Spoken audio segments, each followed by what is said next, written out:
The Starcon Federation has reached its decision. Roger Wilco, please step forward.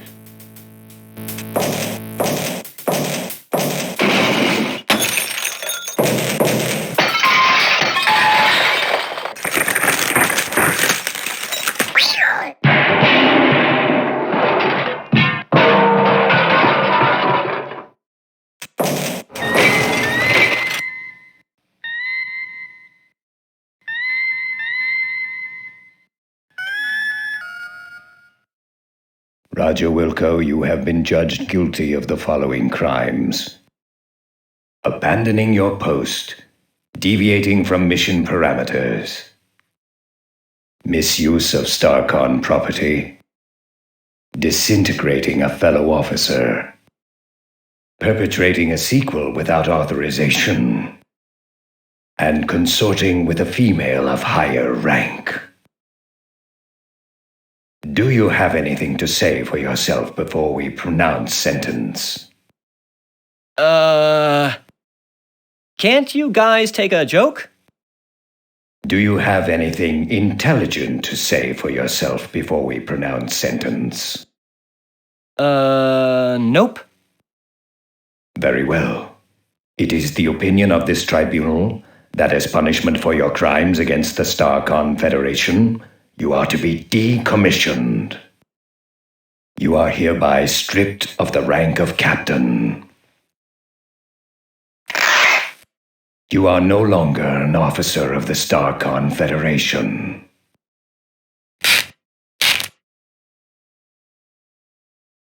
Your enrollment at Starcon Academy is hereby terminated. However,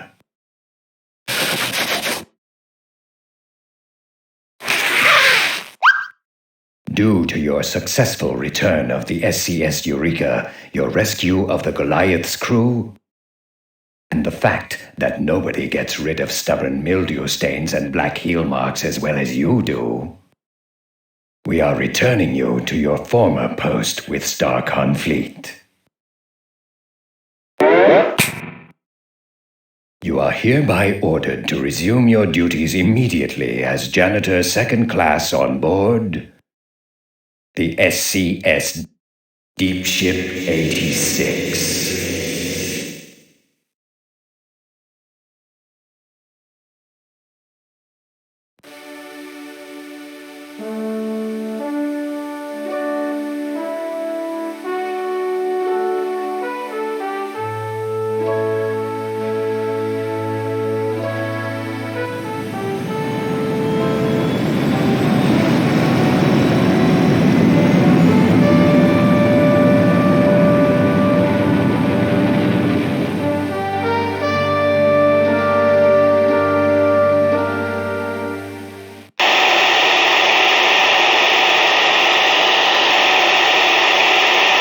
Attention all hands. This is your commander speaking. I'd like to thank each and every one of you for your fine performance during our recent episode, A Stitch in Time Saves Gamma 9. So, thank you, thank you, thank you. Thank you. Thank you, thank you, thank you, thank you, thank you, thank you, thank you, thank you, thank you, thank you, thank you, thank you, thank you, thank you. Thank you, thank you, thank you, thank you, thank you, thank you, thank you, thank you, thank you, thank you, thank you, thank you, thank you, thank you, thank you. Thank you, thank you, thank you. As a gesture of appreciation, we're putting in for shore leave on Polysorbate 60. Enjoy yourselves, and don't do anything I wouldn't do. Kielbasa out.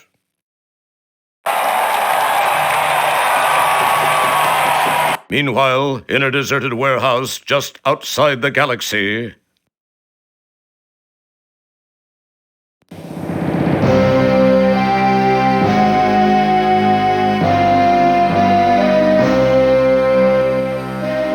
I don't care how you do it, gentlemen, so long as his body is intact. Do you understand? Yes, we got it. Yes, right, we got it. Yes, right. Good. Now, I believe you'll find him here, on Polysorbate 60, on shore leave.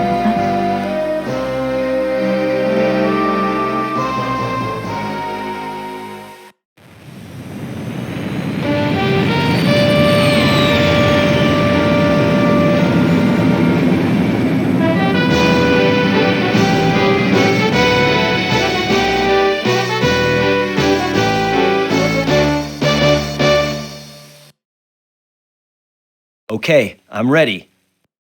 Energize!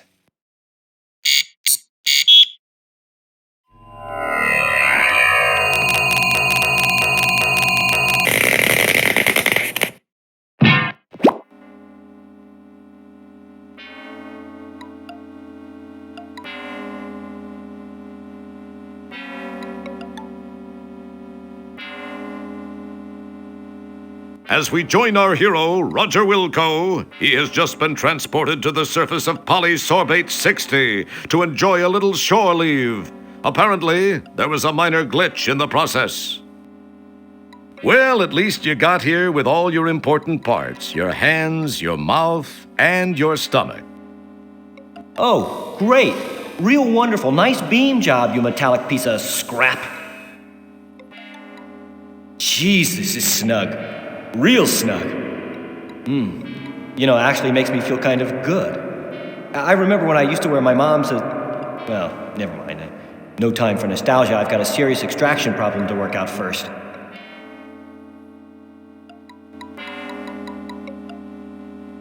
Rats! The cinema appears to be closed. You were really hoping to see Tango and Cash 27. This guy looks like a vertically challenged Darth Vader. What does a thing like that do for fun? Hey, that one looks familiar. It lacks a bit in the stature department, though. Bootlicker appears to be open for business. Hey, that one has some legs. They're kind of spindly, but you sure have no room to criticize.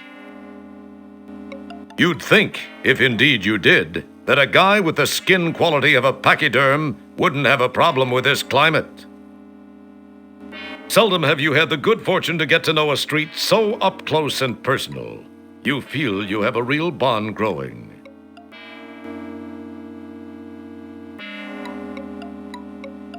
This is an interesting billboard. You can't help but wonder what this Altera company markets. Bearing signs indicating the names of the streets which create this intersection, a light pole illuminates the area. What a mistake that is. Like anyone would want to see more of this place.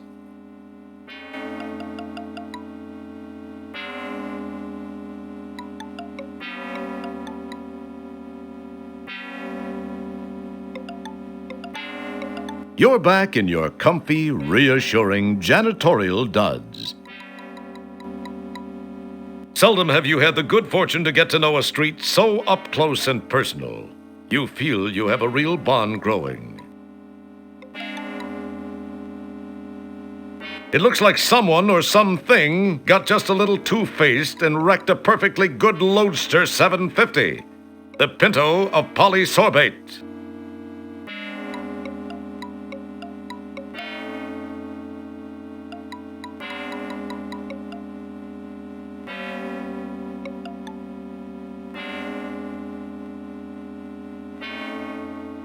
He wisely ignores you. The Cyclops Club doesn't appear to be doing business. The buildings around here have seen much better days. This must be the old part of town. If it isn't, you'd hate to see what is. Seldom have you had the fire burns inside barrels along the streets. Apparently those using them are residents of planets a bit closer to the suns that they orbit. The temperature seems quite moderate to you, but then you do fancy yourself a studly guy. Too bad no one else shares that opinion.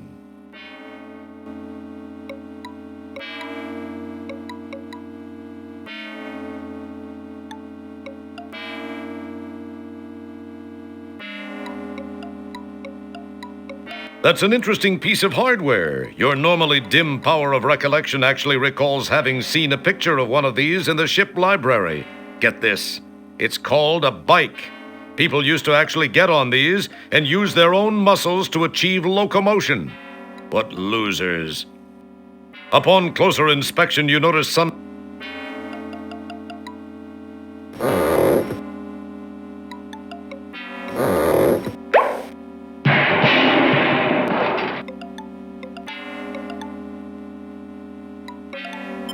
Thank you, my good man. Yikes, I hope everything came out with me. Yes, you actually left a cool-looking mold of your lower torso. Well, actually, it's not that impressive. That's an interesting... Upon closer inspection, you notice some sort of ID card hanging on the frame.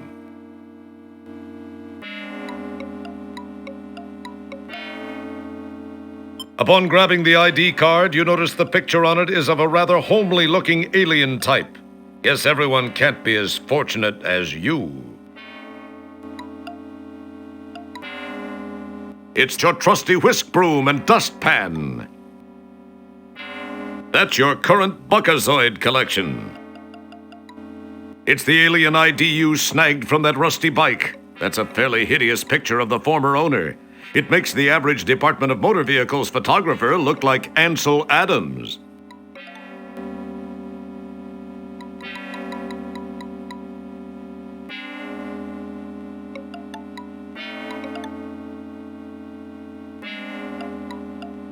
Interesting. She appears to be waiting for someone. She might be one of those professional ladies your mom told you about.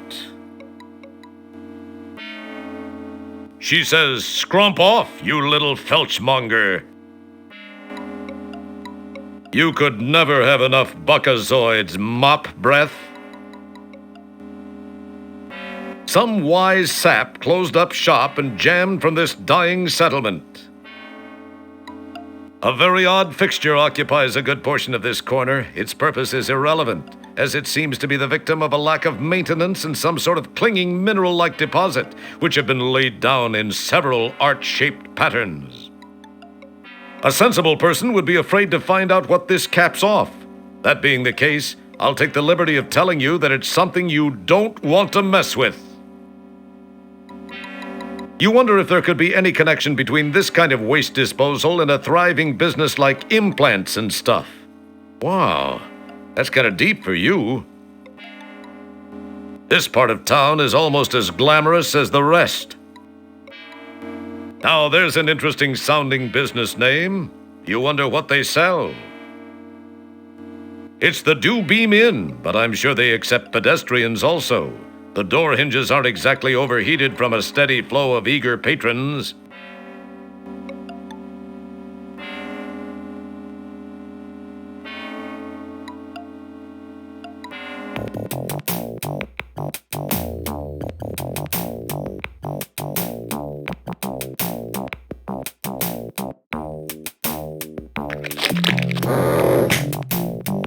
Yikes! Can it be? Why, yes, it is. It's Fester Blatz, former owner and proprietor of Fester's World o' Wonders, a cheesy little tourist trap on the desert planetoid of Fleabot. The t-shirt looks, and unfortunately smells, like the same one he wore on Fleabot. He has the expression of someone enjoying a permanent wedgie. He has aged somewhat. Looks like he's grown a few more neck rings. These last few years have been rough on him. From what you remember of him, he used to be kind of an aqua blue. Now he looks like a used lug liner, or the color of a Vorillion miner's loogie.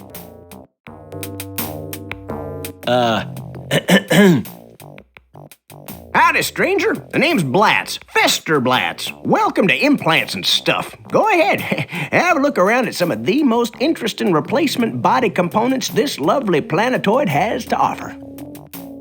Oh, a nice fresh sales pitch. It's a marketing device for dumb. They design and manufacture a wide variety of implants, prosthetics, and conversion attachment kits. Hopefully, their product is better made than their sign is. So this is where old Fester ended up after the total collapse of the never-thriving tourist trade on that sandy planetoid Fleeb hut. He seems to know how to land on his feet, no matter how fungally challenged they may be. Yeah, sometimes when you do a lot of cranial work, you gotta replace the fluid so the old brain isn't just bouncing around in there like a BB. But then you're probably already used to that. The drawers seem to be crammed with Moddy's plug-in modification implants and the various adapters necessary to make them work universally. Fester has quite a collection of these, which is surprising. The sale of those things was banned years ago. Yeah, I got 'em in a few months ago, fresh from the harvesting facility. Genuine dumb brand cranial stocks. Perfect for when just one or two accidental nicks from those amateur scalpels can render your home-built being useless as lips on a... Oh, never mind. Just rip out that old stock and slam in one of these little beauties and your home-built being will be carrying out your bidding in no time. Guaranteed. Brain-dead products have been a staple of the home-built being hobbyist for decades now. They make a fine line of adapter plugs which allow for cross-species component swapping. Means you'll be able to pick up parts anywhere other beings exist. Nice deal, huh? They also make a pretty fine moddy. Get tired of what kind of mood your droid, or spouse for that matter, is in? Why, you just slap in one of those babies and bingo! You can modify them into a whole new attitude. Find a wife type who won't pay some big buckazoids for that. Too bad the sale of them is illegal. About all I do is trade for them. It's one of them loopholes, guess you could say. Kinda developed a hobby of collecting the suckers. Wow, an Apple II Plus running biorhythms. You thought IBM had rounded all those up and landfilled them decades ago, back when Apple started the push to open home computing to the public, making it fun and accessible. This one's labeled fresh. By the looks of things around here, fresh is a very relative term.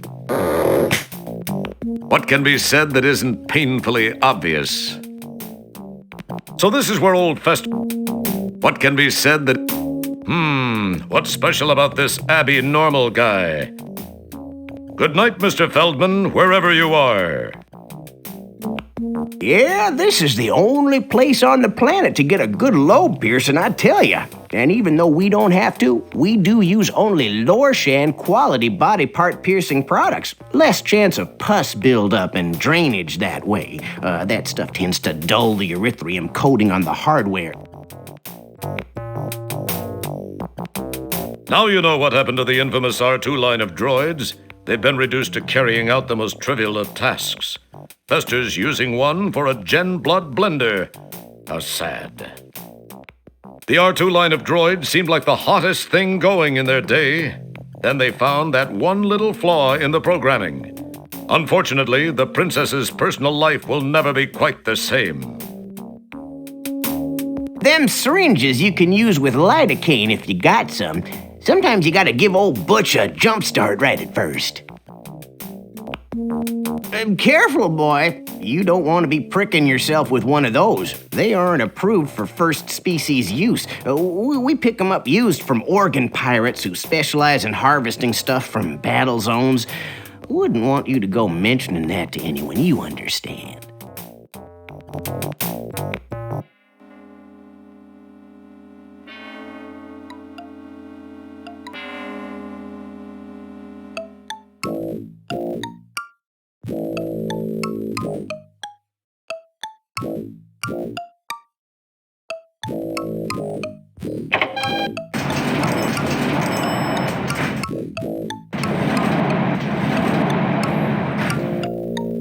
Nice place, if you're a fan of dives.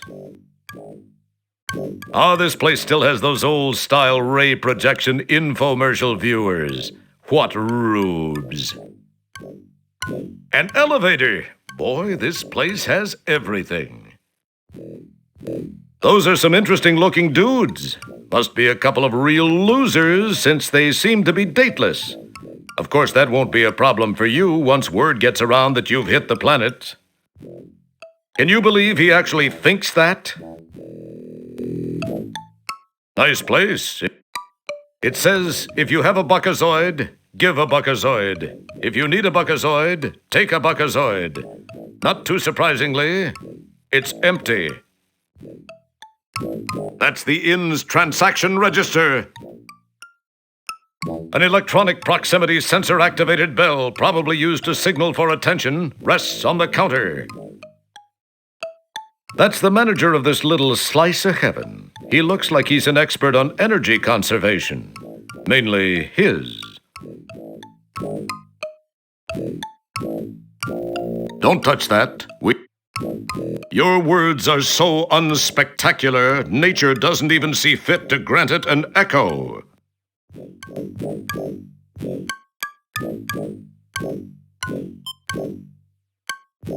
He seems to be ignoring you. You give the bell a pass with your hand. The manager doesn't exactly spring to life in response, but he does stir a bit and grant you a segment of one eye. Excuse me. I'd like a room, please. Really? I mean, really? Well, I think we got one or two for a couple of $100 buckazoids a night. In advance, you understand. I believe I have a prepaid reservation provided me by StarCon.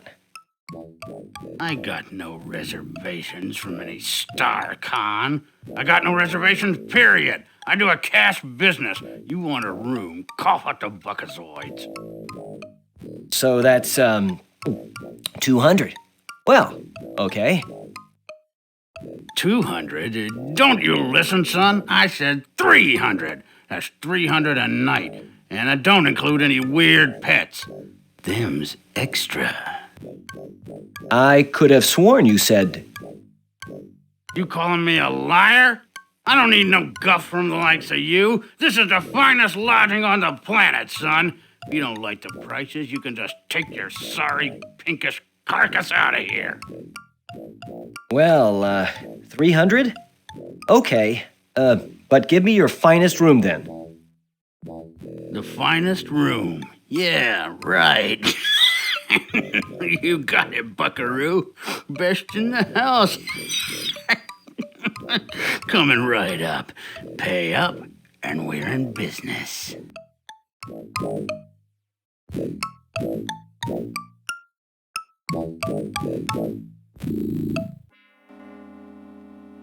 It's one of those new Kodak mobile photo booths. I heard they were beta testing those.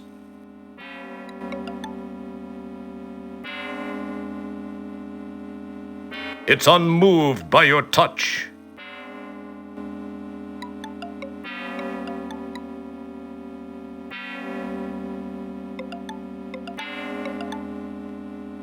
You pop a coin in the slot and climb on in.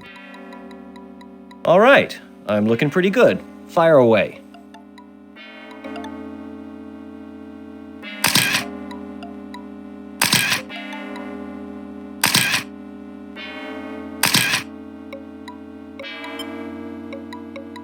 There's got to be an optics problem with that machine. I look partially digested.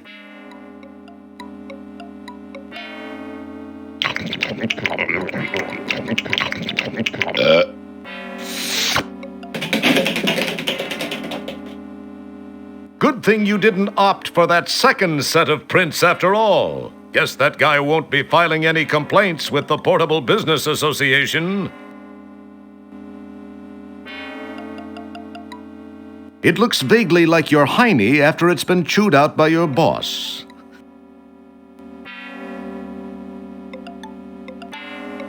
You quite cleverly paste your picture over the old one on the ID card. It looks vaguely like...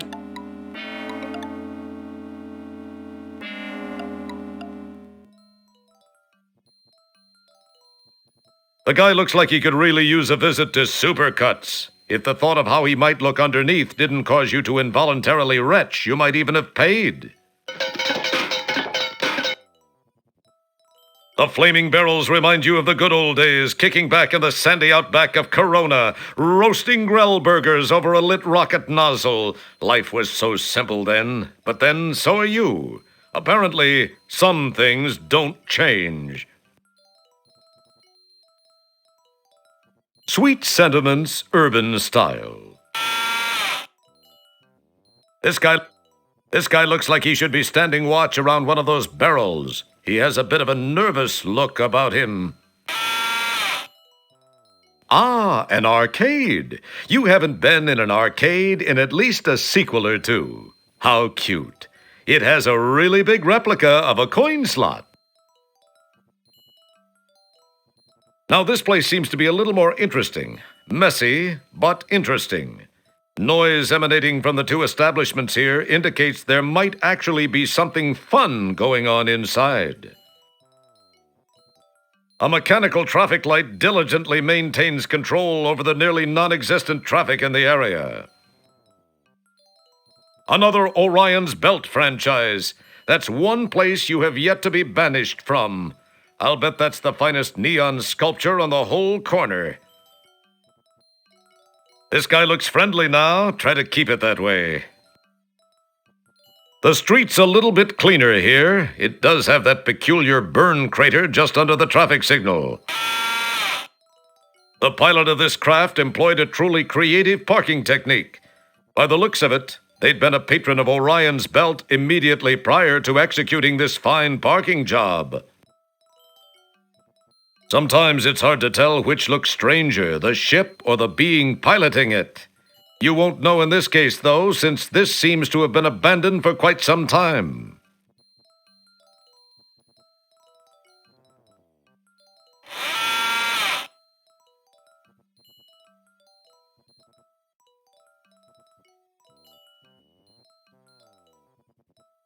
These lava screens from Magmetheus show soothing visuals while playing hot techno-lava tunes like, "What's lava got to do with it? You always hurt the one you lava, and just let your lava flow." This humongous expensive game is an all-time favorite. You have to duplicate famous gourmet dishes while piloting vintage combat aircraft against the Nazi menace. It's called Secret Recipes of the Luftwaffe. An overhead screen advertises a new kiddie-level arcade game in which you walk around Calcutta trying to match the right body part with the leper who lost it. It's called Mixed Up Mother Teresa. This rough, tough cream puff is positively myrtleizing that machine. That's one hefty teenager. Must be from the Mariposa planetoid. It's hard to see with this big oaf in front of it, but this looks like the hot new game, Beat the Crap Out of Urkel. It replaces last year's smash game, Beat the Crap Out of the Encyclopedia Britannica kid. You know, the one that keeps saying, "Ouch, you broke my mandibula." In this game, you have to play basketball in a three-piece suit, barefoot, while avoiding deadly athlete's foot fungus growing on the court. It's called NBA Toe Jam. Look, it's the hot new game, Stooge Fighter 3. It's supposed to be the goriest, most violent arcade game since Disemboweling for Dollars. Now that's an interesting specimen. Is this place the backwoods of the universe or what?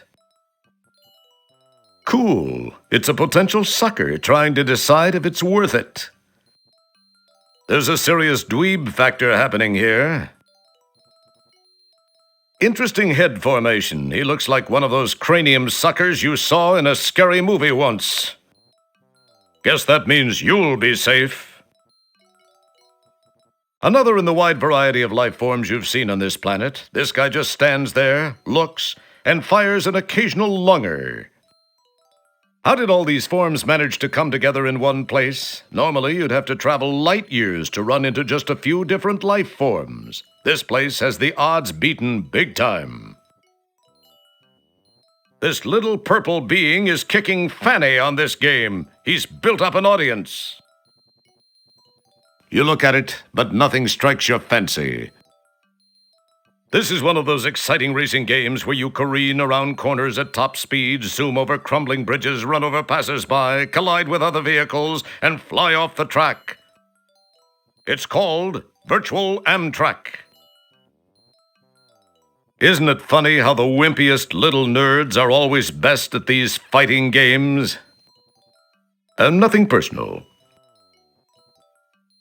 Anything that shortens this guy's lifespan probably makes the universe a safer place. It's last year's hot arcade punch-em-up, More Dull Combat 2. This arcade, known to the locals as Dismembers Only, is filled with lowlifes, druggies, and juvenile delinquents from all over the galaxy. And those are just the employees.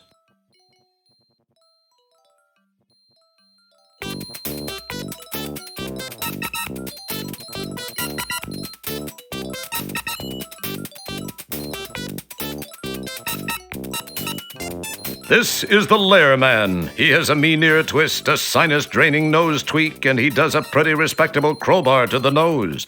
He is not one to be underestimated.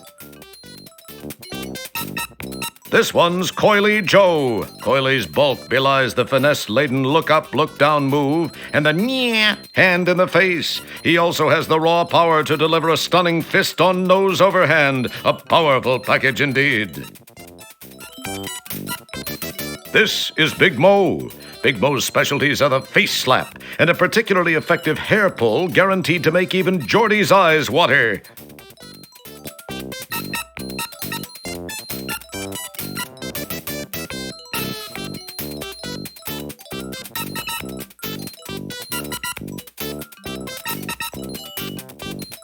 It wouldn't be prudent to do that at this juncture.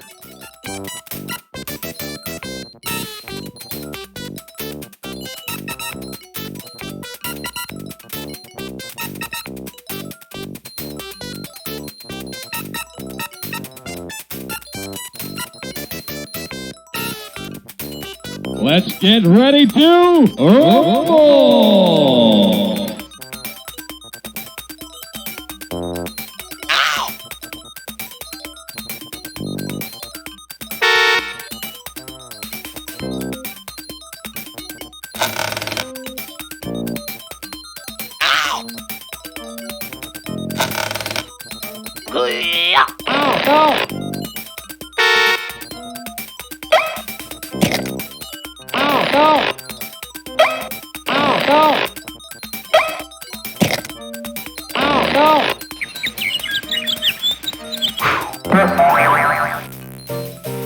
Big Mo wins.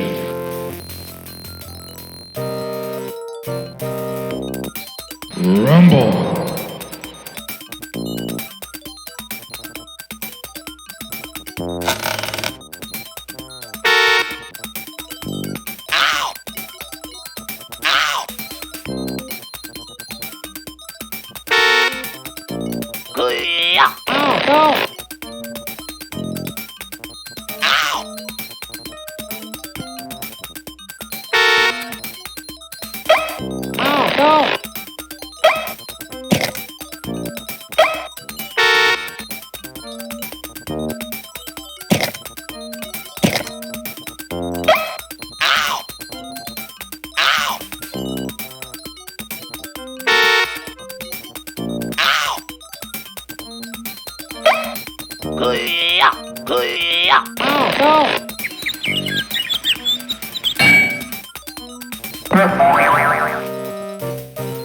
Big Mo wins the match.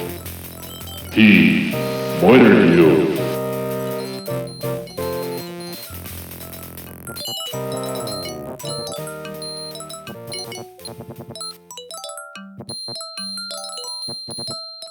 So this is Stooge Fighter 3. Doesn't look so tough to me. Say, partner, care to indulge in a friendly game? By the way, the name's Jerkwad. What's your mama call you? A mistake. But my friends call me Roger. Roger Wilco. Well, it's darn fine to meet you, Roger. So, What do you say to a friendly little round of Stooge Fighter 3?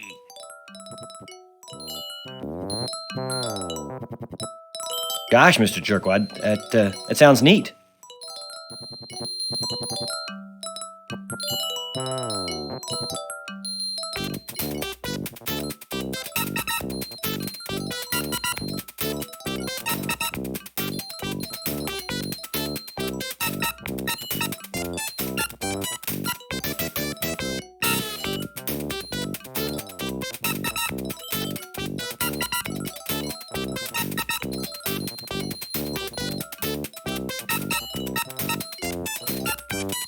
Let's get ready to rumble!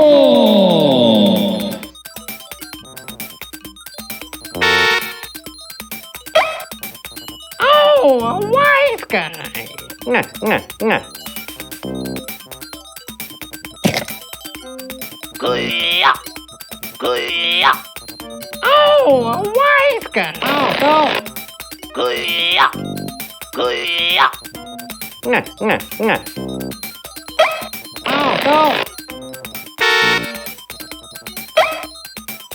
Oh, a wise guy. Kuya. Kuya.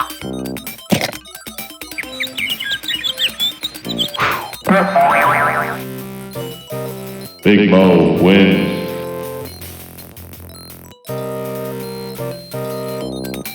Rumble. Kuya. Nah, nah, nah.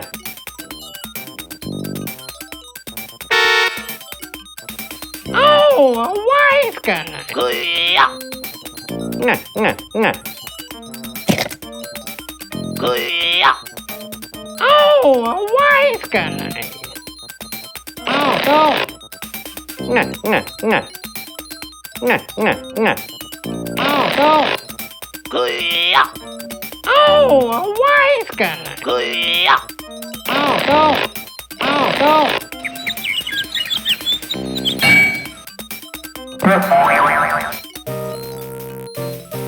Big Mo wins the match. He murdered you.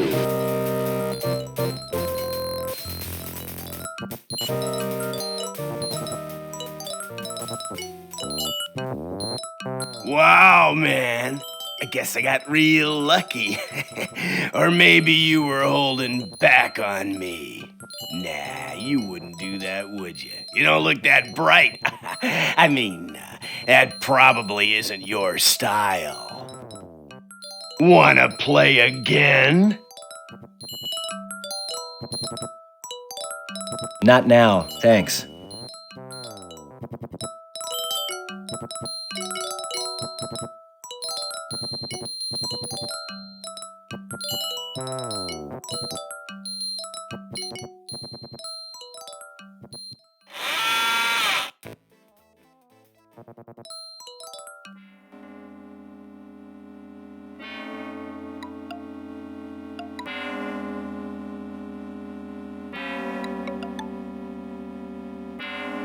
Hey!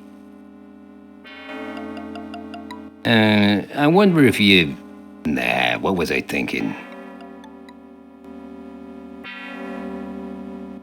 Hey! Buddy, maybe you can help me out. I'm trying to track down this Ender Droid. I'm an Ender Droid runner. I know it don't look so hot, but I'm in disguise, you know? In disguise? Yeah, you do look disguised. I just don't know what like. Hey, here's a tip. Think seriously about a flea dip. I could really use your help getting this one. I've had a hell of a time tracking him down. You've gotta help me. Tell you what, if you can find and immobilize this bionic beer opener, it's worth 50 buckazoids to you. What do you say to that? I've scoured this dung heap. I haven't seen synthetic hide nor hair of him. All that's left to check is that bar. I'd go in there myself, you see, but I've had a little misunderstanding with the management. No biggie. I'm sure it'll blow over soon. Anyway, can you help me out? What do you say? 50 buckazoids. And if you don't mind me saying it, You look like you could use it. So how about it? Well, I don't know. What's this Endodroid thing look like? And why do you want it? Well, he's about your height, only maybe a few inches higher. And I'd say about your weight, give or take 60 pounds or so. But then that's just probably because of that stuff he's made of. Kind of a liquid metal thing, but that's not important. He's got a crew cut, and I think he was wearing a long, dark coat. Has a strange accent. But why do you want him? Oh, he made some people mad. How? Oh, I guess he sort of jumped out of his program and kind of killed and/or mangled a score or so of co-workers and, more importantly, management personnel. A big no-no. No big deal. I just gotta take him in for analysis and processing. It could help pull me out of my, unfortunate cash flow situation. And most importantly, it can mean 50 buckazoids for you. What do you say? Well, I could use the buckazoids. I'll see what I can do. Great. You won't regret it. You're gonna need this data quarter. It's been modified to only be sensitive to certain unique components like droidium, something only an endodroid would be composed of. This'll help you root him out. Good luck. Let me know when you've got him. Thanks. I gotta go check in with the home office. I'll check back out here a little later to see how you're coming along.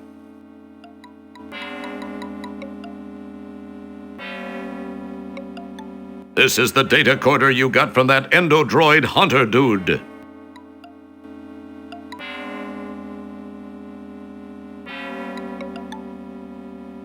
This is the faceplate of the data quarter. During normal operation, the faceplate is closed. It should only be opened to repair, replace, or reconfigure the internal components. This button opens and closes the data quarter's faceplate. This is the data quarter's proximity display. If one light is on, the selected chemical compound shown on the LCD screen is present, but at an extremely low trace level. If two lights are on, the compound is within 100 meters. If all three lights are on and flashing, the compound is within 10 meters. If no lights are on, either the data quarter is not turned on, or there is no detectable trace of the compound. You notice your firm muscular fingers, the graceful bone structure, the elegant blood blister under your thumb. These are a man's hands. Grrr.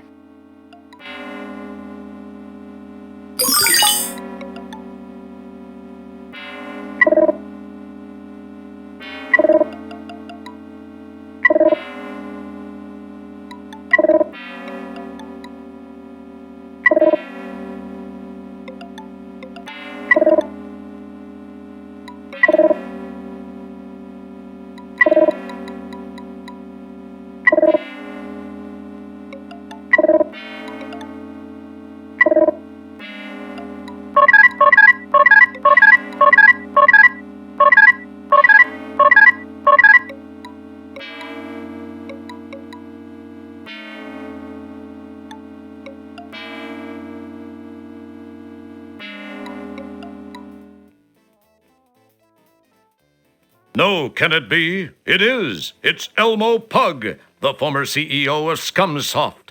Hard times have hit him like a ball-peen hammer between the, eyes. Maybe there is a karma ferry.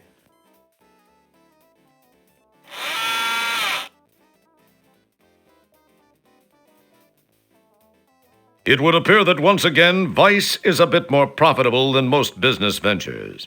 This place is almost too hip for the planet. But then, that's no mean feat, given what a total heap this place appears to be. Yikes! I'll bet even old Fester Blatz hasn't seen one of these. Impressed by his own perceived magnificence, this wannabe babe magnet stands and just radiates cool. A quick look indicates that the bartender is physically well-balanced and adroit. A good combination for this profession. The shirt would further indicate that he has the mentality for it. This is the main floor of the Swank Lounge, Orion's Belt. This seems to be where things are happening for the slightly seedier beings of the city. As you can see, there's a pretty good cross-section of the regional population represented here. Looks like this big furry dude is laying out his best Orlanian pickup lines for the Ice Queen. It appears she's not fielding any of them. So this is where Sinead O'Connor's been hanging out. This is the main floor of the... An interesting arrangement of conduits creates an almost artistic pattern to the back bar area. It's hard to tell what is merely decorative and what is functional. The refrigeration unit blends well with the design scheme. Hey, when did you start knowing things like that? This is the main floor. The subtle and well-designed lighting scheme distorts dimensional perception and creates an atmosphere conducive to the consumption of the very products this establishment peddles. What's with the interior designer's spew? You need to give some serious thought to changing reading material once you're back aboard ship. Pick up a popular Janitronics or the special Ports Illustrated tool belt issue. Seriously. An interesting arrangement of conduits creates an almost artistic pattern to the... A wide variety of concoctions fills the shelves behind the bar. There's probably something there to provide a buzz for just about any organic system. Some of your personal favorites: Babylon 45, Watney's Red Planet, and Starbeck. Starbeck, it makes you go where no man has gone before. A wide variety of concoctions fills the shelves behind the bar. There's probably something there to provide a buzz for just about any organic system. Some of your personal... A Boss blender. I'll bet they can make all kinds of foo-foo drinks in that. You recognize the uniform of the Fistal Hemisphere Alliance. This guy has an interesting cranial configuration. Unlike that popular trunk-bearing pachyderm on that planet Earth, this guy seems to actually be drinking through his trunk. That means he's drinking through his nose. Yuck. She sure could use a no-pest strip.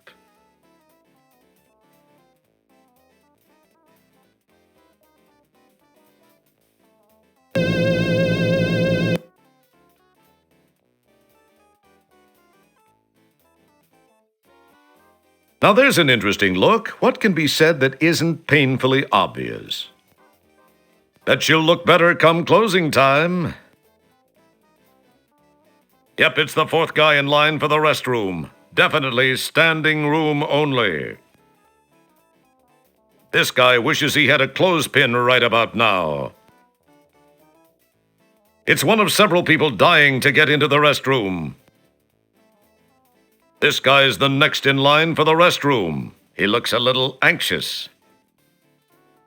This is the main floor of the Swank Lounge. It's unwise to mess with someone so in need of relief.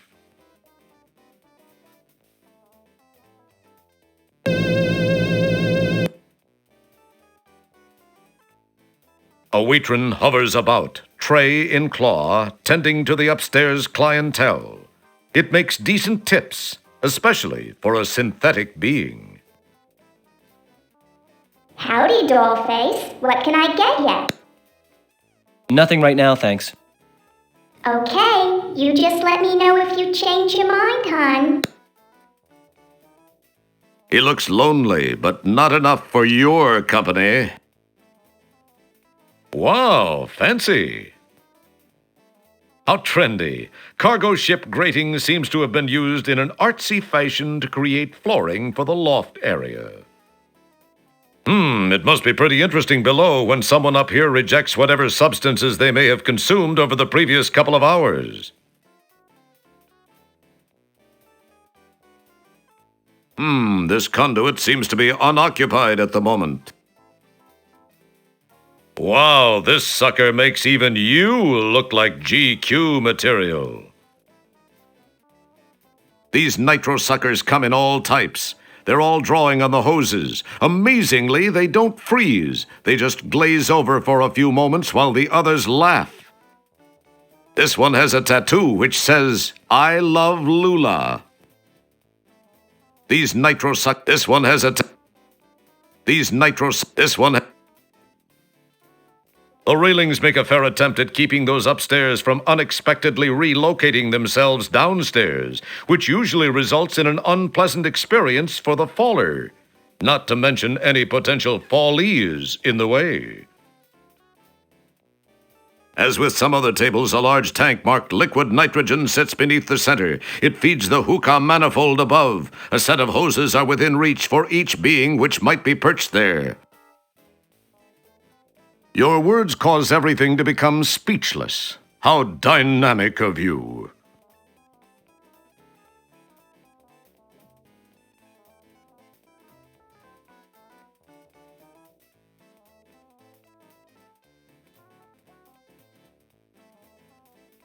You hear them say, "Geez, our skimmer's double hovered. We gotta run."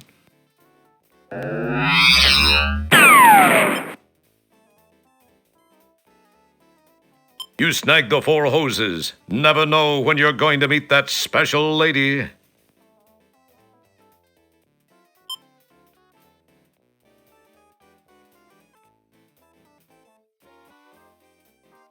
The canister snaps neatly into the conduit opening. Nitro begins to flow through the tubing and into the conduit.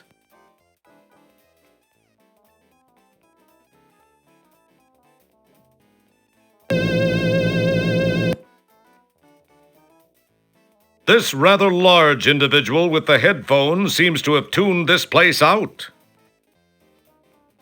You probably wonder where that goes.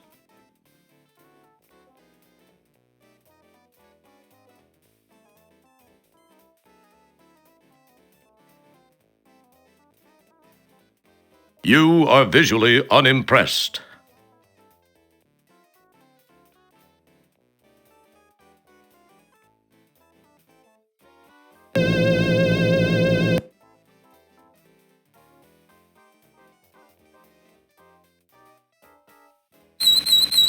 The nitro...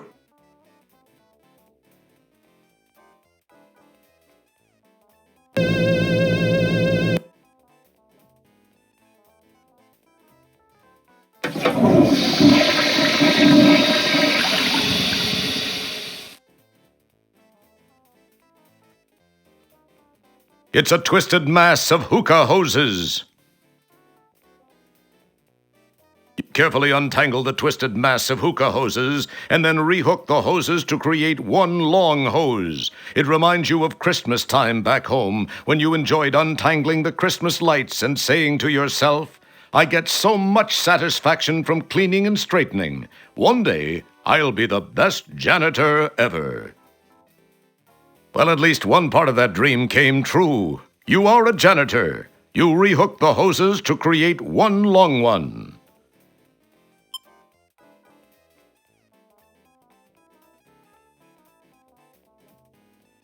The hookah hose is now attached to the leftmost conduit.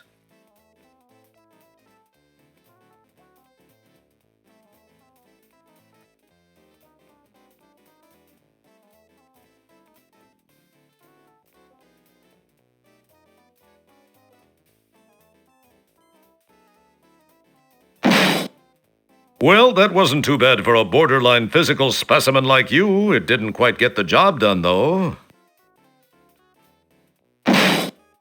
Nah, you still haven't convinced the door to yield to your obviously superior physical presence.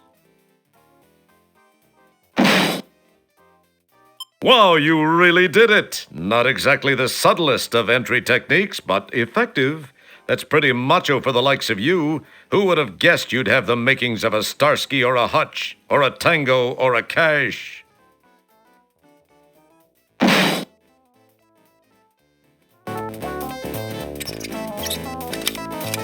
You go now and I don't rearrange your organs.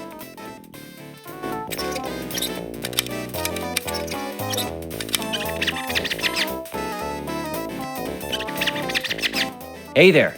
So, what's up? Pretty crappy weather we're having, don't you think? Wow, so what's with the hole in your arm? That's gotta sting. My, you're a tall one. Is there something I can do for you? He's apparently a social minimalist. His only reaction is the kind of look that makes you want to run to the safety of your closet and assume your all too familiar fetal position. I'm not going to say he told you so, but he did.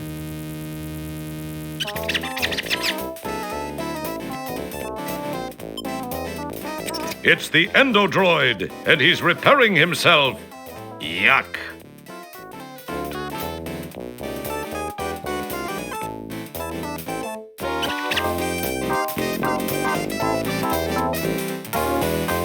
It's a fairly heavy and solid piece of pipe.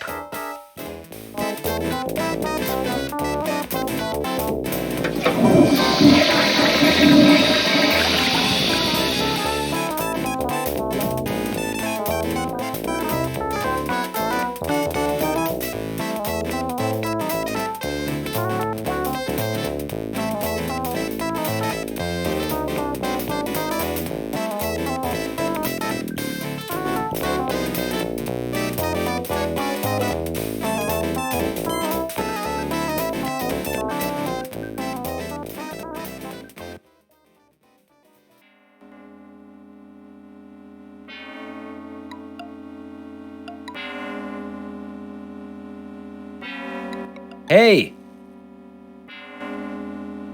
Say, you look familiar. Didn't I kick your butt in a huge robot once? Oh yeah, that. I hope to forget that. It was the beginning of my undoing. I was a laughingstock around the company in the final days of Scumsoft. Oh well, if that hadn't gotten me, some of my other creative management techniques would have. In looking at the big picture, I suppose that arrangement left me with all my physical assets intact.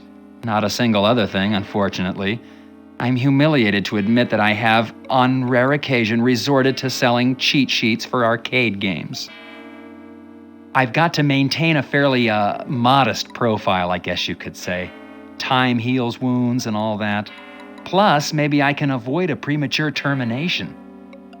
Wow, that's all very interesting. And very boring, if you don't mind my saying. What I want to know is, can you sell me a cheat sheet for Stooge Fighter 3? Well, I think I may be able to facilitate that. I may have one in stock. Okay, here's what I need from you. A nice new bottle of Coldsorian Brandy. If you can deliver that, I think we can call it a deal. I'll be waiting to take delivery from you so that we can put a bow on this deal. Catch you later.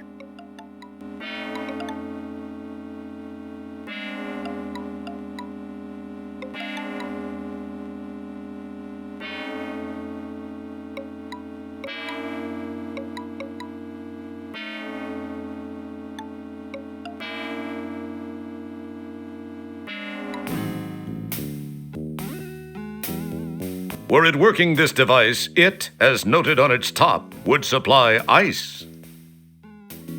A stack of papers lay unattended on the floor. Apparently, Pa doesn't get in a big hurry to put stuff away. The headline reads, Lindbergh baby kidnapped.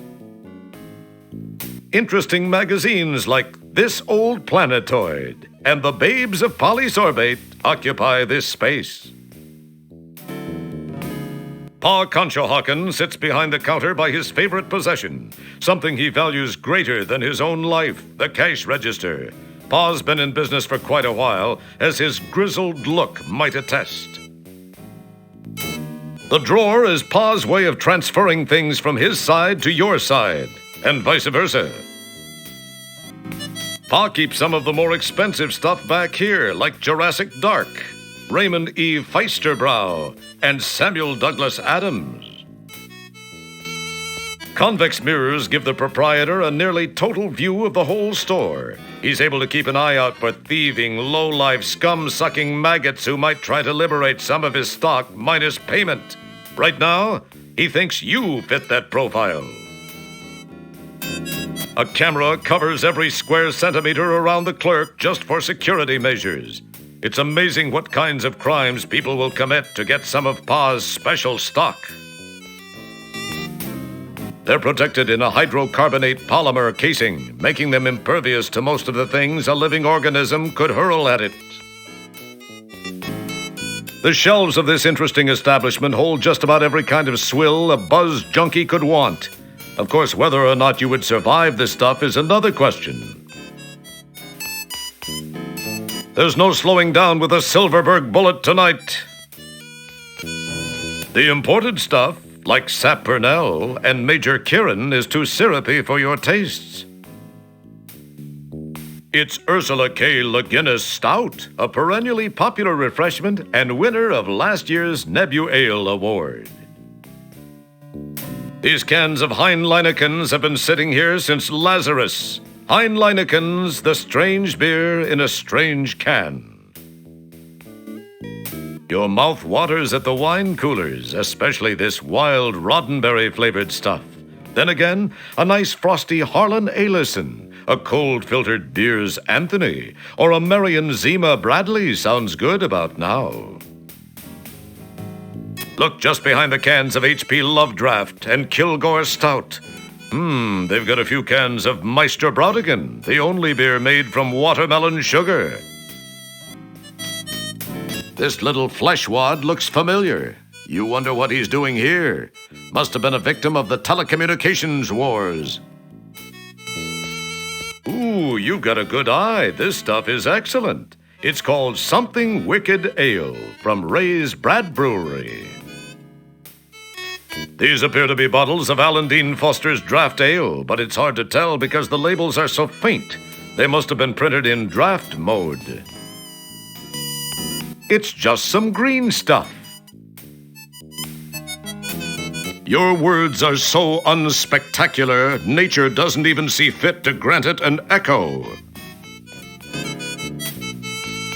This little flesh wad looks familiar.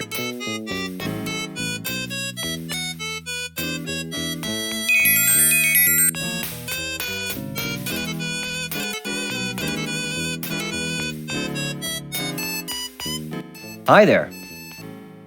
Howdy there, partner.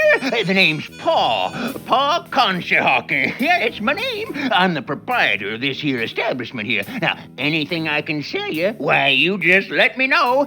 But if you steal anything, I'll be forced to kind of kill you.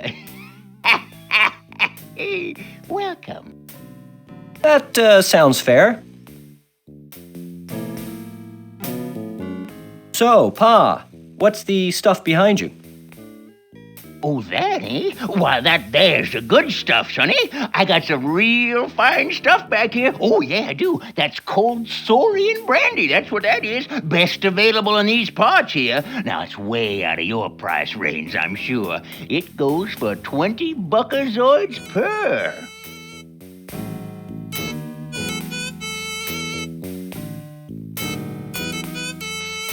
Got the 20 there, Buster? Otherwise, you can swill thruster drippings with the rest of the deadbeats around here. I don't mean that in a bad way, mind you.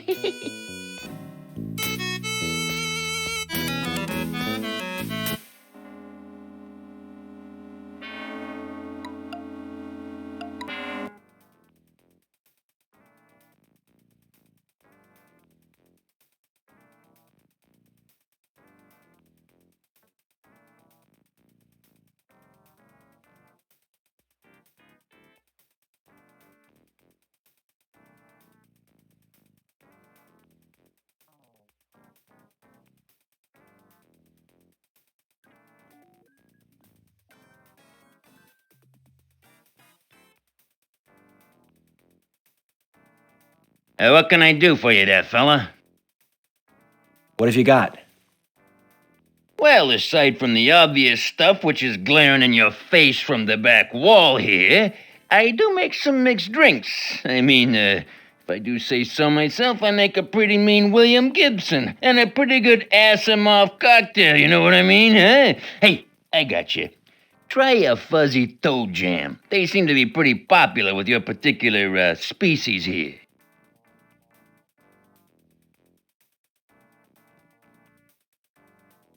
Okay, you got it, pal.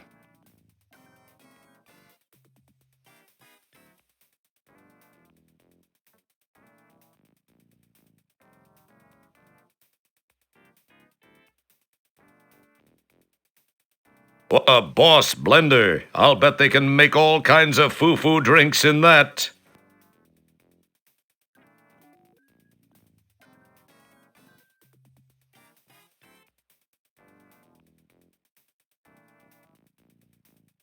What can I do for you there, fella? Okay, you got it, pal.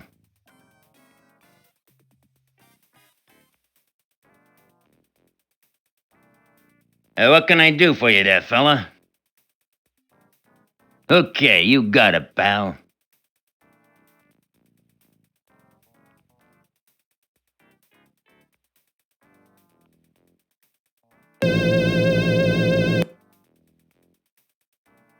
These guys are a nicely matched set. They seem to be amusing each other to a very high degree.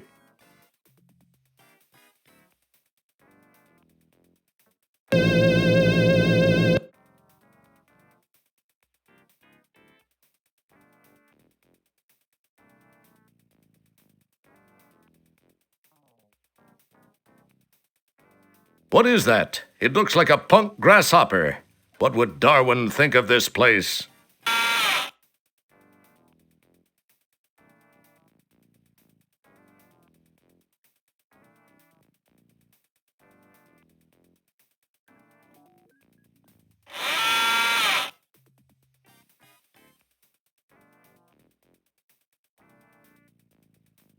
What can I do for you there? What have you got? Well, You know what? I think I'll pass.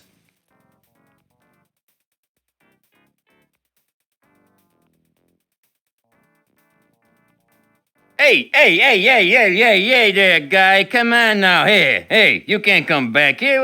You want something? You let me know, all right?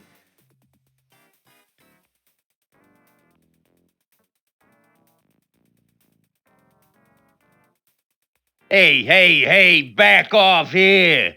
Only trained professionals like yours truly are allowed to operate the Turbo Mincer LS, huh?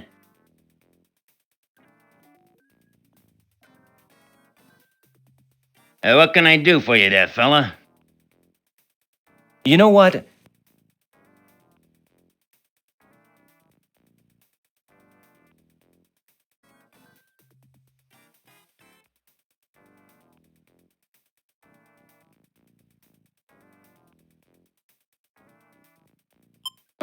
So you're with Polysorbate Security, huh? Yeah, what can I get for you, Chief? What have you got? Well, aside from the obvious stuff which is glaring in your face from the back wall here, I do make some mixed drinks. I mean, if I do say so myself, I make a pretty mean William Gibson. I got just the thing for you guys. It's something I don't even give the regulars here. What do you think, eh? Make me a double uvula spritzer. Twist a fleck rind, and I want it hacked and whipped, not like one of those shaken or stirred sissy drinks. Okay, coming right up, Chief. Listen, this'll take a couple of minutes, but feast your eyes on the making of it, all right? Oh, that's just fine. Take your time, my good man.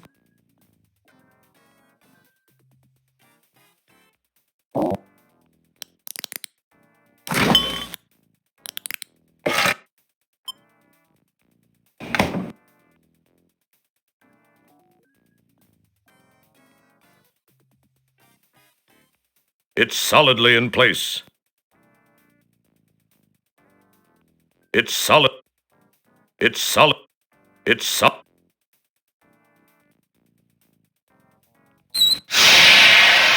Yow! You quickly close that valve again.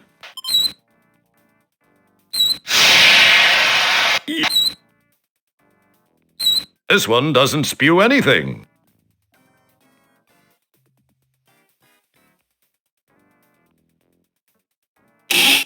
With a flick of your very supple wrist, you pull the conduit loose from below the valve. Oops! The floor had... You pick up the loose end of the hookah hose.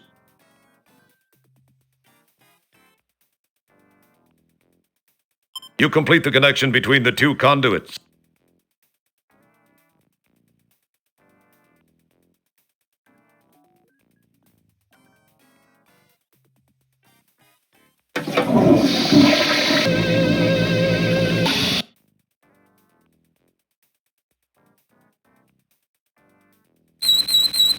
Nitro begins to flow.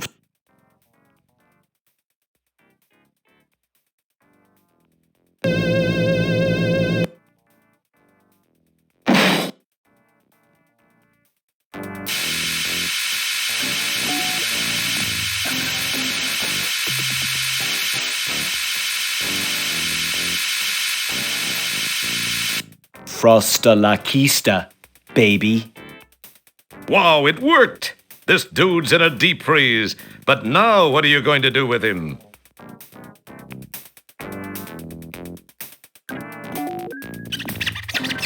The endodroid is frozen quite solid. They're just some no-deposit empties. I don't know what comes down here, but these definitely have some sort of deposit. Bummer, it looks like your friend has reconstituted. This could be a painful development. Yes, it looks like he's going to beat the... Yep, he sure did. Boy, that's gotta hurt. I'm not going to say he told you so, but he did.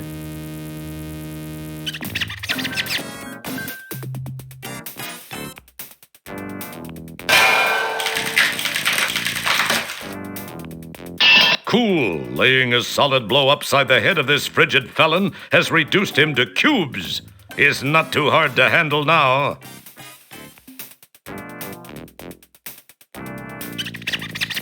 The endodroid is broken into nice little cube-sized pieces.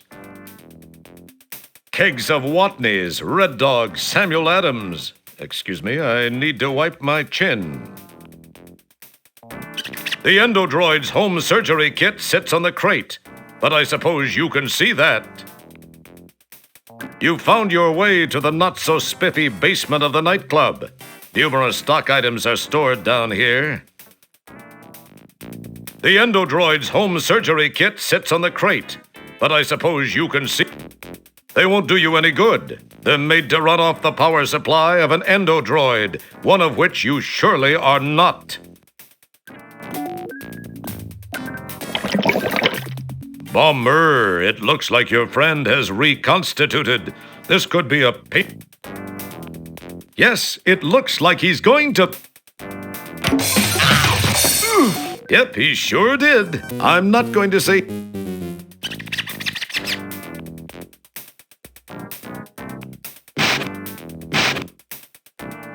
You quite cleverly whisk the cubed culprit into your dustpan. It's going to be tough to carry him this way, though. Let's look at it together and see what we can see, okay? Very good.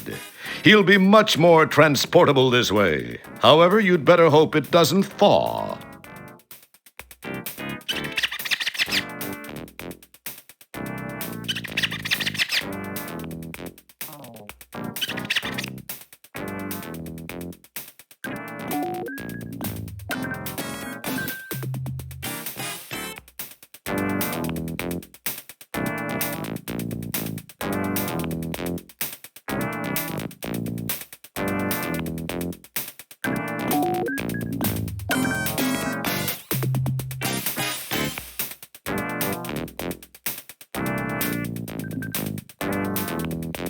It's that runner guy.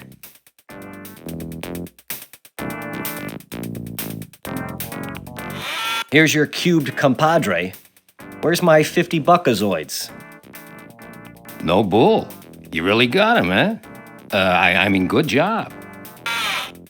Yeah, I really got him. And I could really use my 50 buckazoids. Tell you what, I'll pay you when they pay me. No, I need the money now, or I let the guy thaw right here, right now. No, just a minute. You don't want to do that. Hold on to your elementary contents. I got it here. Here, you happy? I'll just be taking that tray. Been a special treat doing business with you.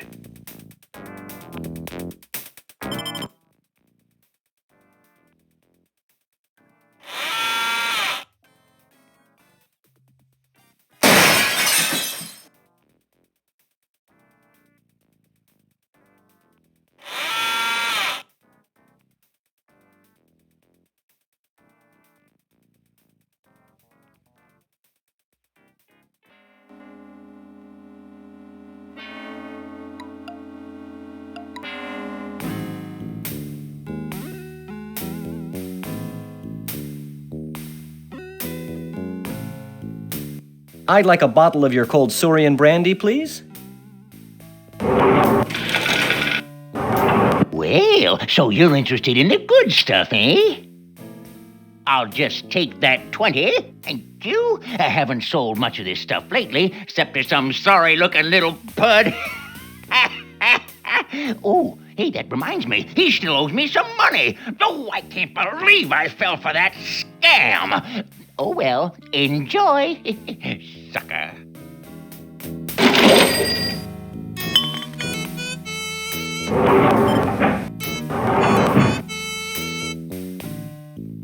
It's that Coldsorian Brandy Elmo wanted.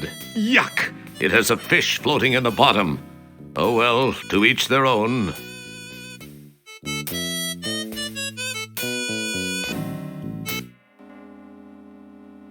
Elmo has definitely taken a turn for the worse.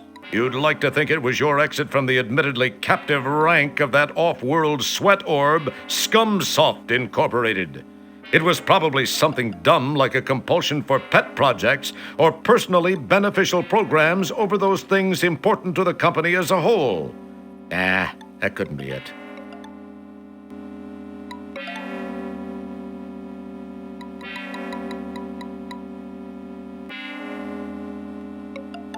Yes! Mr. Wilco, I'm most pleased you've chosen to do business with us.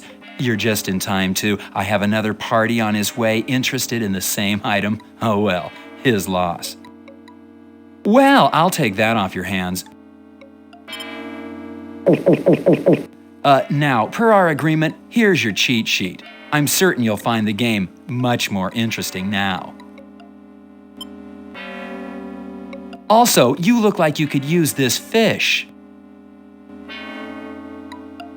Enjoy, Mr. Wilco. I have a real important business in another part of town. Be seeing ya. Oh, by the way, I'd appreciate if you'd not mention our meeting to anyone. Some of those purple-skulled old stockholders really hold a grudge, okay? Bye-bye.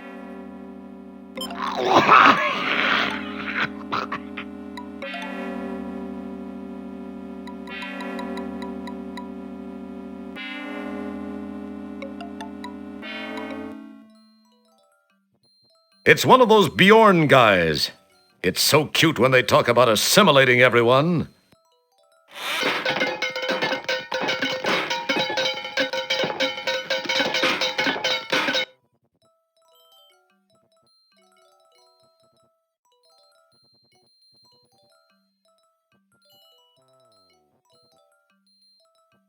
It's the Stooge Fighter 3 cheat sheet you got from Elmo. To guarantee a win, the cheat sheet says, when at the choice screen, press the machine's letter buttons in the following order: A, B, B, A, C, A, C, A.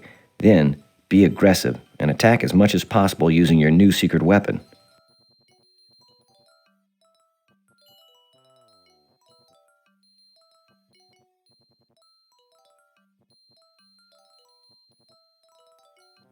Hi, Mr. Jerkwad.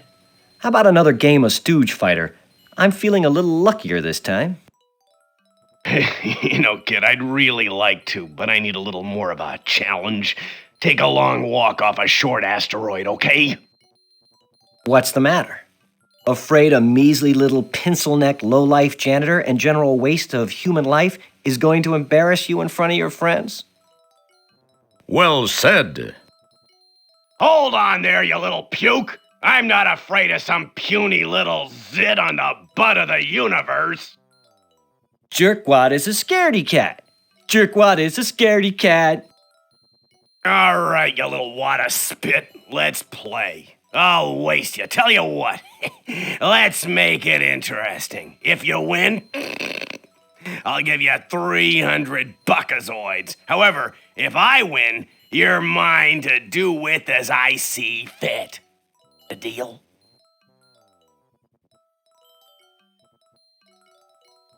Oh, this is gonna be fun! Oh, you're a bit puny, but I'm sure I'll be able to get a few buckazoids for you over at the slave colony. I'm sorry, I don't think I heard you quite right. Did you say slave colony?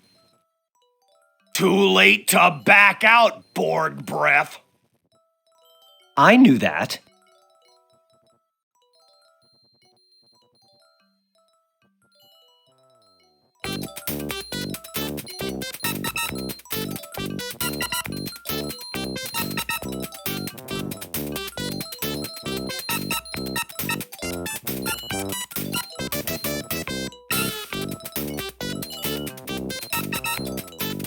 You display your stamp.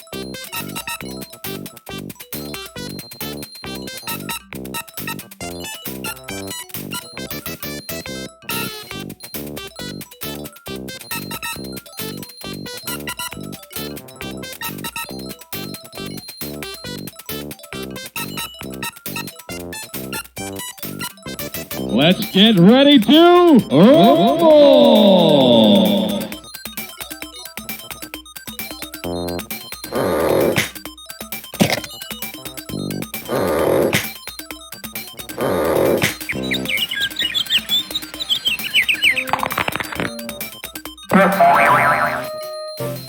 Blairman wins. You loitered him.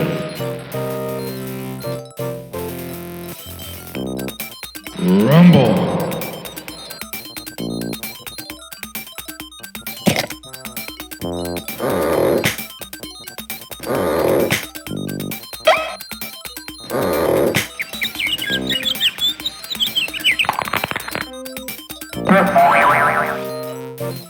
Larman wins the match.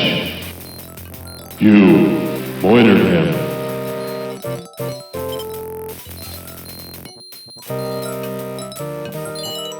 How lucky can a guy get? That was pure luck. Gee! Where's my money?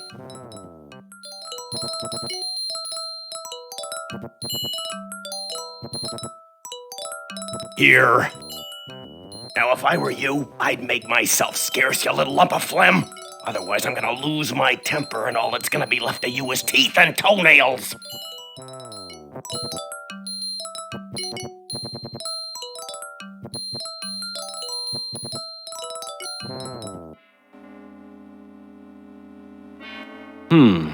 Those two look like people my mom warned me about. I think I should avoid them. Not a good idea. Let's not, and say we did.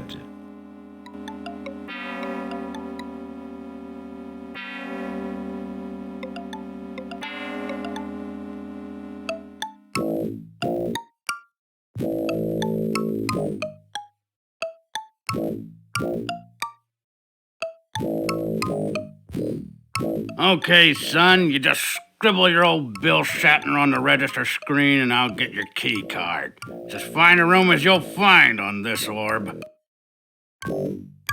You have a brief moment of what you think is cleverness. You decide to wittily sign the name Franzel Neekberm.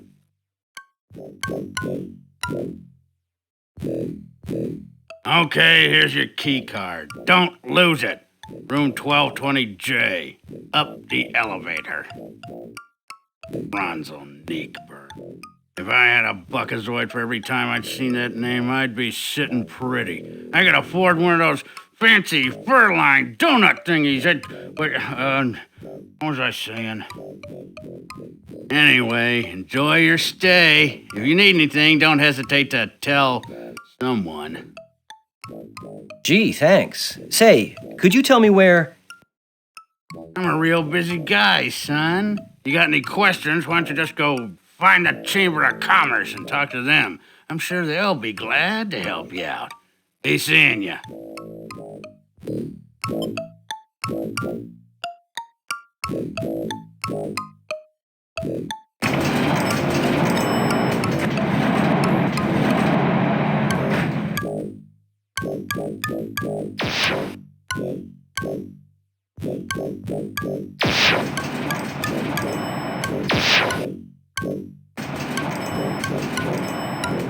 Great carpet. This is definitely no place to lose a contact lens.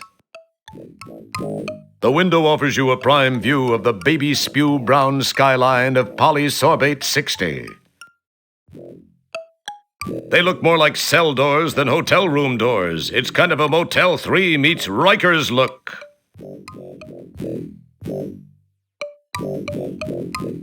It's the key card to your luxurious suite at the charming Dew Beam Inn. The room number is 1220J. Pretty cool looking, huh?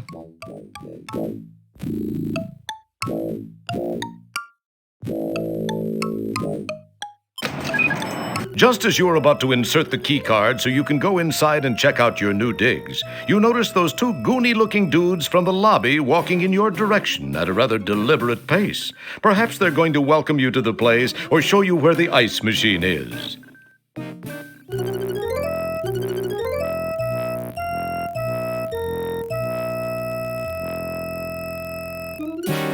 Hey there, pal. Got a second? Me and my friend here was wondering something. Fire away. What did you want to know? Well, we was wondering if you'd have any objection to us pounding you senseless. Grab 'em and let's get moving. I gotta report in soon.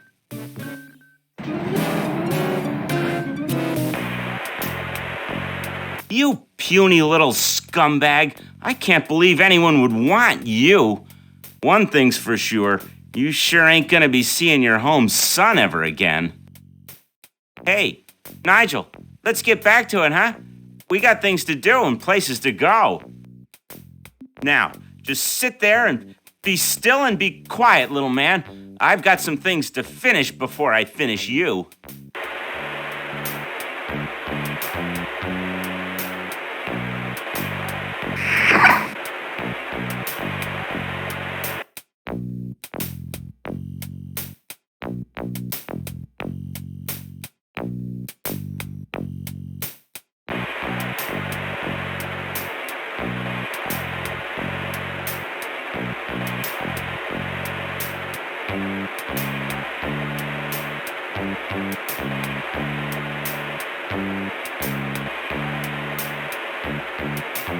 Due to the planetary location of this unit, it can't keep a steady picture for very long. And as is universally known, the local cable company will get around to fixing it at their convenience. And who knows, you might get lucky and get another shopping channel or country western station in the process. You have no idea where this place is, but it's nice to see that grunge has finally hit the interior decorating industry.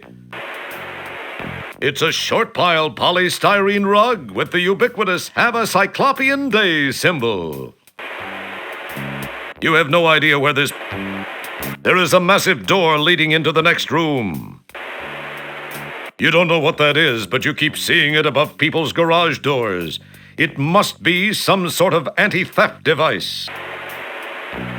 This keypad undoubtedly controls the doorway.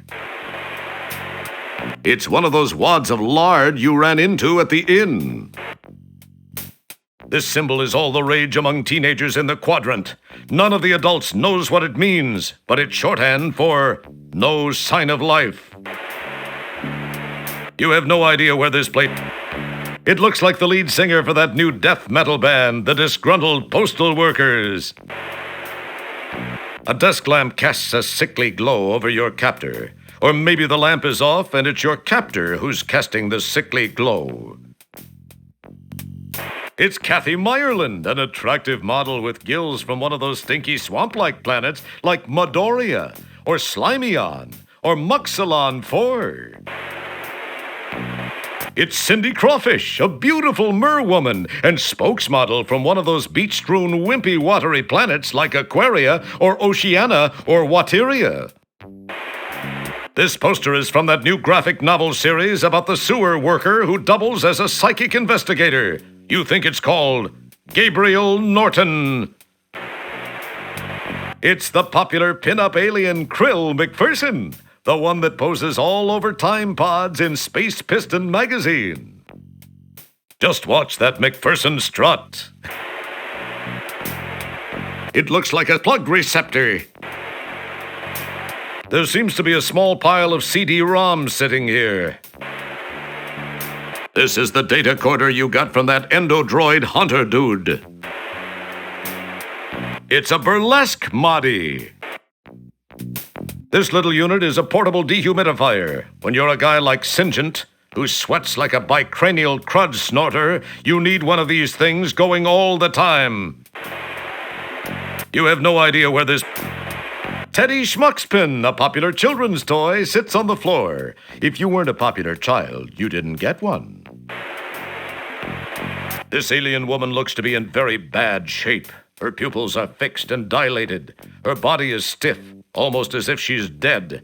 And her skin looks tight and puffy, as if bodily gases are building up inside her. Bandages and patches appear in profusion all over her, and some of her seams look like they're about to give way. You make a mental note to come back and rescue this poor woman. Clever. They're using an old video cable spool as a table. Gee, don't let any college kids hear about this. They'll all want to do it. A beautiful thick shag carpet of Pelvis Brailsford, the rock and roll programming sensation, adorns the east wall of this grungy apartment. They ripped off an alien crossing sign. How sophomoric. A nail protrudes from the wall. How novel. It's the key ring that doofus hung on the wall after the other doofus left.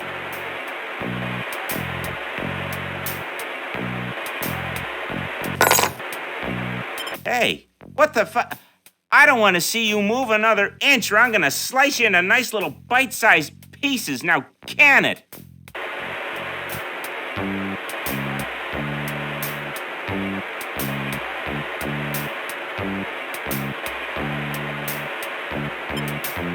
You are now a proud nail owner. That's the keyring nail I got from the wall.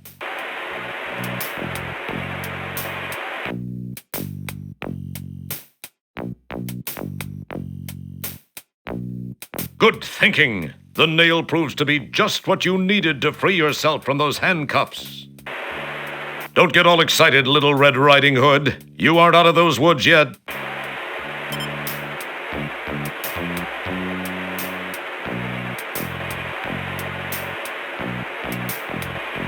What do you want to do? Give him a nice massage? Wise up. This guy values you less than Starcon does.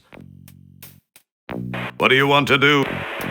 What are you going to talk to him about? The weather?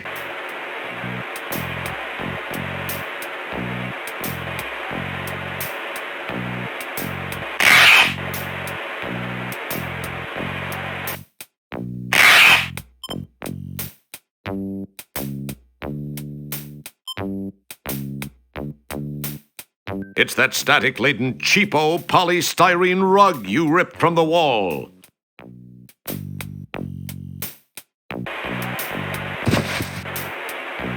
You carefully lay the rug on the floor.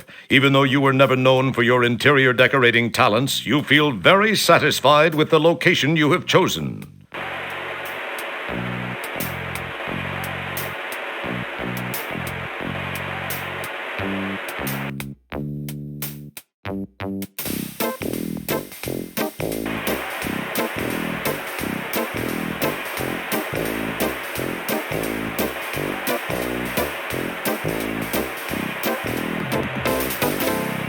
Your body is now carrying a nice static charge.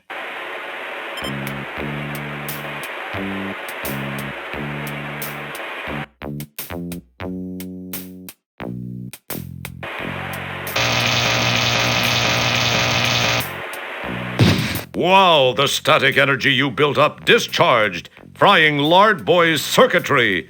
Did you actually think of that, or was it just luck? It hurts your eyes to look at that. In fact, you feel a major headache coming on. Smooth move. You've got his keyring. Hey, don't put your mouth on that. Your search through the CDs reveals a bunch of typically boring multimedia magazines. A multimedia phone book. Too bad there aren't any phones around here. The Outpost Project Survival Guide. Successful People Managing Techniques by Carm Trebus. Funny, it's empty.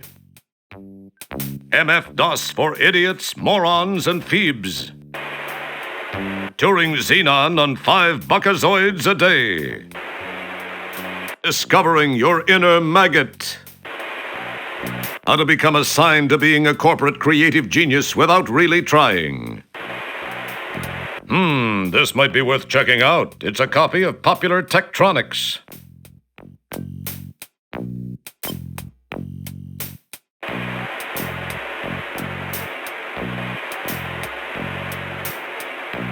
It's that Lard Master's keyring. It's a somewhat damaged CD-ROM disc.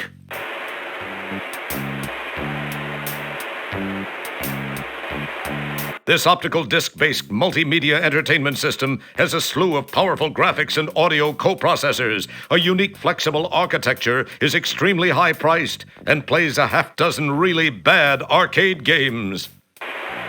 It's called a 3DOA.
It does nothing until you insert a 3DOA compatible disc.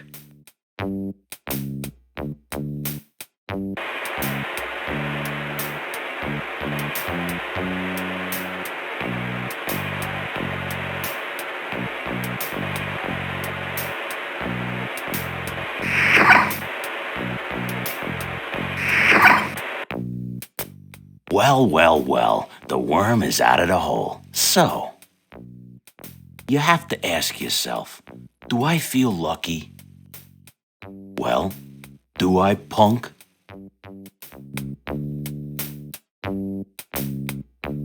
It's just another picture of a heavenly body.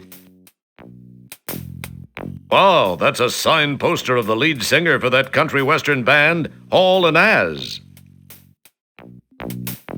This monoamine oxidase inhibitor brightens up an otherwise depressing room. This controller controls the controls on the subspace neurotransmitter. Geez, is this guy a control freak or what? This appears to be some sort of control room. There's a landing platform beyond the damping field induction coils in the archway. The carton is full of spare parts and tools to keep the subspace neurotransmitter in operation. An acetylcholine torch, a bunch of axon terminals, a cell receptor, and a new package of postsynaptic membranes. Warning to phenylketonurics, contains phenylalanine. This box is full of daddies. Daddies are modules which, when inserted into intercranial slots, give the user complete knowledge of whatever topic is programmed into that particular daddy. It's the one called Nigel, the larger of the two mass-laden brothers. A massive subspace neurotransmitter fills the desk. Amplified by brainwave patterns, neurotransmissions are not affected by local damping fields. But you already knew that, right? A massive subspace... A box of MODIs, behavioral modification Eurocircuit chips, lies under the desk. You poke and prod amongst the MODIs until you find a MODI labeled churlish. Being intrigued by the word, you glom it. Incidentally, you might want to look up the word churlish before you do anything stupid.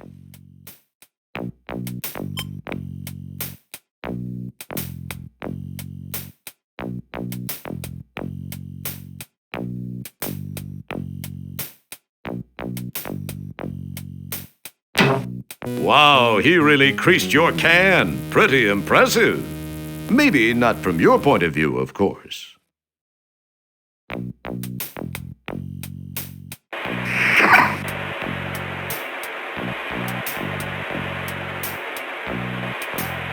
You now possess the MODI.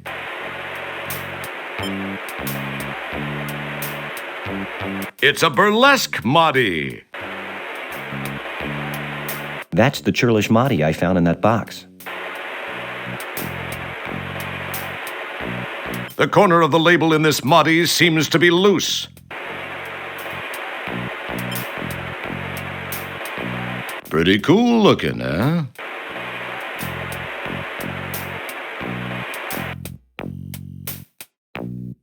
In this...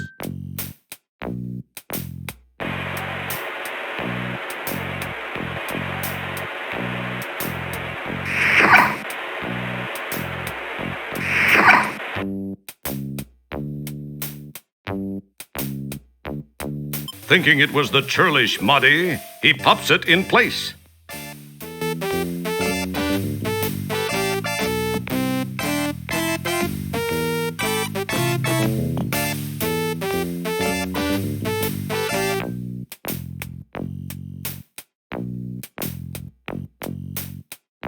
It's a damping field.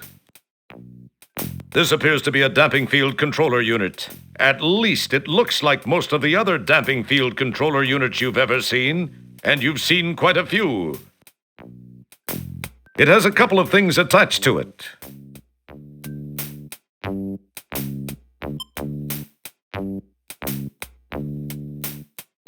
It's Nigel's belt, complete with a damping field actuator and a nifty personal grooming assistant.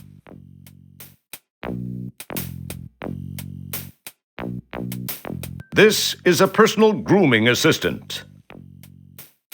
It's the damping field actuator.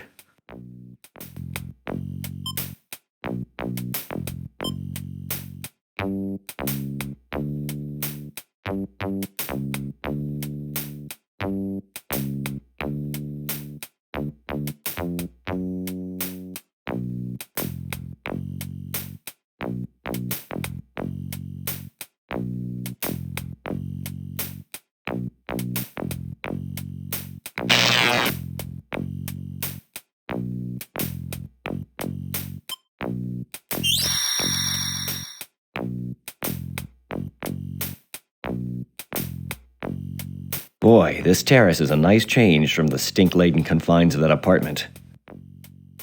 The cityscape stretches like an immense pestilent rash across the puckered, festering face of polysorbate 60. Ah, pretty.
Hey, here's your fish!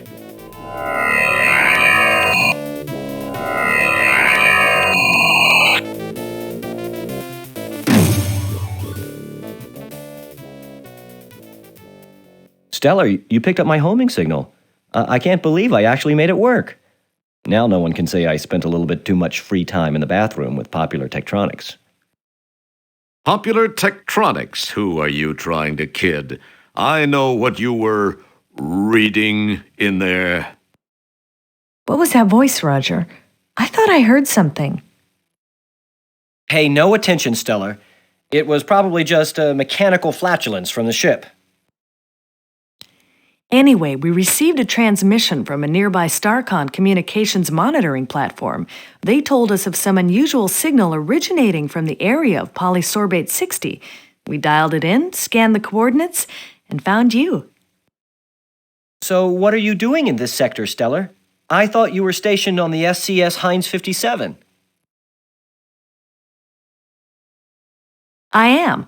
I had some leave accumulated and decided to take it. This is kind of embarrassing for me. I actually came to see you. I've been thinking about you a lot lately, and I was curious about what you'd been up to, so I decided to visit. And when I arrived here, I found you had just left for shore leave on polysorbate. I decided to follow you down and try and catch up with you. When I got to that dump of an inn and found you'd been kidnapped by those thugs, I searched around but could find no trace of where they'd taken you. That certainly is a strange place. I decided to beam back up to the deep ship and try to locate you through your transport communicator signal. When I'd returned, I found you'd left it up here on the ship. I didn't know what to do then until that call came through from the StarCon installation. You're a lucky man, Wilco. Yeah. I guess I am. If you hadn't gotten there when you did, I'd probably be a victim of some serious cement poisoning after those geeks chucked me off that balcony. Terrace. What? Well, actually, it was a terrace. Whatever. Thanks, Stellar. I sure owe you a big one. I'd sure like to collect that sometime. But let's talk about you and me. Perhaps I could take you to dinner sometime soon. I'd like that, Stellar. I'd like that a lot. The thing is that I kind of have a relationship with another, and I wouldn't feel very comfortable about that. I mean, it wouldn't be fair to her. You understand? Not to mention the fact I'd be wearing my sphincter for a necklace if Beatrice ever found out. I hope you do understand, Stellar. I like you. I think I even more than like you. I don't know where I got this inordinate sense of loyalty toward Beatrice. I believe the word that explains that is fear. Pound sand, pal. Please know that were the situation any different, I'd be making that date with you right now. Oh, I see. Friends, co-workers, buddies. That's all this is gonna be. I guess I knew it somewhere inside. I just didn't want to believe it. I guess I admire your trueness of heart, however misplaced. But I feel much more inclined to damn you for it. I know that's selfish, but it's how I feel. I must admit it shows something more about you, more depth of character than I gave you credit for, Wilco. Well, I'm patient if you ever have a change of heart. Well, Roger, we should see what we can find out about those subhuman walking dumpsters that had such a keen interest in you. I don't suppose you heard their names. No, but I did get this neat personal grooming assistant. It needs a little cleaning, but... That's great, Roger. Don't clean it, though. Take it to the sick bay. There's a DNA analyzer there. We can scan the contents and perhaps use the results to get some names and information about these guys. Good thinking, Stellar. I probably would have thought of it, eventually. Yeah, I'm sure you would have, Roger. Look, I've got to go to sick bay and get some treatment for my back after that not-so-graceful rescue. Oh, yeah, that. Sorry. Well, I'll see you there.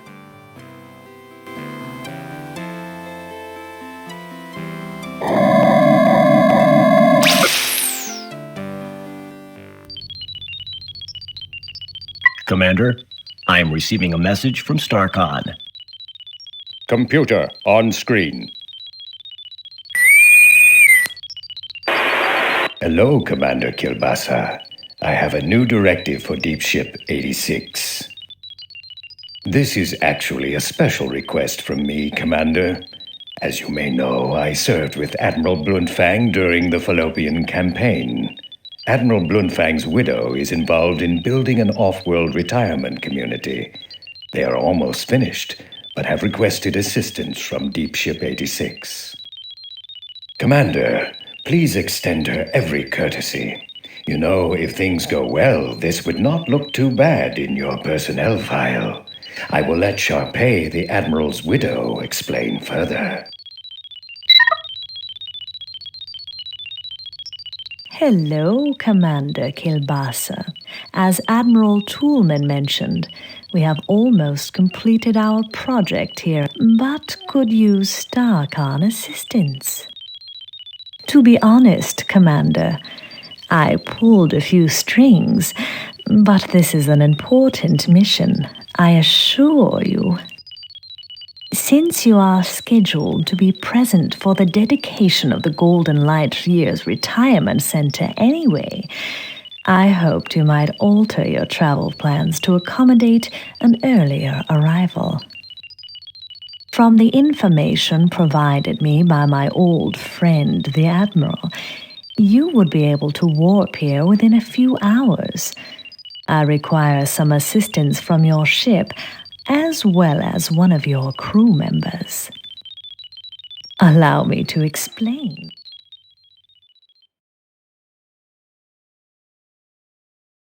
Meanwhile, back in sickbay.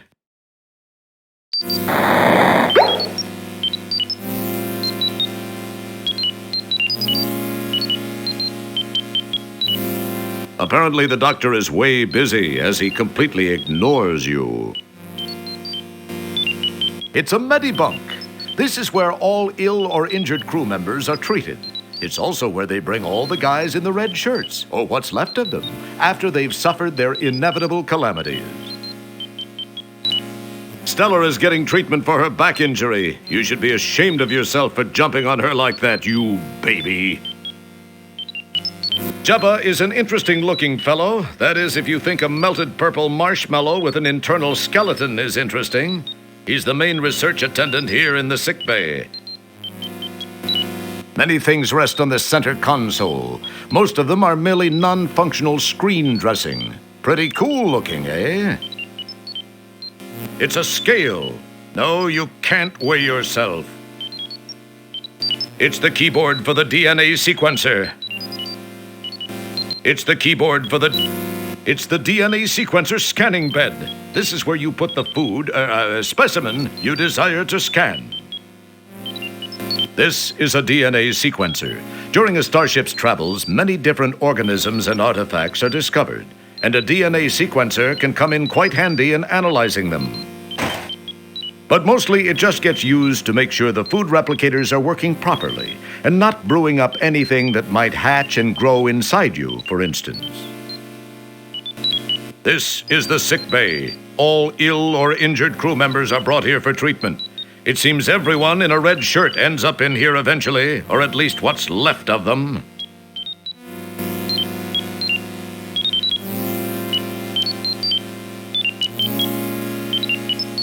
I'm sorry, Mr. Wilco. The sequencer is for use by trained personnel only. Obviously, you don't fit that description. I'm afraid I can't allow you to use it.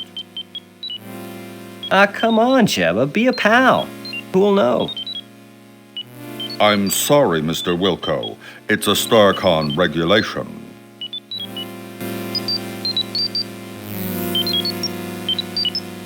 Geez, Jebba, who's gonna know? Let me try this one thing. I'll be out of your way. No one will find out.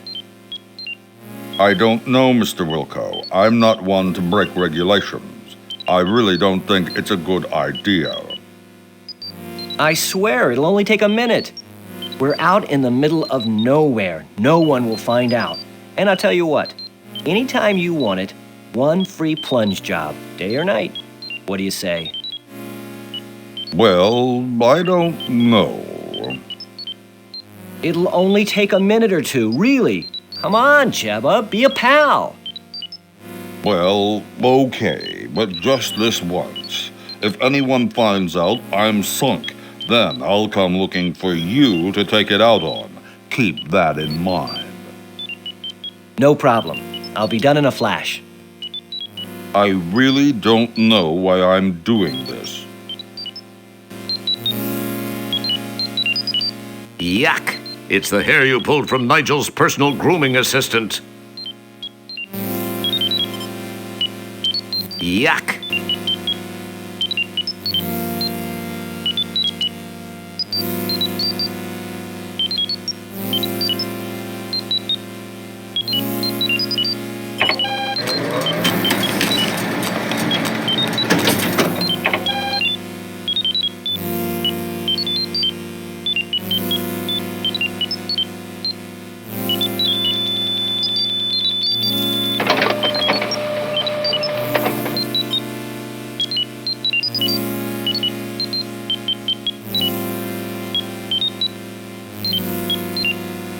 As in all locations aboard the deep ship 86, a ComPost is located here. Ever since stairs were banned during the Ford administration, ComPosts have been a necessity. This is the program card you got from sickbay.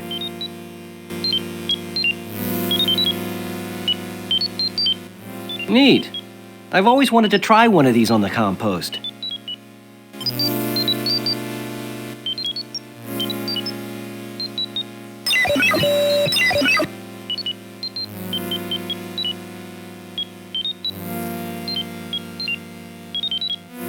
Oh, hi, Stellar. I hope your back's feeling better. They just finished treating me, and it is starting to feel better. However, I was told to lay off rescuing people for a while, especially you. So, did you have any luck? I got some information from the sample I ran through the DNA sequencer. When I tried it, all I got was a name. All it said after that was that the file is closed. I wonder why that is. I don't know for sure, Roger, but it seems a bit suspicious. When a file is marked like that, there's usually a very good reason. Most frequently, it indicates the file is closed for intelligence purposes, or it's legally sealed by some judicial body. In the case of those tubs of guts that grabbed you, I'd have to say it's not a government agency directly behind it. It sounds more like someone with access from the outside to a friend or two inside. A more paranoid person might say this smells way wrong. Then again, when did you last change your socks? If the files are sealed, then we have nothing to go on. True. The only thing I can think of is that they may be accessible by jacking into cyberspace. I've never done it, but I know it can be done. So I guess this means you won't be trying it first. I'd love to try it, but I can't since we don't know how. Well, actually, I read it can be done with the help of a cyber jack and headset and a cyberspace jack interface module. The article said there are several things to access out there and that there's a vast library of files to browse.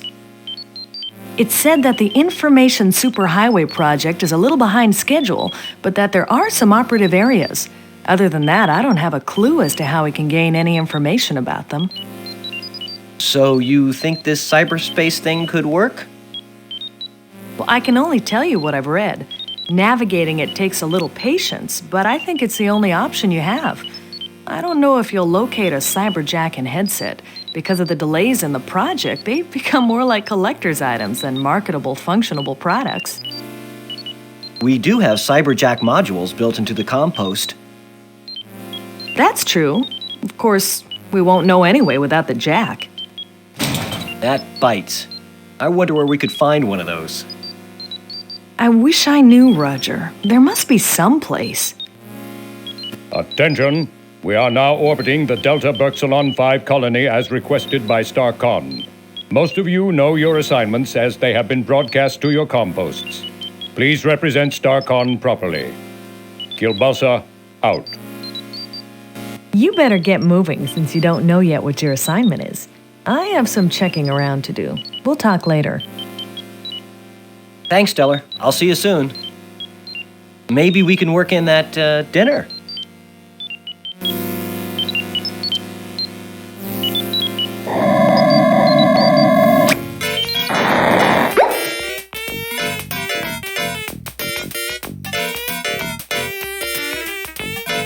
Your quarters are cozy and intimate, yet spacious. That's one of the advantages of living in a converted cargo hold. This is a Beetlejuice clamoring hagfish fern. You've tried everything you could think of to get it back to health. Unfortunately, all you could think of to do was to stand over it and say, Beetlejuice, Beetlejuice, Beetlejuice. You had tickets to see Quasar live in concrete with Beatrice. That was before you got busted back down to janitor and assigned to this dad-blasted floating heck hole of a mother-talking spaceship. A note, this game has scrupulously avoided any rough language that would result in having to be rated as an adults-only computer or video game by the Game Censorship Board of the U.S. Senate Subcommittee. You've got a Quattrozevi portable quartz heater set up in here. Your kitchen is in here, complete with garbage disposal, solid waste regenerator, and cockroaches. Say it's the old hint book you found in the bargain bin at the software store in Space Quest 4. This table is supposed to be used for paperwork and gracious dining. Since you do neither, you found it makes a great place to stash all this junk you've collected over the years. This table is supposed... Since you... Ooh, it's your old Autobucks card from your shopping spree at the Galaxy Galleria after you saved the latex babes from that hideous sea slug in Space Quest 4. It's expired, unfortunately, but then you don't need much money aboard the deep ship. Besides, people would talk if they saw you dressed that way again. Looky, it's your old Labion Terror Beast mating whistle from Space Quest 2. Wow, it's the old translating gadget you used to communicate with the subterranean alien back on the planet Corona in Space Quest 1. Too bad they don't make those little dilithium watch batteries anymore. Whoa, it's the star generator remote control you found aboard the Sarian ship during Space Quest 1. Hey, it's the Pocket Pal terminal you filched from an abandoned land speeder on Xenon during Space Quest 4. This table is supposed to be It's a discarded cigar stub from the Galaxy Galleria in Space Quest 4. Hey, here's that pack of matches you stole from the Ulan's Flats bar when you returned to Space Quest 1 during the time travel sequence in Space Quest 4. It's your life savings. Wow, it's your official employment rejection letter from Sierra Online at the end of Space Quest 3. It just says, "Not a chance," and it's signed by Ken Williams. You won't need that Buckazoid on board. Save it. Put it towards your education. These are your boots. Wait a second, you're already wearing your boots. That's odd, you don't remember having a second pair of pants? Maybe you've got an evil twin from a parallel universe walking around the ship naked. You've been meaning to do this laundry for several months. Now it's permanently stuck to the floor. It's a medical reference of janitor-specific ailments, diseases of the genitalia. Your quarters are cozy and intimate, yet spacious. That's one of the advantages of living in a converted cargo hold. Why do all these starships come with shimmery sheets? What's so futuristic and wonderful about shimmery sheets? They wake you up at night. They're cold and slippery. And the worst thing is getting up every morning with sequins imprinted all over your face. What's up with that? This headboard contains vital function telemetry modules, full spectrum illumination, and as the ultimate in high-tech entertainment, an 8-track player with quadraphonic sound. Boy, nothing beats being part of an advanced civilization. It's a picture entitled Rocket Ship to the Moon. Now, if you could only figure out what the heck a moon is. This lovely kryptonite mood lamp casts a cool glow over the room. You saw this detailed die-cast model of an early StarCon Solar Scout in Milky Way today, StarCon's in-flight magazine. It seemed like a great investment at the time. Somebody told you that Venusian mini-blinds would look good in here. Then again, somebody told you that you look great under fluorescent lights. Ah, your old Xenon Army knife from Space Quest 1, in which you destroyed the powerful star generator which had fallen into the hands of the evil kleptomaniac Sarians. Holy cow! It's your Golden Mop Award for your feats of daring do in Space Quest 1. This poor dresser hasn't worked right since they hauled it on board. Wait, were you looking at yourself or at the bureau? Well, same message either way. This poor dress... Wait, what?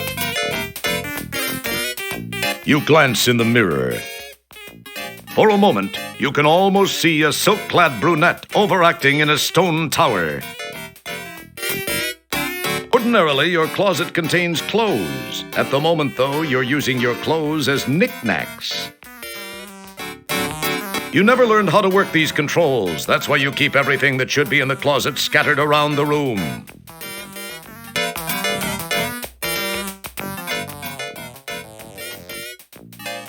This is the screen used to display the numbers as you enter them. You look at it, but nothing. Your food replicator is a nightmare of pooled sticky stuff, dried on gunk, dents, dings, and roach droppings. In fact, the computer's self-survival circuitry cut in days ago and turned off service to your room.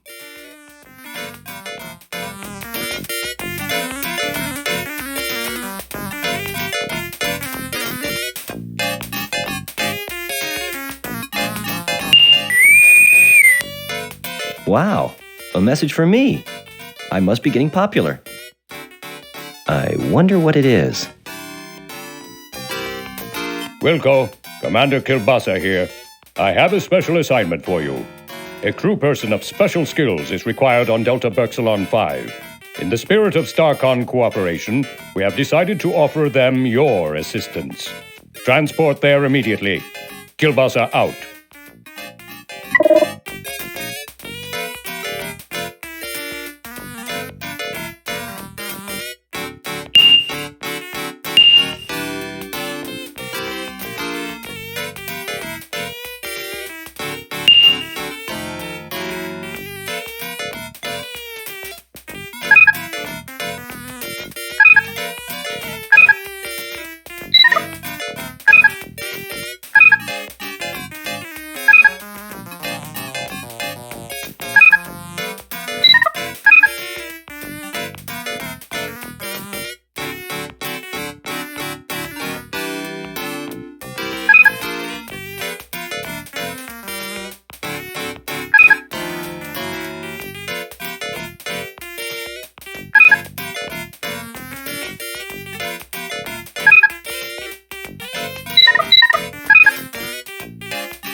The floor is featureless.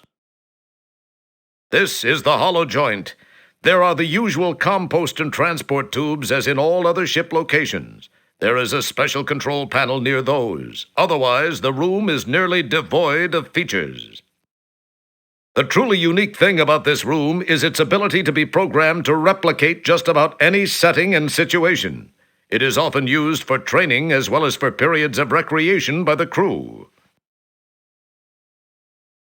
These are the holodeck programming controls. Those buttons seem to be self-explanatory. I wonder what they do.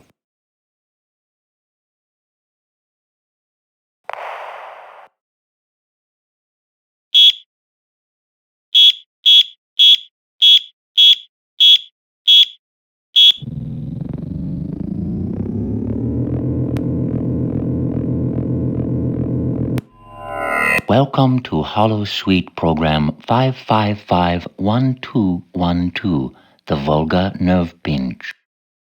Despite our reputation for being pacifist, we Vulgars have developed an extremely practical martial arts technique used mainly for defensive purposes.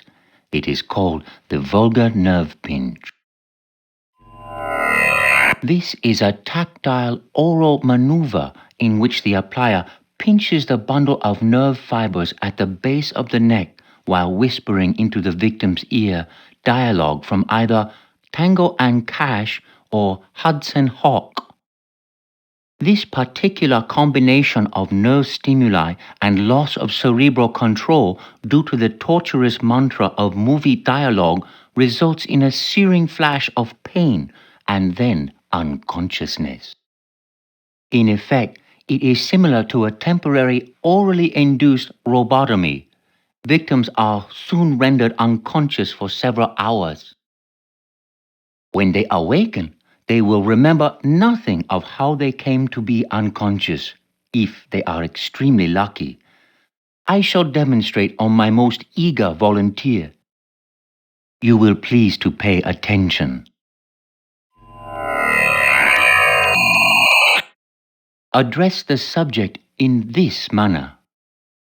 Please to notice the location of my hand as I begin the narcotic chant of cinematic morphine. He mutters something thankfully unintelligible into the ear of the volunteer.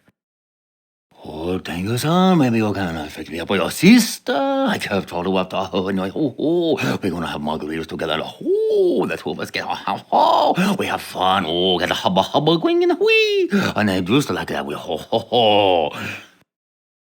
So, as you can see, it is very effective. If you can apply a proper grip to the neck, it will disable 9 out of 10 neck-bearing species. This completes our program. Thank you.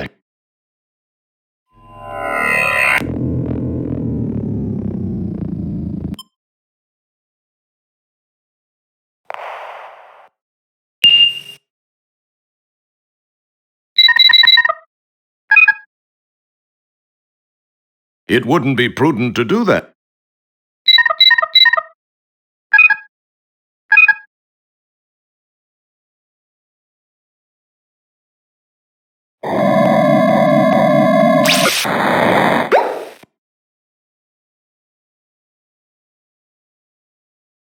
Okay, I'm ready. Energize!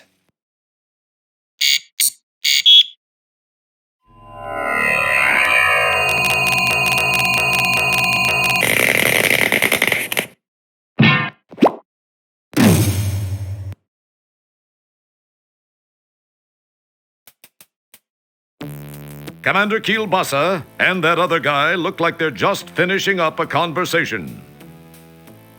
Janitor Wilco, Dr. Bellows and I were just talking about you.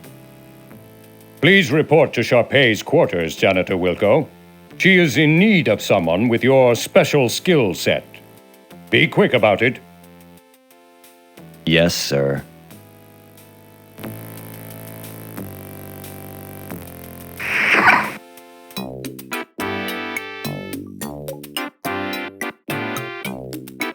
The wall panels of the Ascendo pad are formed from a core of fiber steel between dual layers of expanded polycarbamide sheathing that's guaranteed not to rust, chip, peel, or need repainting for at least 12 millennia. This is probably more than you wanted to know. This display shows you the Ascendo pad's current location. This hatch is closed, but it opens automatically when the Ascendo pad is on the docking bay level, and there's a vehicle in the bay. This portal is open, allowing you to pass through the shaft into one of the rooms.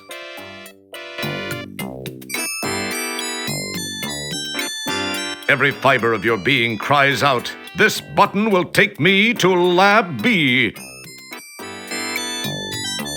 Your highly developed sixth sense tells you that this button will take you to someone's quarters. Your keen janitorial instincts tell you that this button takes you to Lab A. Unless you miss your guess, this button will take the Ascendo pad to the docking bay. You deftly attempt to press the Lab A button with your tongue. Unfortunately, you lack the lingual strength to depress the button fully, but you deduce from the taste that whoever pushed this button last has recently been sifting through sewage.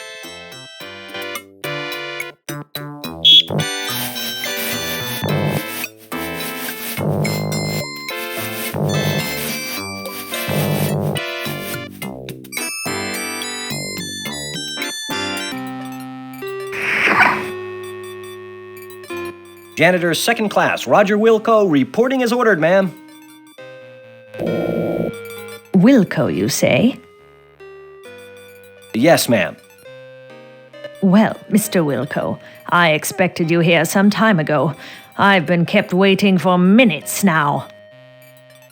I'm very sorry, Matt. Save the pathetic whimperings for your StarCon superiors, which I would expect includes everyone and everything on the food chain over there. Ma'am, I came as... Young man, I lack the time, and most importantly, the patience to indulge you as you whine your way from one excuse to the next. May we please just begin? Sorry, but I wasn't briefed on what tasks would be required of me. You are a janitor, Mr. Wilco. What do you think I want from you, a heart transplant? What has become of StarCon? When my fifth husband, Admiral Bluntthang, served, the crop of up-and-coming cadets seemed to have such promise. I recall this one rather striking cadet who... well, never mind that. But you... I pray you do not typify what might be slithering down the halls of our formerly prestigious academy. That is one thing I do not look forward to witnessing. Get to work, Mr. Wilco. You'll find a mop and a bucket right over there. I have no time to devote to your education. That would take a lifetime, and the most copious amount of patience a universe could muster. My life is soon to expire. Please, just clean. I must rest now. The wrinkled one rests quietly in her crapomatic adjustable bed. It's some sort of medical unit. You don't know what it is. After all, you're a janitor, not a doctor, damn it. It's some kind of red medical type thing. These are supplies of a medical nature for the cratered one. A contaminated waste items receptacle stands awaiting contaminated waste items. That's a joke can. The old-timers use it to fake the new interns into thinking they have sucking chest wounds. It's a real hoot. It looks like a heart monitor. It must be amazingly sensitive since this crusty old beast appears rather heartless. One of the much heralded just say no to death devices designed to make you at least feel perky and more upbeat about the big D.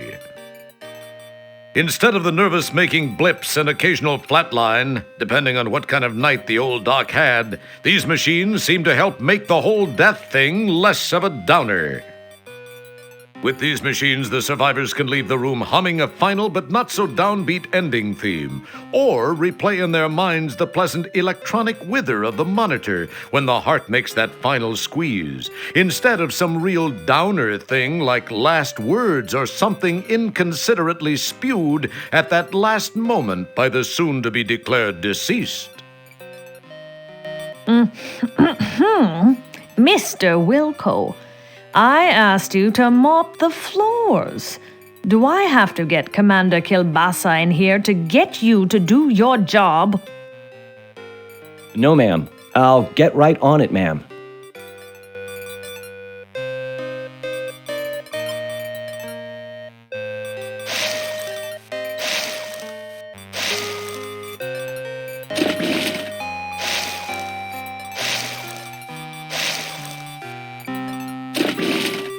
Mr. Wilco, please rattle the handle on that commode.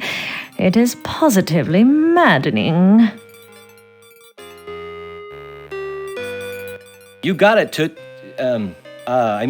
right away, ma'am. Whatever I can do. Please do it, and quietly. I must have my rest.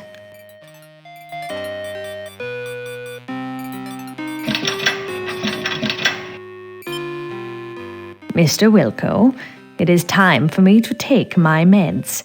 Please fetch my trisonic sortium from the medicine cabinet. Yes, ma'am. Maybe I can get this old hag to overdose. What was that, janitor? Nothing, ma'am. I'll get those for you right away.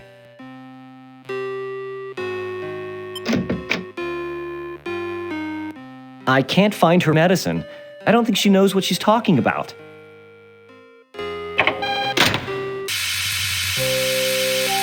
Hey, what the? While we await a fully formed thought from Roger, it should be mentioned that there seems to be some sort of gas entering the room through the left vent. Hey, there seems to be some sort of gas entering the room through the left vent. I seem to be in a world of deep... Ah, jeez, the door!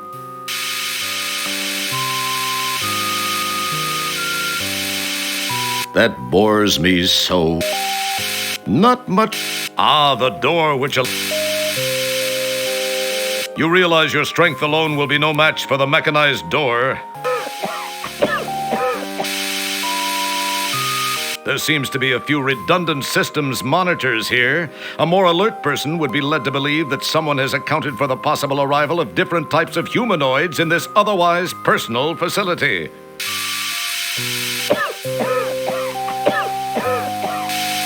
The hydro-riser piston gleams proudly, truly up to the task of propping up the most expansive of dermally housed humanoids.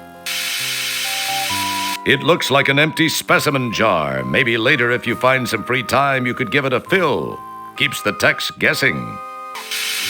It's some scanner-looking thing above the bed. You, as a janitor, would only have a clue as to what was contained in those bottles if the content showing through them resembled some sort of waste product or cleaning supply.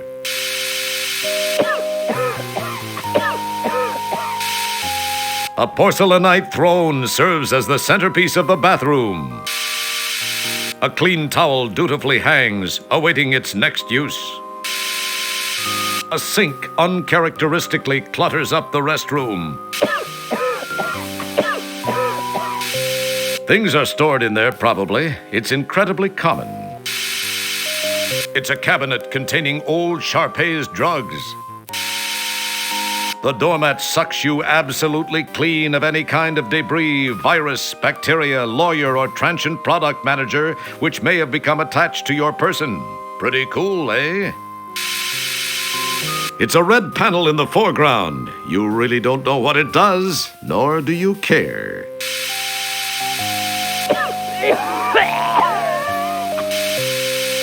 And you thought the fumes from lactose intolerance were bad.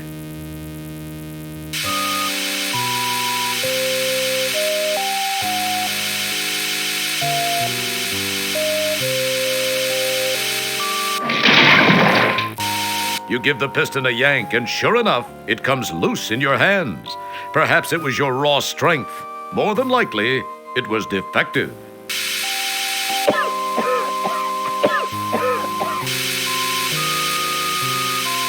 It's the Crap-O-Matic adjustable piston.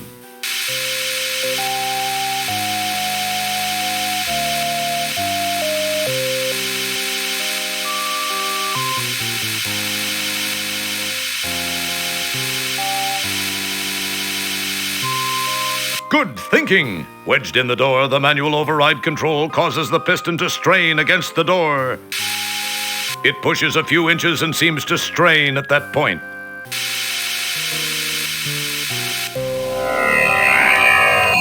Wilco! Oh, hi, Stellar. What are you doing here? There's no time to talk, Roger. We've got to get out of here now. 1, 2, 3.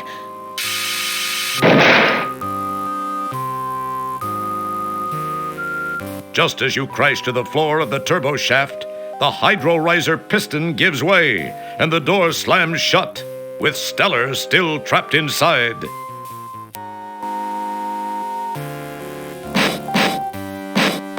You claw and pull at the seams of the bulkhead door, but to no avail. Just then, you hear and feel an explosion, which seems to have come from behind the door.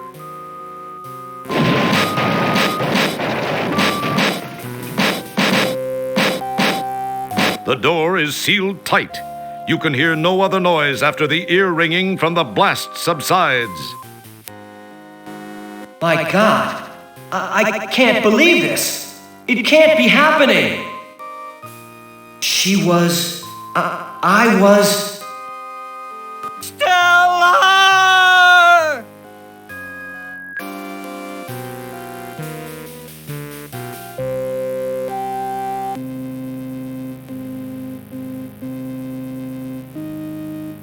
It's hard to believe that this is the Hollow Suite. The setting is much like the graphics you've scanned in the library from those planets more interesting in their climatic diversity. From the scenic jutting peaks, soft hills, and lake in the conjured distance to the lush, pixelized growth of trees, flowers, and grass in the foreground, the holodeck has that sublime park-like perfection. Unfortunately, its serene beauty is sadly negated by the headstones and the solemn event about to occur, the laying to rest of your rescuer and true friend, Stellar Santiago. You are feeling as you have never felt before, perhaps helped along by the relatively short stints aboard the various ships, as well as all too brief friendships. You've been spared the emotional devastation of true loss by lack of attachment. This, however, is a different feeling. Far different from anything you've ever experienced. You can't help but wonder how you'd act towards Stellar given a second chance, but you know that can never happen. She gave her life for you, and you will never be able to thank her. Enough smarm already. Let's funeral! Ladies and/or gentlemen, we assemble here today to honor the memory of a former crewmate, Lieutenant First Class Stellar Santiago. Her unfortunate death takes place in the shadow of a new community, the dawning of a new life for the aged of our galaxy. Although death is never easy to accept, we must remember that the tragic accident which took her from our midst occurred while she was on duty. If a member of StarCon must perish for some reason, there is no more honorable way. It is part of the oath we recite and take to heart when we pledge our allegiance.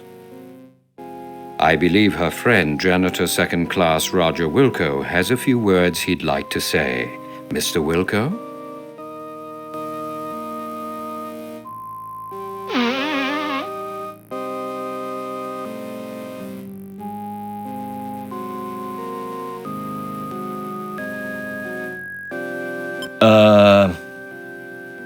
I only knew Stellar for a short time.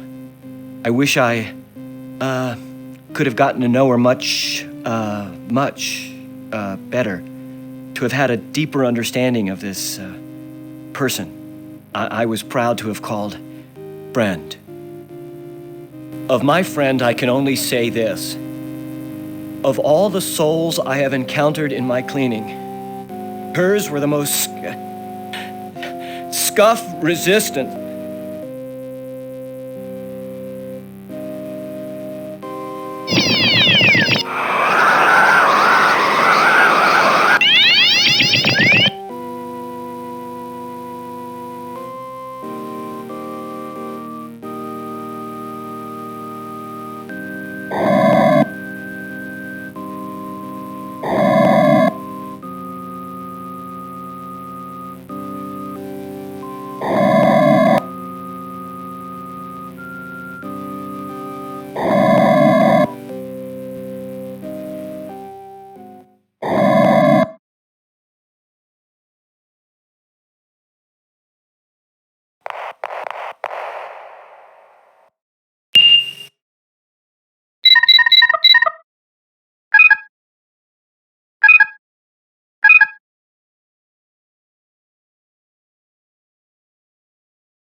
Wow, a message for me.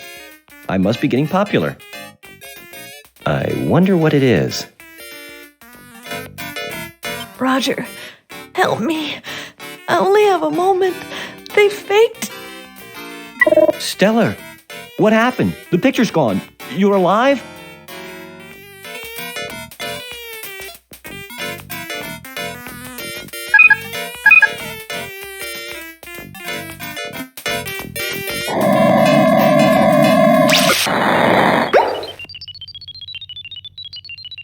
The main view screen is filled with stars and distant galaxies, representing untold scores of civilizations and a vast amount of untapped knowledge that could reshape the way we think of time and space. But more importantly, you're proud to notice that your new squeegee didn't leave any streaks. He's the ship's engineer. That's the communication officer. That's the science officer. That's Dorf, the ship's chief of security. That's Commander Kielbasa, dummy. With these controls, Commander Kielbasa can override navigational subsystems, access ship-wide computer functions, perform sensor sweeps, and get to level 6 of Super Nunzio World. That's the schematic diagram of Deep Ship 86. This is the bridge, the very nerve center of the SCS Deep Ship 86. The enormous deep ship cost millions of buckazoids to build, stretches on and on seemingly without end, and limps along at a snail's pace. Sort of like the first Star Trek movie. That's Commander Kielbasa's command center. No, wait, it's his scratching post. No, it's his command center. Scratching post. Wait, kids, don't fight. It's both. With these controls, Commander Kielbasa can adjust the elevation, tilt, rotation, and firmness level of his command center. And if you put in a quarter, it'll massage 320 different acupressure points. Yeah, you rearrange the commander's chair and he'll rearrange you.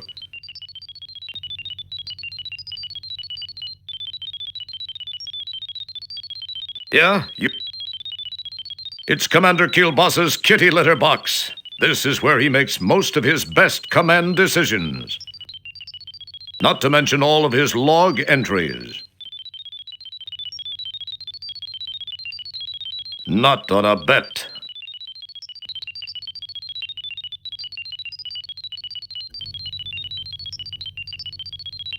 Commander Kielbasa, you're going to think I'm crazy, but I've just received a distress message on my ComPost. And it was from Stellar. Wilco, have you been whiffing cleaning fluid again? I'm absolutely as sane as I've ever been. She's being held on Delta Berxilon by Sharpay. Wilco, Do you realize how irrational that sounds? We buried Stellar. You were there. Maybe you need a rest. Take a couple of hours off. Sir? Wilco, we have our orders from StarCon and we'll be carrying them out. Drop it, janitor. Leave the bridge now, Wilco. I've made my decision.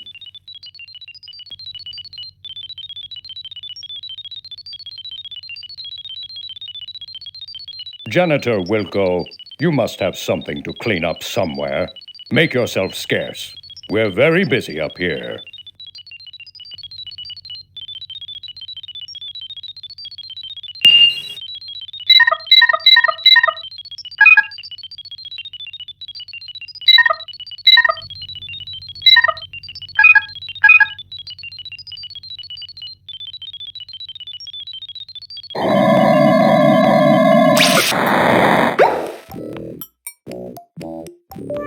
This handy-dandy scrolling board announces incoming and outgoing shuttles. During the quieter stretches, it's also used to display the scores when they hold donkey basketball games in the shuttle bay. A nice fatty donut. Magnum will probably scarf this down. After all, he needs to maintain his boyish tub-o'-guts figure. This is the entrance to the shuttle bay. Since the shuttle bay is a hazardous area, and since visiting dignitaries often pass through these doors, security is extremely tight here. Magnum opus belongs to an elite StarCon fighting forces called the Flying Flingers, FF for short. That's Chesbro, one of the shuttle bay guards. Magnum doesn't talk. He fancies himself to be like one of those Buckingham Palace types. You consider saying hi until you remember how dedicated he is to his job, and you wouldn't want him to get in trouble for slacking off while on duty. I wonder why you don't worry about that for yourself.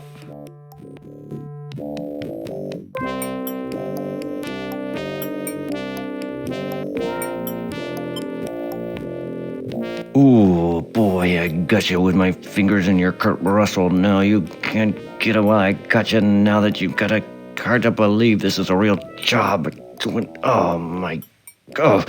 So how come you're not going down? I got you with your mumble jumbo and your hobbit chubby. Ooh, boy, if I only could, I would. Jeez, why don't you step outside, pal? I got you with this. And, I think I broke a fingernail here.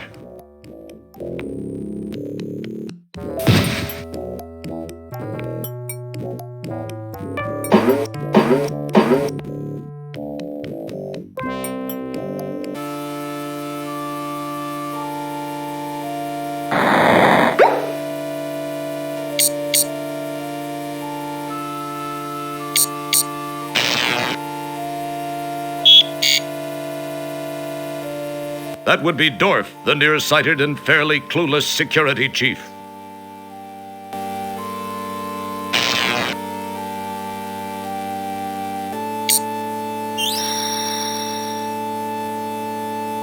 You are very fortunate to not be a prisoner on one of those Cervic cruisers. They'd have you eating your... Oh, heck, never mind. You don't need to hear that right before you eat, that's for sure. Ooh, I do go on a little.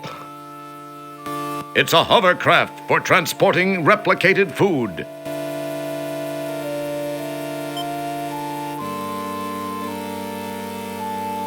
It's one of the interestingly shaped pastries you took from the food cart. Cool. Bobbit kebabs. They whip up some interesting food items in this joint. It's the donut you filched from the food cart. It's a plate of grill hair spaghetti.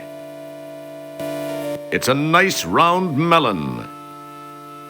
I remember what this is. It's a rack of Orat. Haven't seen this stuff since Space Quest 1. It's a tuberous growth of some sort from the food cart. These look like something they cleaved from the side of Yoda's head.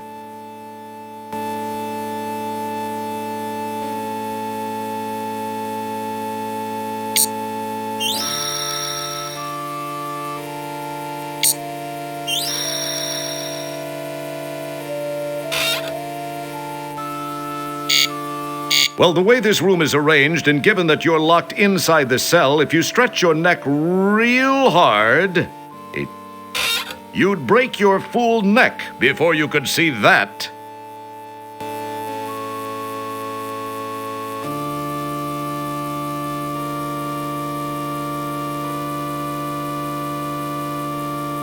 In this,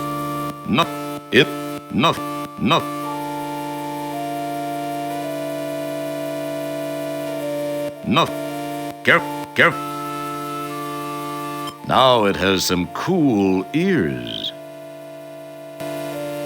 In this gallery, the rack of a rat adds a nice touch. An interesting idea. Something's starting to take shape. What are you up to, Roger? A touchment of that adds something more to your work in progress. How creative. That's a nice touch.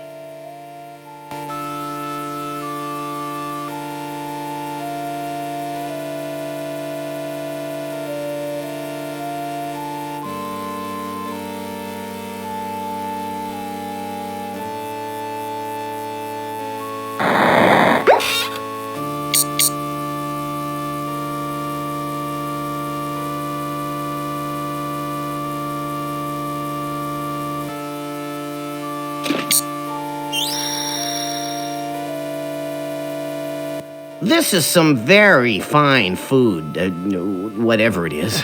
I'm sure you'll find it quite to your liking. Heck, it's probably better than what they feed you janitors. Live it up!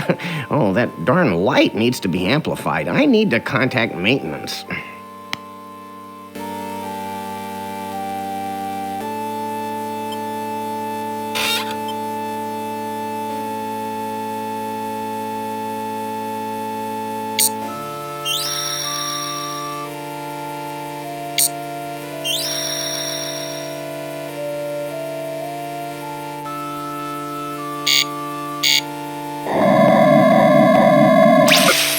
Nice work. Sometimes you actually surprise me.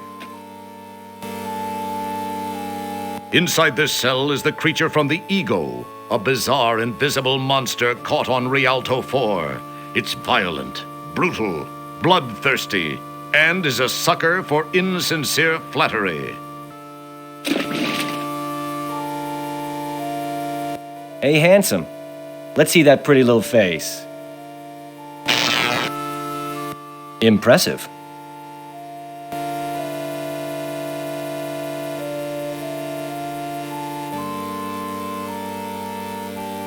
Now there's a real bright idea, but then perhaps you deserve the consequences. If the force field were turned off, you'd be the only one to suffer the consequences. In the event that someone might be looking over your shoulder, we'll save your embarrassment for another time.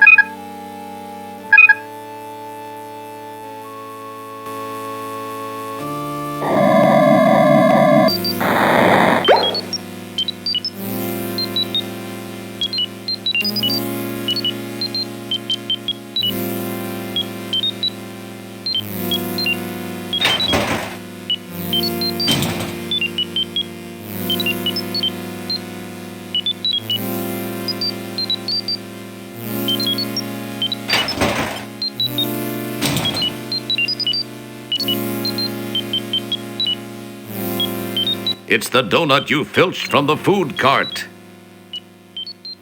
It's a bottle of morphine. Good thinking. It's the donut you filched from the food cart.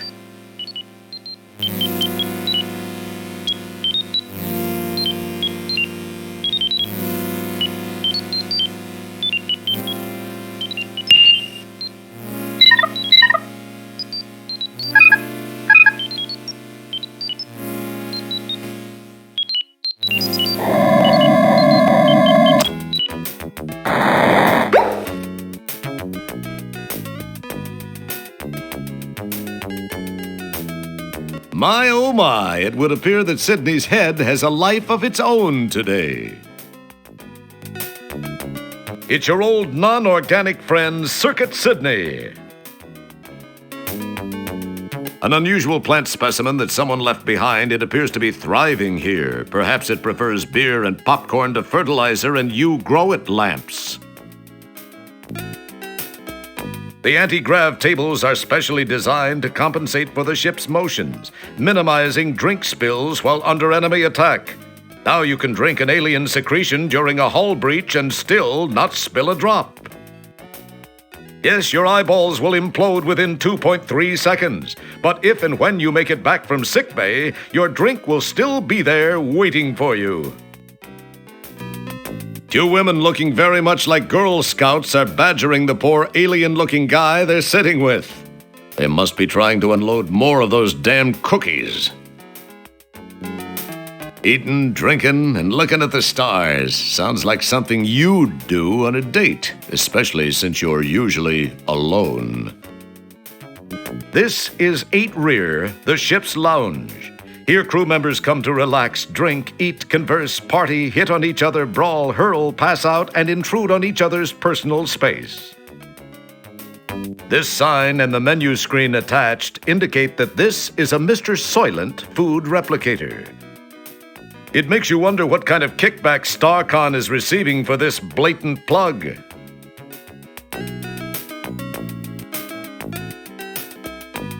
Hello, Roger. Please join me in consuming something. Thanks, Sydney. You seem uptight. Say what? Upright? What are you talking about, Sydney? Uptight was the word. Perhaps that is too archaic a reference for you. It would have been more effective to say that you seem concerned. Oh, yeah. I do have a thing or two, well, at least something on my mind. I am sorry to hear this. I hope your concerns are soon alleviated. Thanks, Sid. I do have to come up with some solutions. Sydney, I have a favor I'd like to ask of you. Flame away, Roger. You know I'd give you my right appendage if you needed it. Funny you should say that, Sydney. I kind of have this situation where that very item could come in handy. Really? Well, I was merely saying that metaphorically. You really are a great friend, Sydney. That'll come in real handy. I can't thank you enough, Sydney. Well, if you really are seriously in need of it, I suppose I could lend it to you. You will get it right back to me, won't you, Roger? Oh, yeah. You bet your nut flanges, Sydney.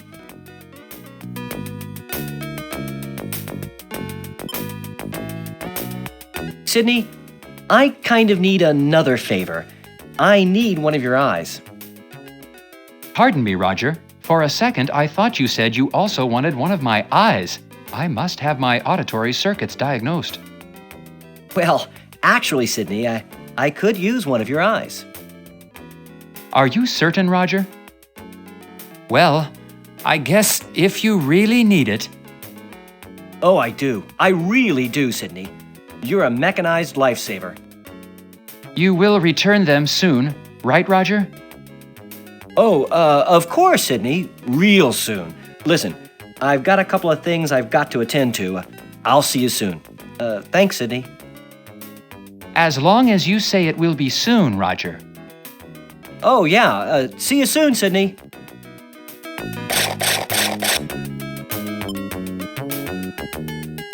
Roger, are you here to return my structural loans?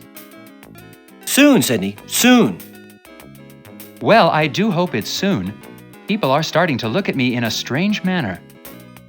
You got it, Sydney. I'll be back soon.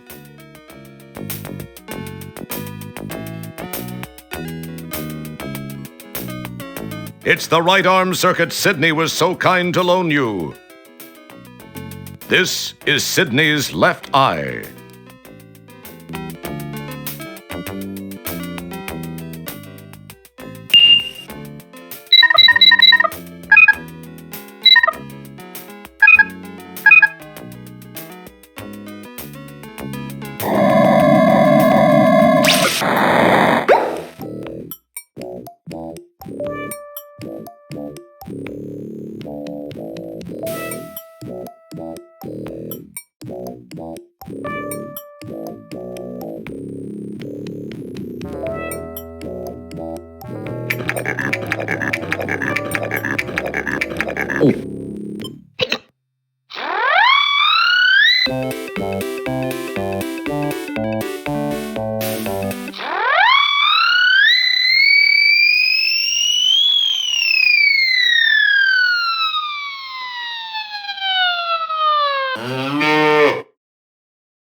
Ooh, boy, I got you with my fingers in your Kurt Russell. Now you can't get away. I got you now that you've got a hard to believe this is a real job. Oh, my God. So how come you're not going down? I got you with your mumble jumbo and your hubba chubba. Ooh, boy, if I only could, I would. Jeez, why don't you step outside, pal? I got you with this, and I think I broke a fingernail here.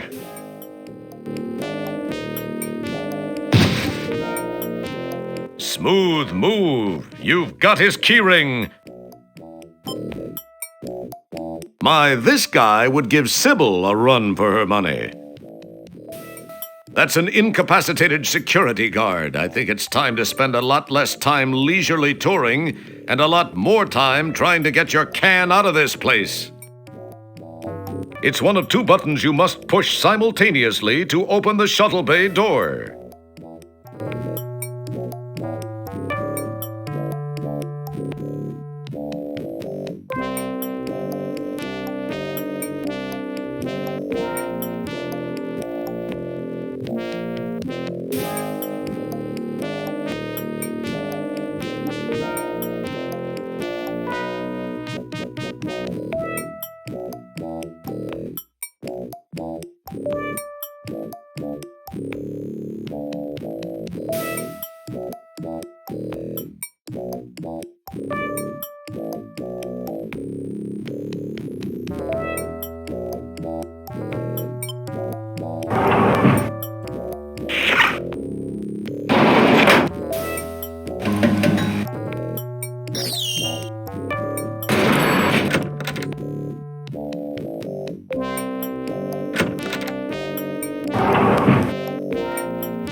She can't take much more of this, Captain. He's waxing the ship. This large, well-ventilated shuttle bay is probably the largest single room on the ship, which is why you can often find Andorian megopeds playing hacky-sack in here. This refueling pillar signifies parking section F8. Instead of F8, this post used to have a picture of a large cartoon mouse, but Starcon removed it after being threatened with legal action by the same company that lost its shirt on Andromeda Disney, the first amusement park on Andromeda. You hear a disembodied voice saying, "Remember your parking space, Luke." This workstation allows manual control of the shuttle airlock and other functions, most of which are routinely handled automatically by the ship's computers. They're incomprehensible to you, so don't even fool with them. Ooh, a mint-condition 57 Gateway Bel Air with mag thrusters, overhead lifters, and 4-pod barrels. This baby's a sleek streak Corsair with push-button tranny and dual airbags. These balsa wood shuttles are really maneuverable, but they don't last 2 seconds in a phaser battle. Some guy wearing a Delco air filter on his face parked this shuttle. This Kiapian runabout strikes fear into the heart of the Japaxian Empire. It's a good compact shuttle for under 8,500 buckazoids. This Tiberian skimmer may look intimidating, but it's seriously underpowered. And that clear steel compound cockpit is particularly vulnerable to meteorites, baryon radiation, and large insects. It's a standard Starcon shuttle built for speed and maneuverability. Unfortunately, with a budget of only 550,000 buckazoids, they had to leave off certain amenities, like airtight seals, decent shields, and restrooms. What a beauty! A true museum-quality McKinley Ultramarine Blue Runner. It will be mine. Oh, yes. It will be mine. In your dreams. Some woman driver parked her shuttle here and contaminated the whole deep ship with these acid-bleeding, multi-jawed exoskeletal aliens, and you had a really huge mess to clean up. Just for that, Kielbasa refused to validate her parking slip.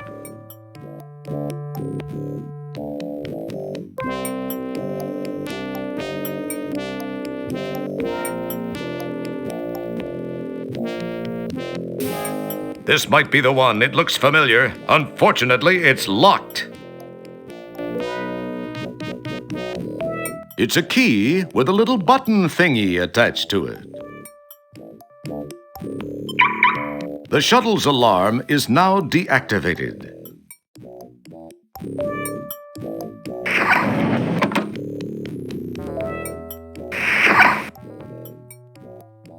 This tank of emergency oxygen serves an incredibly important purpose. It ensures that the shuttle's hatch makes a neat hissing sound when it opens and closes. Who in the world left all this trash in here? Isn't somebody supposed to clean up the shuttle when it comes back from a mission? Oh, wait, that's me. On second thought, it doesn't look so bad, after all. The shuttle always looks trashed like this when it gets back from one of those intergalactic tailgate parties. The shuttle closet contains an EVA suit and helmet for those infrequent repairs. This compartment contains the Devallium crystal subprocessor and main flux coupling. These are the seats for the pilot and navigator, built of a semi-translucent gel foam that molds itself to the shape of whoever's sitting in it. The semi-transparency also makes it easier to spot loose change and crumbs that have fallen between the cushions. Someone must have been fixing the diagnostic relays. It's a recall notice.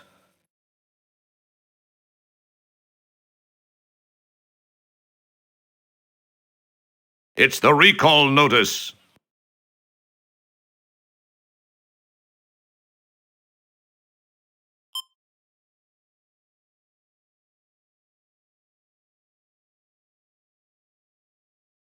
This is the main cockpit display. Various subsystems of the shuttle are monitored and controlled from here. Through the cockpit glass, you can see the shuttle bay interior. This panel would control the weapon systems were this shuttle so equipped. It's the right side display panel. It's just mostly pretty lights and stuff. Cool! This button is for the movies option package available in the DS-86 series of shuttles. Too bad StarCon was way too cheap to spring for it. Cool! This button is for the games option package available on the DS-86 series. Too bad StarCon was way too cheap to spring for it. Can't you read? It's the subroutine program disk slot. Sheesh, so it's a little small. I'm so tired of hearing that. This is the photo triangulation system unit. It houses the optics as well as the print recorder and ejector. That's the retinal scanning unit. Upon launch initiation, the operator is asked to place his or her eye against it to be checked for proper authorization for operation. This button activates the PTS system. It's the intermix confirmation display button. Looky there, it's the trunk handle. It appears to be a release handle for the hood of the shuttle. It says power. Could it be that this button has something to do with the power system of the shuttle? Nah, that sounds way too obvious. This is the shuttle's cockpit. All the action takes place right here. This looks like the launch initiation button. At least that's what it says it is. These are navigational system readouts. This is the shuttle's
That wouldn't prove.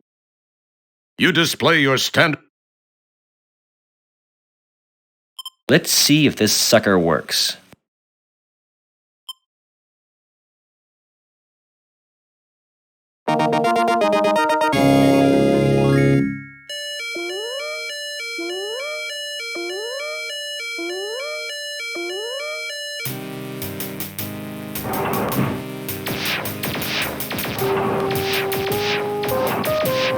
Hey, here's your fish!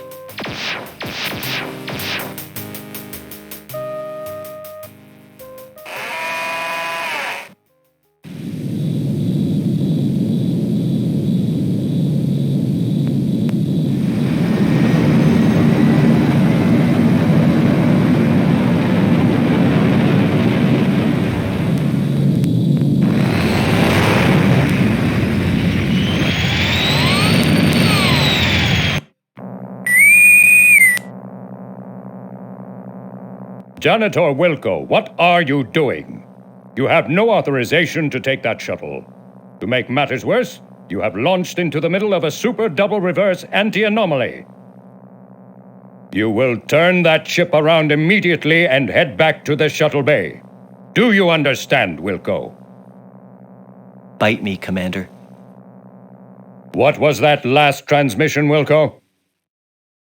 We're having a little problem with the signal, sir. I mean, with all due respect, sir, I did plead with you not to leave Stellar behind.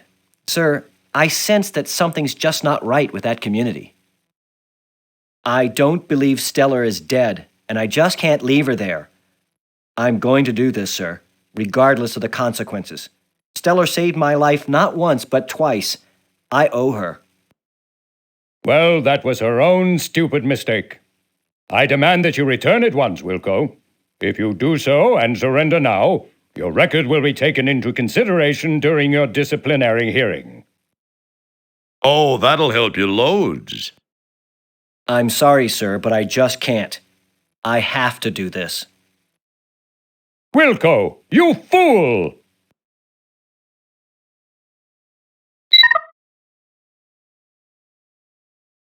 Just then, the shuttle is sucked into the anti-anomaly. Communication with the deep ship has been disrupted.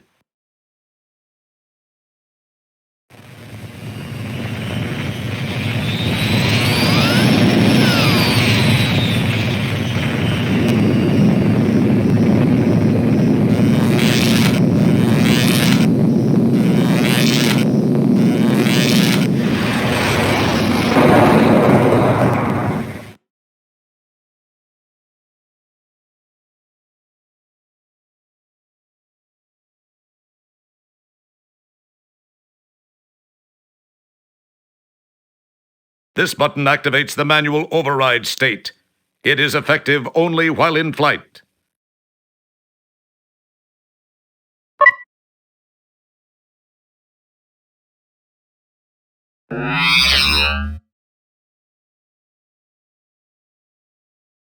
Sir, I am unable to access the navigational computer. I am guessing that it may have overloaded just as the divalium crystal somehow went offline. Once repairs have been made and the shuttle engines have been refired, I believe I can follow the deep ship's ion trail back to Delta Berxilon 5. That would be quite cool, Manuel. You sure about that? Once the divalium crystal has been repaired, our electrical system reestablished, and the engines fired, I am 97.2% certain. Why only 97.2%? I judged 97.2% to sound more hip to our audience than would 100. You would have to mention it. Sorry. Don't apologize to me. It's the players you ruined it for.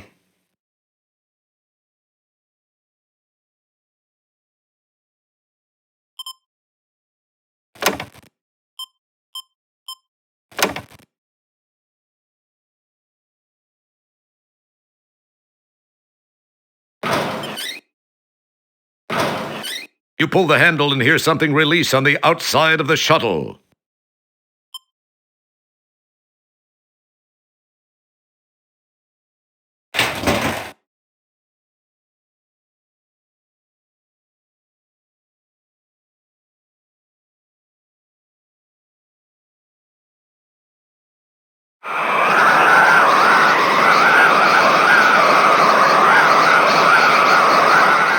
EVA suits weren't designed just as a fashion statement, Roger.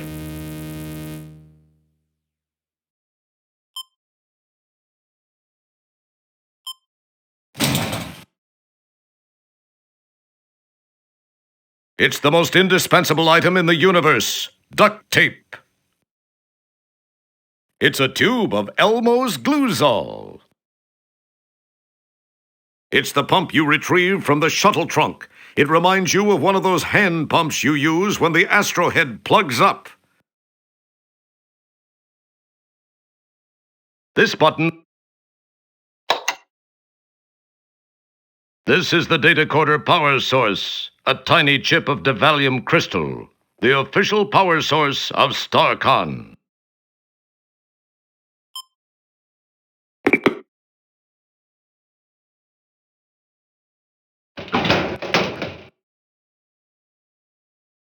Wow, the crystal seems to have broken. I swear it wasn't me. Now we're in deep. Hey, I've gotten us this far, haven't I? Yes, and what a wonderful place it is. How did I get hooked up in this deal? My agent's going to be hearing from me big time.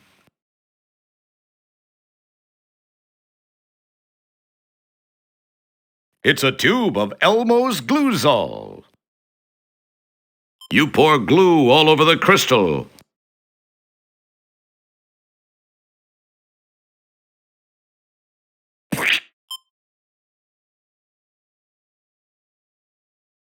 You hold the glue-coated segment to the broken Devalium crystal for 10 seconds to set the glue.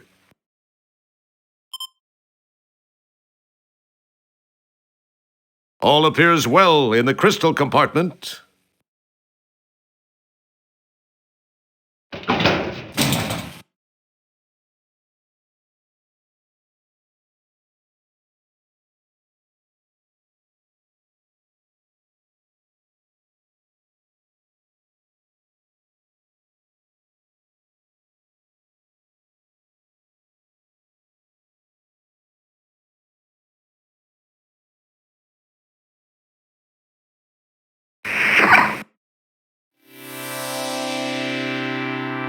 The unfilled hollow of space is now just a fabric's thickness away. You forgot just how much more spectacular the view is from outside. You won't find anything like this in any oxygen-filled environment except maybe for that small vacuous chamber barely holding your ears apart. That, of course, is your freshly stolen shuttle from the Deep Ship 86. What's with this fish deal? Now one stuck in the engine intake. These are the shuttle's jumper cables. That sure doesn't make you feel real secure about this spacecraft if those are standard equipment. It's a help sign.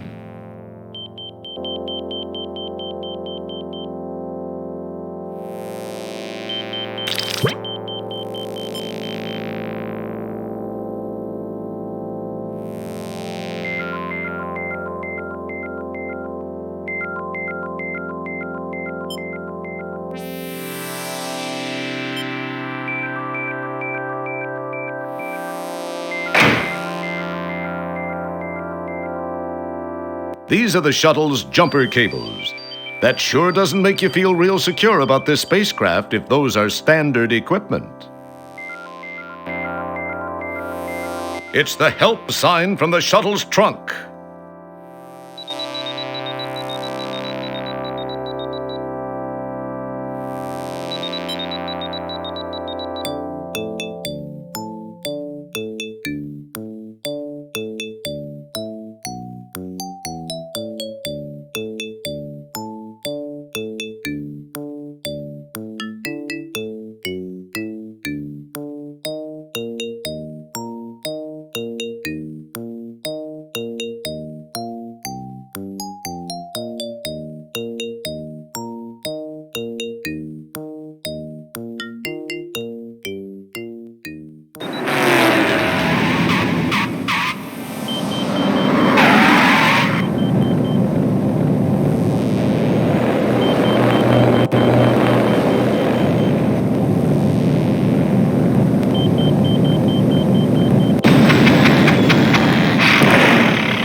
Hello, sweetheart. You look like you could use a little assistance. Is there anything I can do? Well, yes, there is. Thanks for stopping. Well, you just name it, I guess. It seems I've stalled my engines. Could you give me a jump? I have cables. I'd jump you in a heartbeat, dollface. I guess you must have got caught up in that anti-anomaly. It can be a real pain in the... Well, anyway, let's get it done.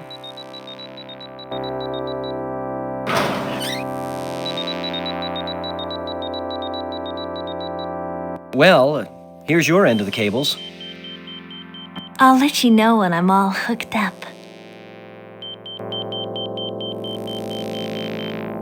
Contact!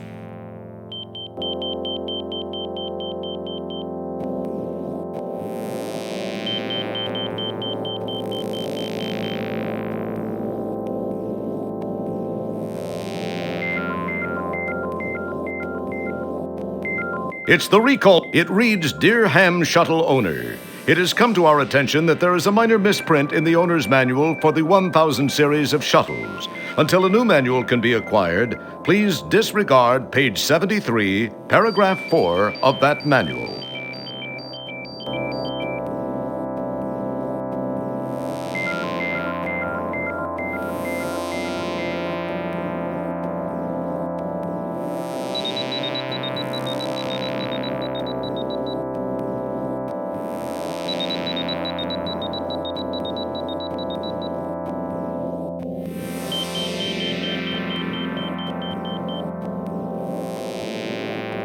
That's just another thing I don't understand.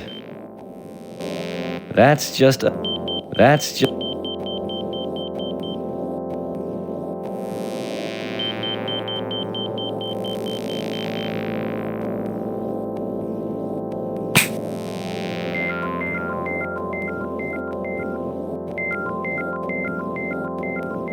Okay, Manual. We're all hooked up. Give it a try.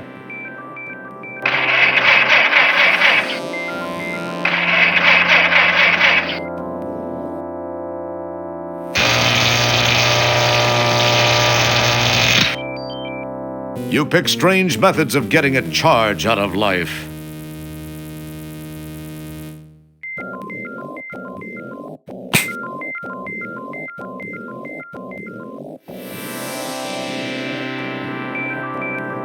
Okay, Manual.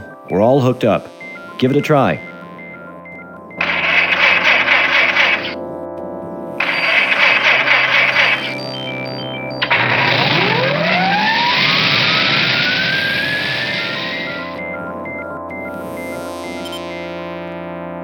Bye-bye, Sugar Bunny.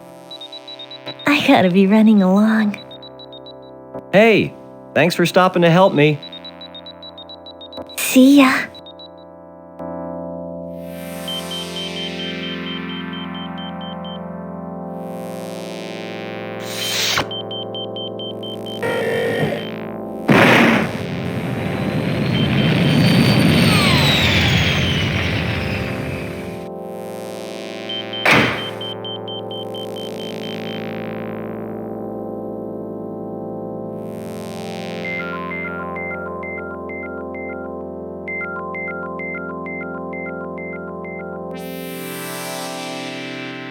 You neatly replace the EVA suit in its proper place.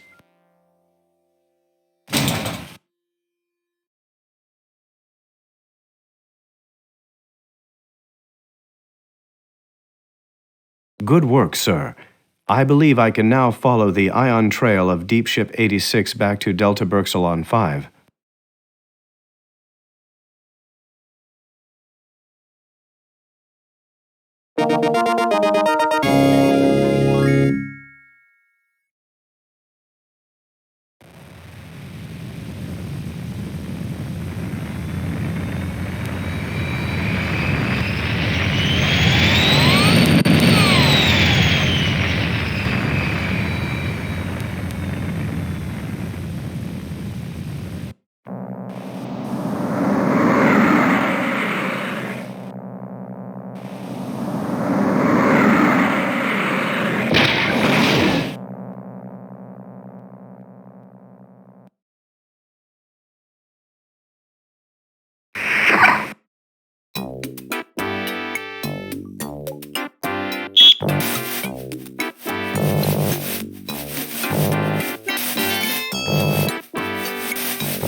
Wow, a mad scientist working on a planet called Delta Berxalon. You wonder what he's doing here? Designing women, perhaps? Sorry?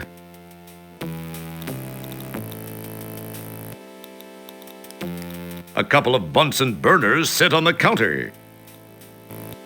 Hey, they've got their own multiband UV wave bath straight out of the Ed Mundane catalog.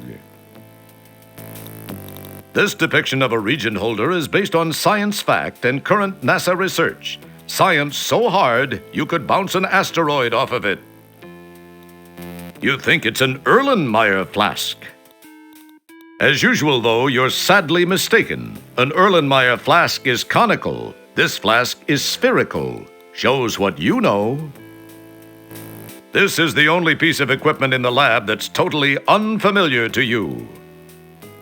It appears biomechanical in nature with a metallic skin that seems to expand and contract slightly. Judging from the way this tank is hooked up to the Bunsen burner above it, you figure it must be a big container of Bunsen. You're not sure whether to turn it on, turn it off, open it, close it, disassemble it, pet it, wear it, whip up a batch of margaritas in it, launch it, or clean it. So in your decisive way, you do nothing with it. Do you understand me? Sprechen Sie Deutsch? Parlez-vous français? Klaatu barada nikto? Apparently, it is either non-sentient or sentient, but a good enough judge of character not to want to encourage you. An overhead readout constantly displays the lab status. Oddly, it reports that all conditions report green. Perhaps it's colorblind. It looks like a typical tank of smegminium, a cheesy substance used in the manufacture of projectiles, thrusters, and pistons. A cybergenic incubator. You've heard about them. You've seen pictures in magazines, but you never thought you'd actually get to see one up close. Big whoop. You peek inside the cage and see... Prip Thrip. A kind of moth that beats you up, steals your team jacket, and then eats it. A beautiful ruby-backed flagellant hops around in this cage, whipping itself with its prehensile tail. In this cage, you can just make out the familiar form of an Orion vivisectional mud puppy, the only creature in the universe that sedates itself, pins itself down, dissects itself, and lets you copy its lab notes. This cage appears to be full of endearing little furry purring creatures. You vaguely remember seeing similar creatures on someone's screensaver. This is one of the nanotechnology laboratories in the Golden Light Years research installation. Just what this room needs, a wall light that gives off a pleasant red glow.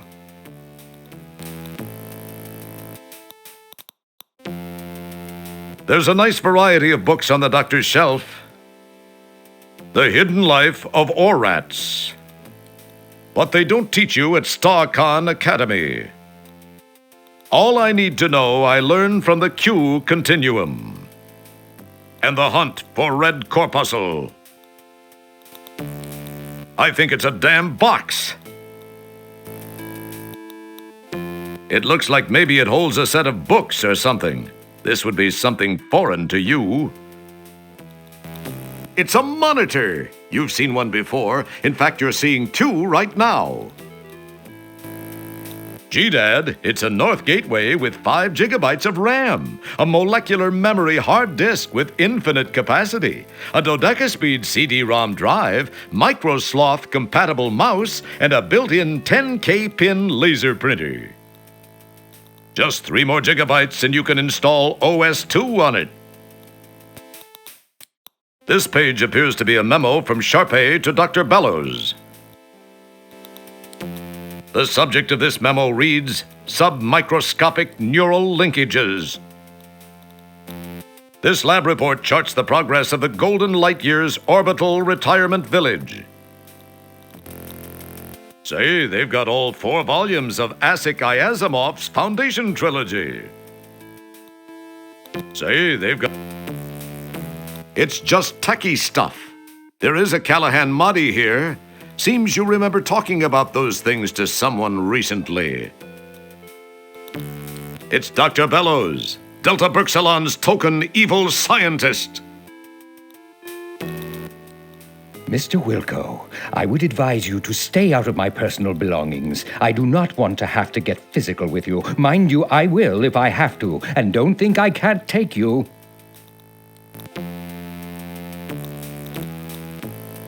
Hello, Doctor. Janitor Wilco? What in blazes are you doing here? Well, Doc, I got a distress call. So why are you here? Because I know it originated here. In fact, it was from Stellar Santiago. You're out of your mind, Wilco. Now go away and leave me alone. I've got important work to do. Goodbye. I know something's up here, Doc, and I'm gonna get to the bottom of it. You'll be sorry, pal. Yes, whatever you say, Wilco. Just get out of my face.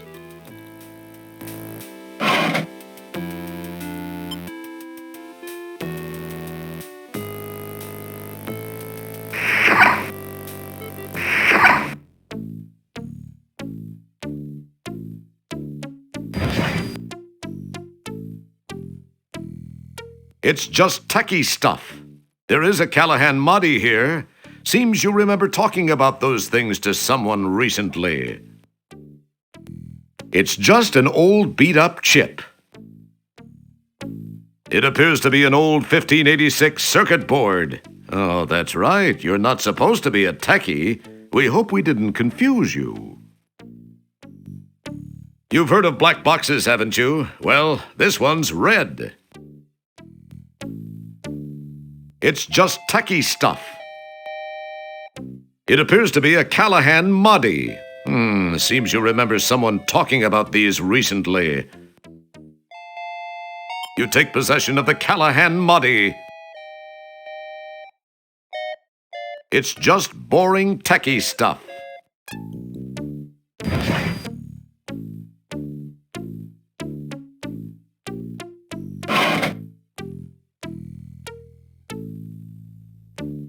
It's a monitor. You've seen one before. In fact, you're seeing two right now. It's just an old-fashioned disk drive.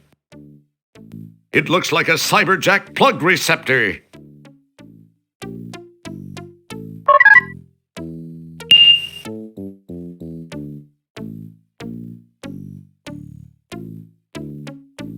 These aren't online yet. Apparently, budget isn't a big concern here.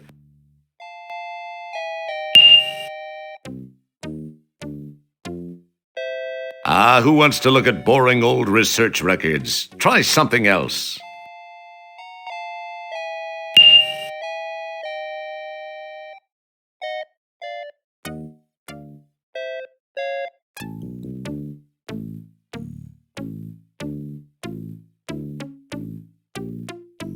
After a click of the screen button, Plotagy begins to painfully, slowly fill the screen. Oh, screw it!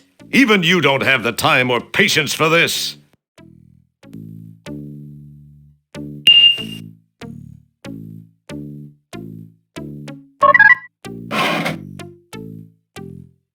The door is a microbe-safe biofilter with quasi-redundant filter seals. You'll never get it open by hand.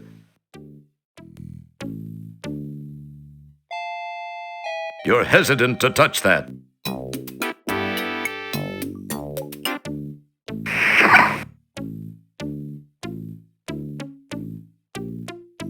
You pick up the memo and read through it. Sharpay was concerned that the secondary transplant subject had evaded recruitment and that steps would need to be taken to either procure the subject forthwith or find a new STS. As usual, you're not really sure what they're talking about, but you're sure you don't like the sound of it. You surreptitiously page through the memo. It's a little too dense for you. There's a switch, but it's apparently a discussion of how to graft attenuated neurons to computerized controllers, whatever that means. Your brain starts to hurt, so you replace the memo. You quickly thumb through the report. It goes into nauseating detail about how certain parts of the orbital village were constructed using microtechnology. A race of micro-robots developed here in the lab by Dr. Bellows built critical sections of the village that would have been hazardous to assemble by normal means. This helped the project come in under budget and in record time. Moreover, the technology developed for the project can be applied in countless other ways, further defraying the cost of the research and development. The implications of this don't hit you for several years.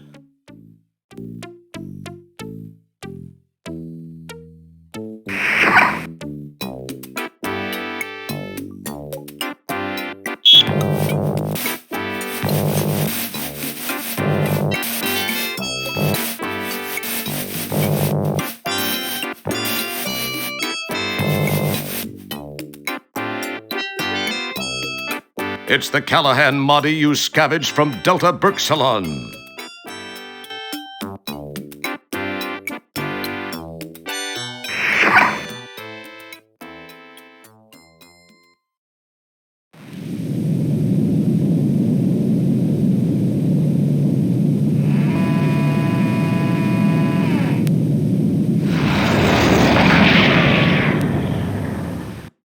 Sir, I believe I may be able to tap myself into the PTS and perform a limited set of functions. PTS? Yes, sir. PTS, the photo triangulation system. It was installed as a crude backup navigational device to the modern navigational computer system. It's what you see before you mount it in the middle view screen. That's delightfully non-helpful.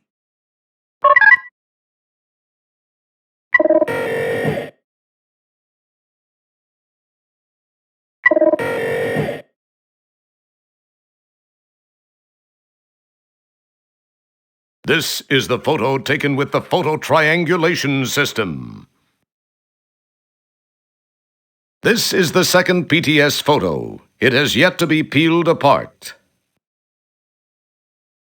You peel apart the photo and negative from your first PTS image.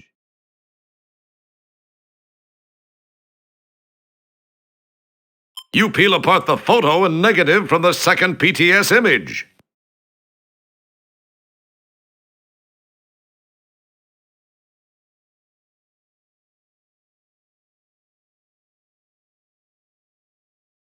It's the negative from the second PTS image. This is the second photo. It's the first.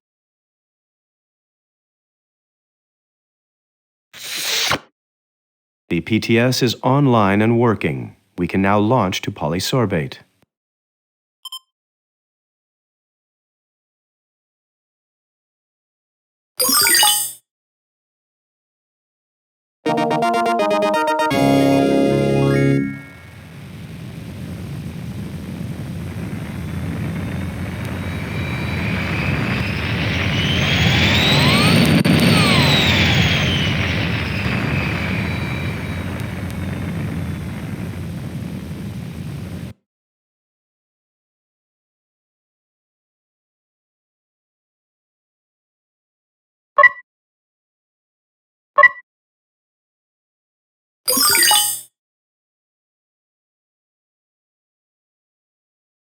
What may I do for you, sir? Step over to the transport pad and I will beam you down to the surface of polysorbate.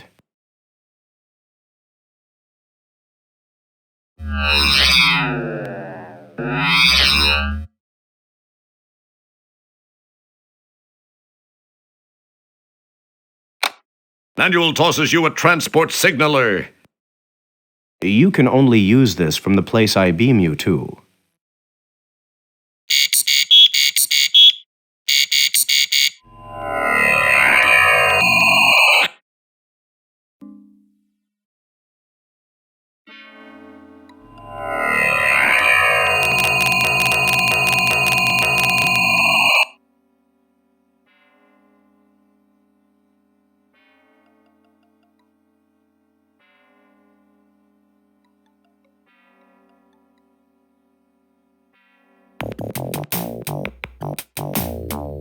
Go ahead and look around, partner. I'll be glad to answer any questions you might have about my fine line of merchandise. Yes, sirree, have a look.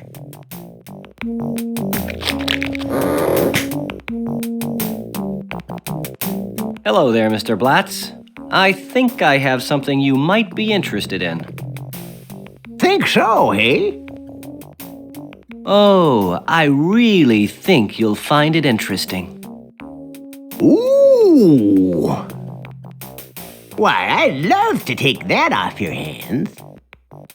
Of course, you realize that it's illegal to sell those, but I could trade you for something. Look around and see what interests you. I could really use a cyberspace jack. Tell you what, I'll trade you for one of those fine specimens in the case. What do you say? No, I want the jack or it's no deal. Oh, now take it easy, Sonny. I think we can do business.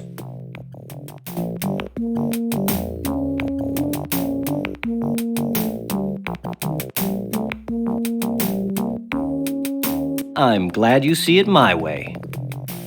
It's been a pleasure. Take care, Fester. I gotta fly.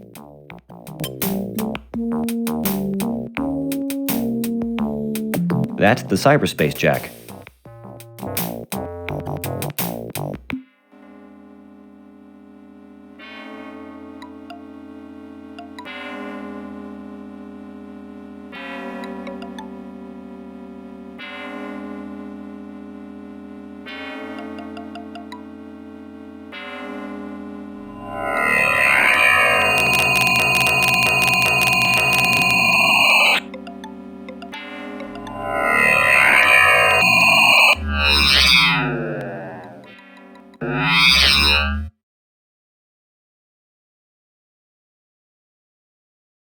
I am here to serve you, sir.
Excellent guess, Cret.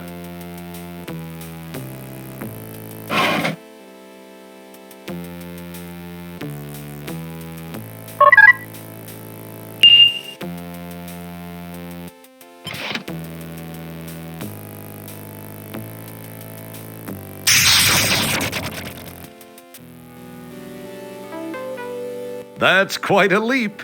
You'd be able to clear it if you could get a running start, but you can't run in this game, only walk. In this space quest, you can't switch to sprint. Not even cyberspace is immune from the mentally deficient types who shoot at road signs. How macho they must think they are. Talk about a brave new world. You'd better be up for it if you plan to explore this cyber terrain. This cyber terrain is just a little arid. It's just more evidence to confirm the old adage that if there's time enough to do it, there's time enough to do it half-assed.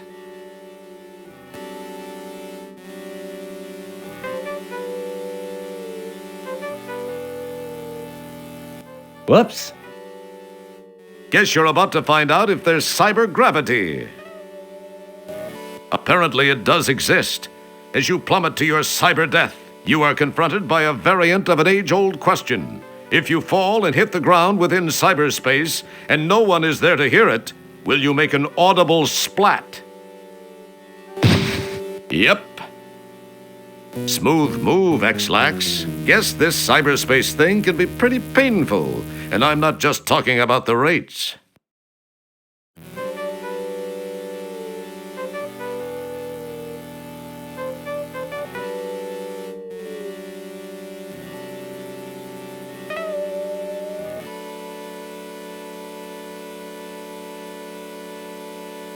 Cool cyber cacti.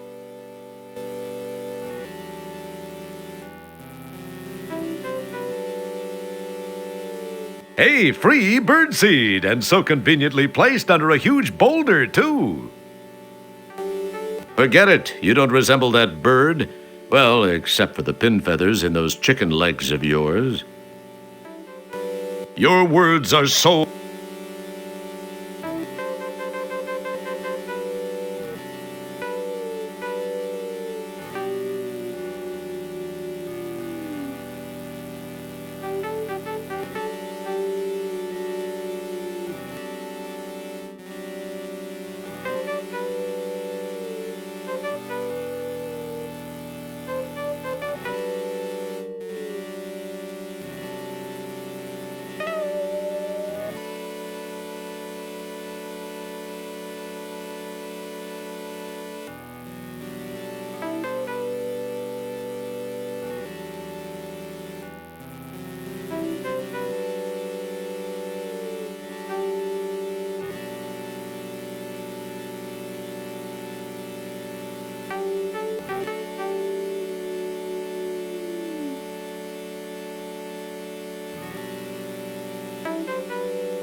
For those of you who aren't paying attention, that's a stop sign.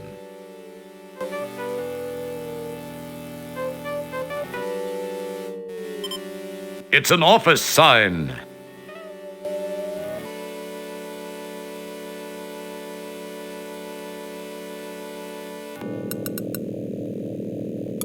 Old highway safety devices recycled from either a decade or 10 years ago stand alert and ready for the non-existent workers to use. A rag hangs from the sawhorse. Who knows what it last wiped up? A screwdriver lies on the ground, probably discarded by the malcontent who vandalized the sign. The sign says it all. There was much talk and rhetoric about the information superhighway, but the executive and legislative branches seem quite opposed to getting together on just about anything either one of them introduces. Just look at the space program. Anyway, the frustration of a former employee is documented in the amendments to the opens date. Wow, a genuine Tonkoid M501, and the best year, too. It's been a long time since it's rolled over any plastic crate. It's the skeleton of a skyscraper currently under construction. At least they've gotten a good start on the executive headquarters. Guess that's business as usual. It's a BFT 9000 Cyber Earth mover. Girders, some of the building materials some airheaded committee thought necessary for their project, lay unused and heavily rusted. A long section of board lies on the ground.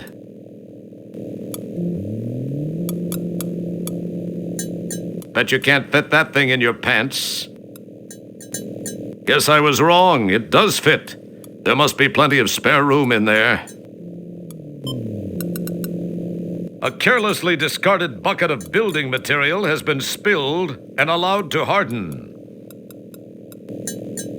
This seems to be the contractor's office for the information superhighway. It's not too congested. The Port Ahead by Schroed Johns Incorporated stands silently waiting to make its designated collection of organic waste products. Oh, mama, I'm guessing one too many burritos for the last guy in here. This is the temporary on-site supervisor's office. It was abandoned with the rest of the project once funding was slashed.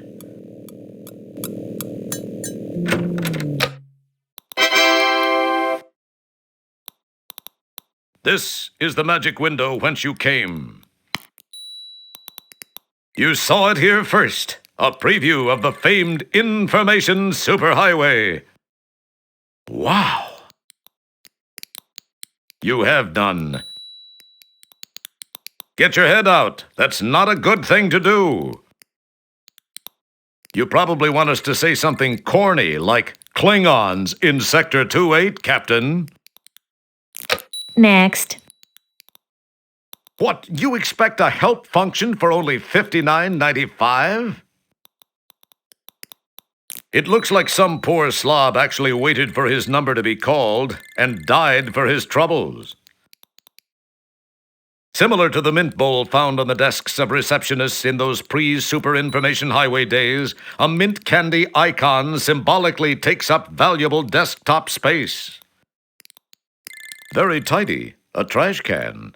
That might be a perfect place to store all those vital screen-saving programs like that cool Yasser Arafat version you've downloaded from POL. Pardon me, but I'm just a little nervous about this trash can thing. Didn't someone already go to court and spend wads of buckazoids over this? Gary! Just read the copy, for Christ's sakes. We're not paying you to think. We just want that pretty voice of yours, all right, you friggin' union geek. Okay, people. Mr. Owens has gathered himself together, and we are ready to pick it up from that oh-so-fascinating Barney Fife meets Perry Mason segue. All right. Animation to speed. And roll. Although just a false front icon, it holds the promise of a tomorrow where true plug-and-play AM radio is no longer just a dream. That's a clock icon. A darling little fan icon decorates the accessories program group. Look, they even plan to have screensavers. A good idea for when those lines are all tied up. Who says they aren't thinking ahead? That's the refreshments folder. Don't be looking for your father's Playboys in here either. Cool. That looks like the file place. Everyone knows that's the file manager. Whatever. It still blows. Even a lowly pond-sucking janitor knows that. I'm sure Win 2001 will be better. Well, you hold your breath and I'll hold what I want while waiting for it, and we'll see who's... Cheese it! Someone is listening to us, and I'm certain they didn't pay to hear this. You're right. They'd probably like to hear more of me. I am the hero. What do you know? And ooh, let's puke hard Fusion 500. It looks strangely like a bell. You saw it here first. Wow. That, boys and girls, is Sis Innie. She runs things around here like an Iron Maiden, with the firmness of titanium BVDs with the control of a steel belt-reinforced brassiere. Looks like a programmer just prior to shipping. Uh-oh, looks like it could be a long wait for you too. The spirit of DMV lives on. Numbered cyber cards hang here, chiming peacefully in the cyber breeze. Cut! Wait a minute. What is this chiming in the cyberspace crap? Scott, get over here. Change this. What? Frickin' director. This guy would know a good line if it climbed up his... Oh, here. All right, that's better. Try it again, Gary. Numbers hang here. Next.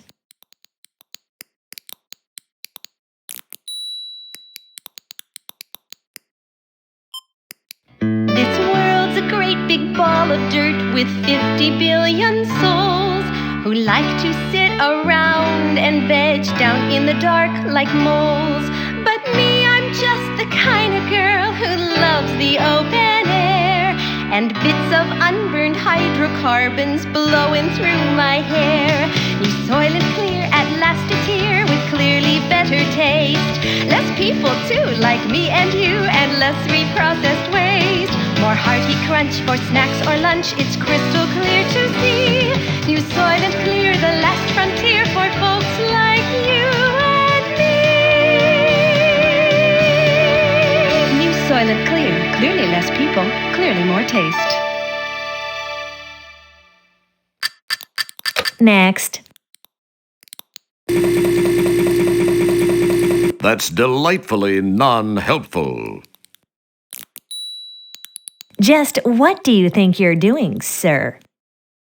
Well, I didn't think you'd mind if I just looked through your files. And I thought I'd seen it all. Just step back and wait your turn.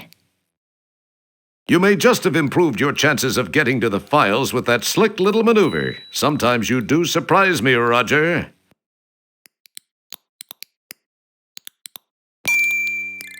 Does your number match the one shown by the counter? No, I don't seem to have that one, but... Oh, I am sorry, sir. Strangely enough, there's no provision for buts in this system. You either have the number shown or you do not. Now, please await the calling of your number. Thank you very much. I have important things to do.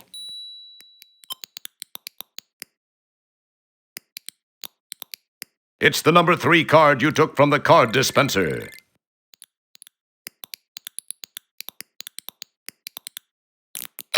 Next. That wouldn't prove fulfilling. Don't.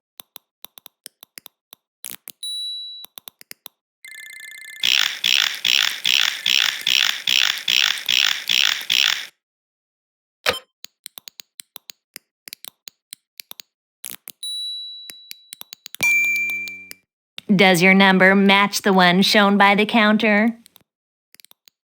As a matter of fact, I do possess that number. Read it and weep, Pixel Woman. Oh no, you can't possibly. Oh. Well, I guess you're right. You bet your palate, little 32 by 32 pixel mama.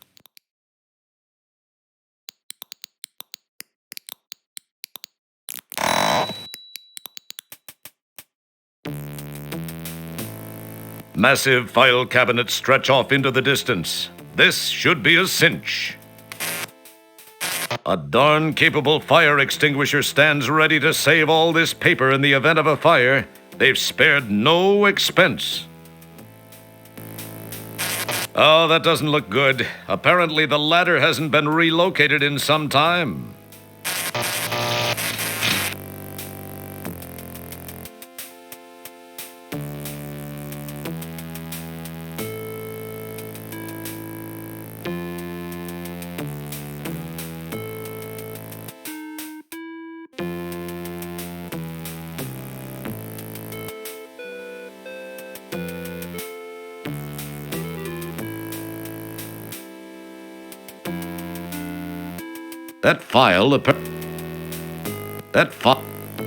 That file.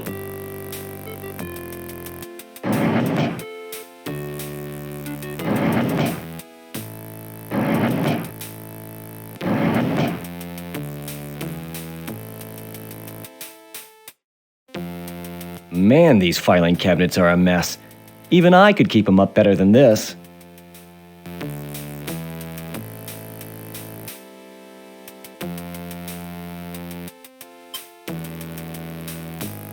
You are visually...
Crud. I can't seem to reach it from here.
The cyber printer accepts your cyber file gratefully and begins to print.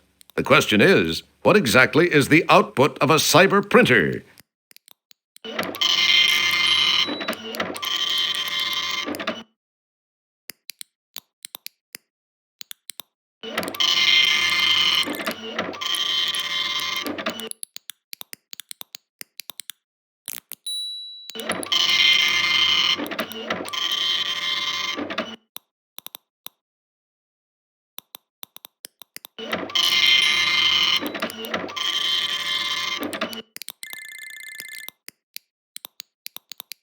Nah.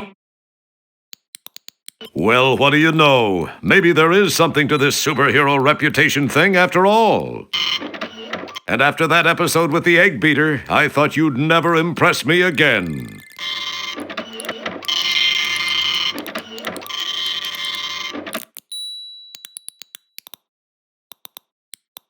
You virtually eat the nearly real mint. Your virtual breath is now virtually minty fresh.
These are the printouts of the files you've collected from cyberspace as evidence against Dr. Bellows.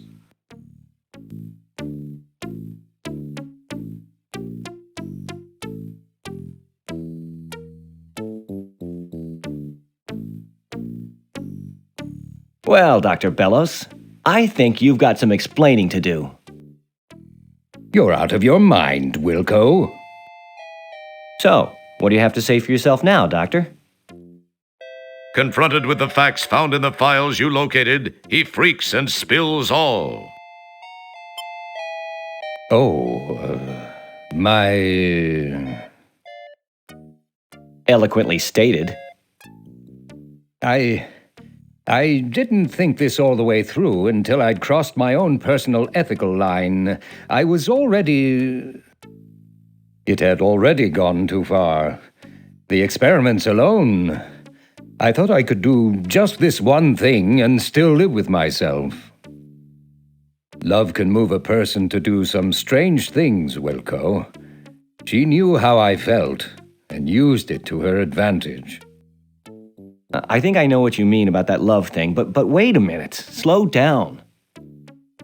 Are you saying you have the hots for... I mean, you are actually romantically intrigued by Sharpay? Wow. You are serious. I agree that love can make you do some weird stuff. In this case, though, it made you do some stuff that was unethical and illegal, Doctor. Where is Stellar Santiago? I know she was alive, that her death was faked. What have you done with her? Great Caesar's ghost. The woman, she's still alive, but I'm afraid not much time remains. She is? What do you mean, not much time remains? As you must realize by now, the Golden Light Years project was merely a front for the research I'd been conducting per Sharpay's wishes. She is intensely fearful of death. You probably didn't notice that she is getting up in age a bit. Yeah, who could have guessed that? In very simple terms, Janitor Wilco. That's janitor second class, pal. And don't you forget it. Excuse me, janitor second class. As I was saying, Sharpay feared dying, enough to take the lives of others to save her own. She knew I loved her. I remember the day I met her. It was at the funeral of... I believe it was her fourth husband, and I remember never having seen her look so radiant. I fell for her, hard, and she knew it. You should have seen her in black. I'll pass, thanks. Just tell me about Stellar. Okay. The bottom line is that I have developed a way to extend Sharpay's life by transferring her mental essence into the body of another. It was to be you until your friend Stellar Santiago got in the way. We thought no one would miss you. Go figure. What I have done is to employ nanotechnology to take over the designated host body, as is happening with your friend as we speak. Stellar's body is being taken over by Sharpay? Jeez, I don't understand. Is there anything we could do to stop it? I've never really thought of it that way. Well, think about it now. We have to save Stellar. You can't let her die. You can redeem yourself, at least to some degree, Doc. As much as it pains me to admit it, you're right, Roger. You're right. Okay, I think I may have a plan. We can save her. There are some interesting spin-off technological breakthroughs. I'm going to send you in to stop Sharpay. Say what? No, I don't think... It's her only chance. If you seriously care for your friend, you'll do this. Oh, the only way, huh? The only way. Well, okay then. I hope you're sure about this. I'm positive. Here's how we shall go about it. You will move your shuttle into Lab B. Meanwhile, I will generate new software for your shuttle's navigational system, which will help you locate the nanites, the very small robotic devices I developed for the intrusion. One of them He's Sharpay. If you can stop Sharpay, well, your friend's chances of survival improve immensely. Then, once I have located and extracted you, I shall work to repair whatever damage may have been done to Stellar during the attempted incursion.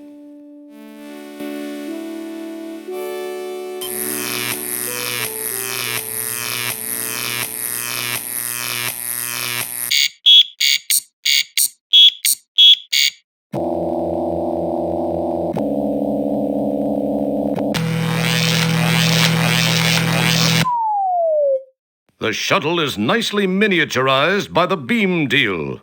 Hopefully, it is reversible. Perhaps you should have asked about that. There are some things you can't afford to have smaller.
Wow, that's some interesting looking stuff you've got collected in the engine intake. Looks like a small collection of blood capillaries.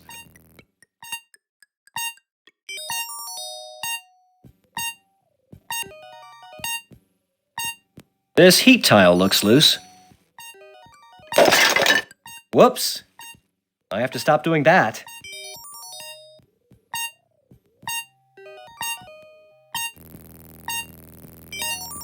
It's alveoli, but it reminds you of spaghetti.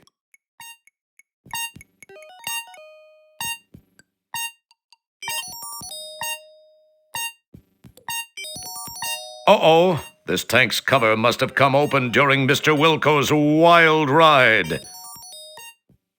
You're treading on the fundus, a broad expanse of tissue covering the outside of the stomach. Okay, I've changed my mind about doing this.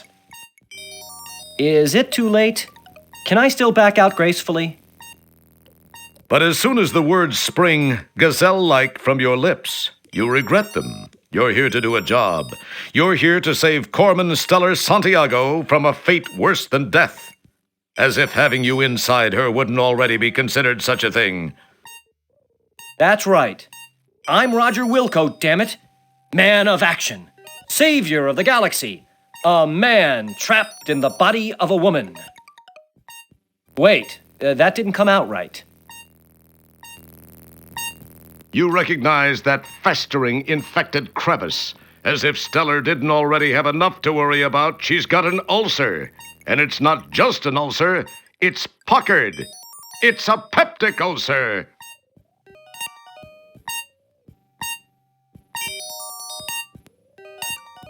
It's the bundle of capillaries you appropriated from Stellar.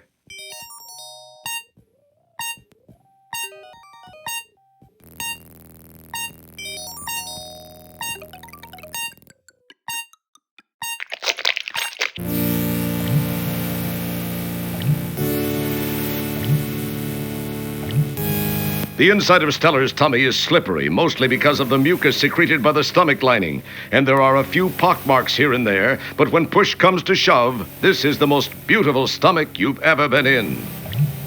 There's just this one thing. Those little robots are the nanites sent down to aid in taking over Stellar's body. They look like guard nanites. But then, for all you know, they could be ballerina nanites. This gaping wound is the result of gastric juices eating away at the lining of the stomach, which can happen as a result of excess stomach acid, reduced formation of the mucus which typically lines the stomach's inner wall, or other irritants. But this ulcer is special. Most ulcers aren't big enough to allow janitors to crawl through. You'll have to remember to tell her about it, if you're real lucky and actually survive.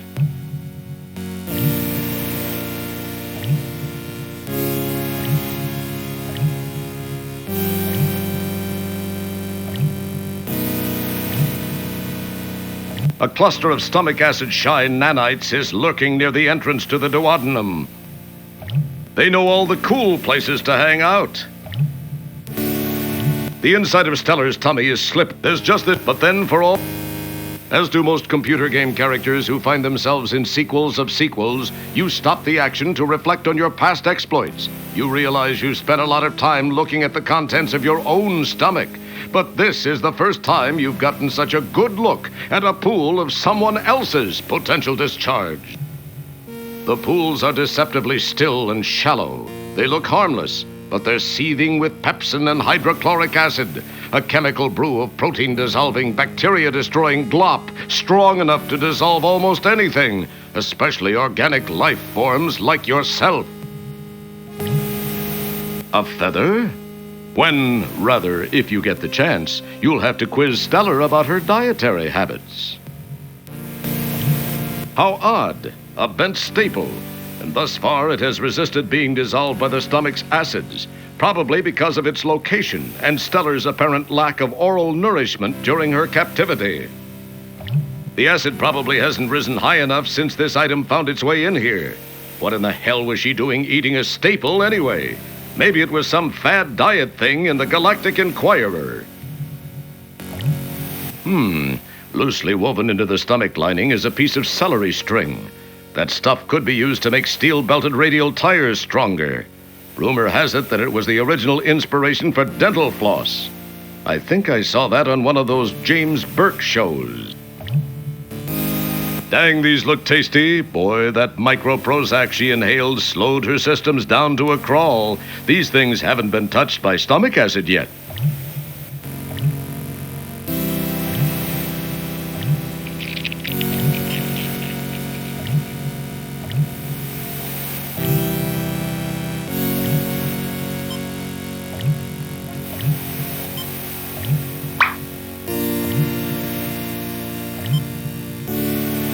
You acquire a candy.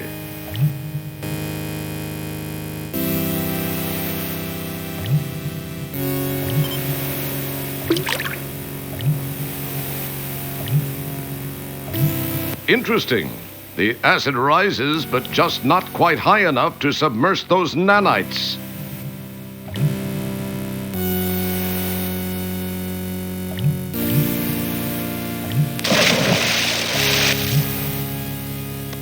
That's pretty far to go just to do your Wizard of Oz impression. Makes you feel tingly all over, doesn't it?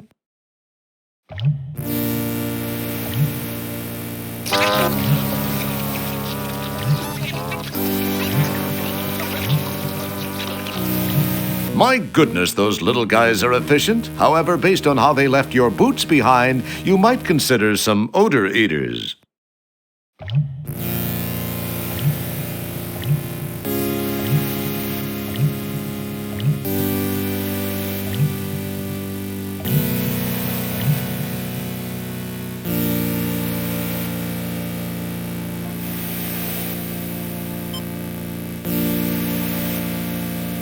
It's the subroutine program disk the doctor gave you to be able to navigate through Stellar's body.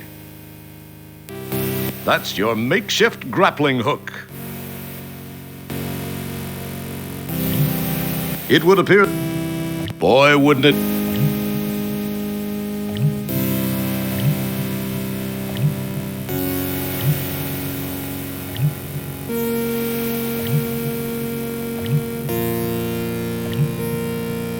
Nice shot!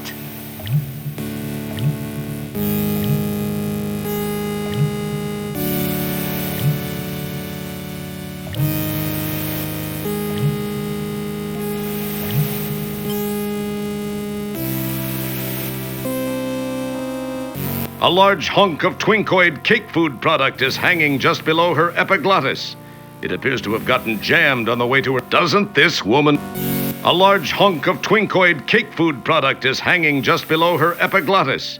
It appears to have gotten jammed on the way to her stomach for digestion. Doesn't this woman chew?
It's one of those tiny timed-release pills. As I recall, these are designed to not melt down and release their medicines until they've gotten to an area past the stomach.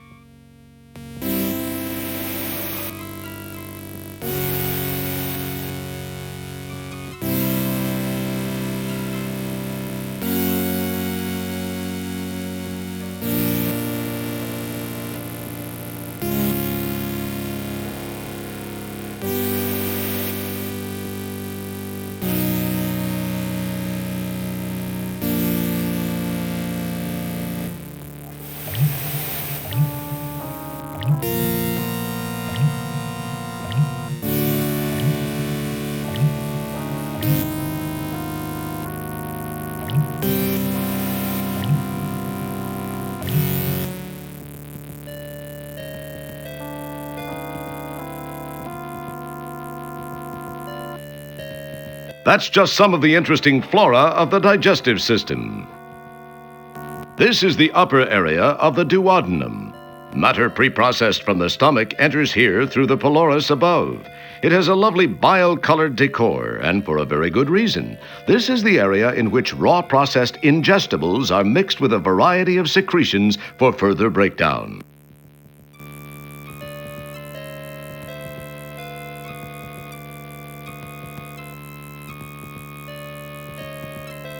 Ah, the old ampulla of Vater, surrounded by the sphincter of Adi. Didn't you always wonder what it looked like? The bile slick seems to be a little fresher there.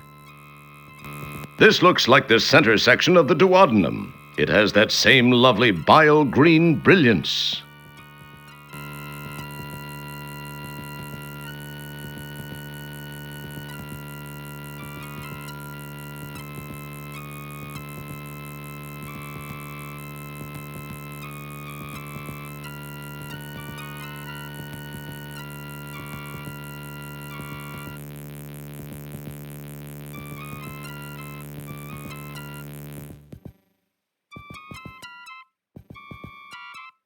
Welcome to the heart of the bile belt. This is indeed Spew Central.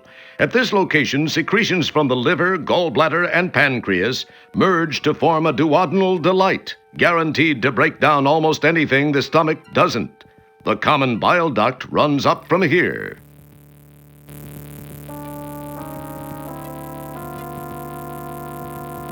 In this galaxy, those two items don't do anything to...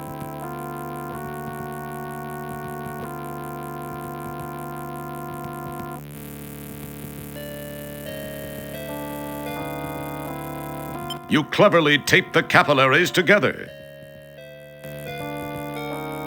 In this galaxy... Nice work! You've hooked up your makeshift hose to the pump.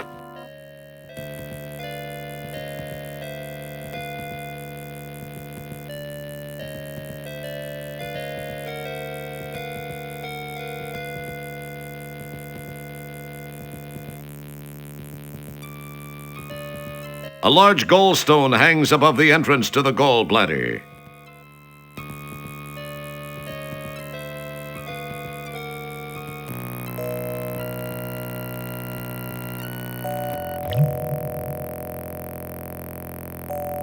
Wow, check out all that bile. Looks like her liver's been doing just fine. That's a pool of bile any liver would be proud of. You sure can't speak highly of its aroma. If I'm not mistaken, and I seldom am, that's the mucosa, or inner lining of the gallbladder. It helps make the bile even more vile by absorbing spare water content.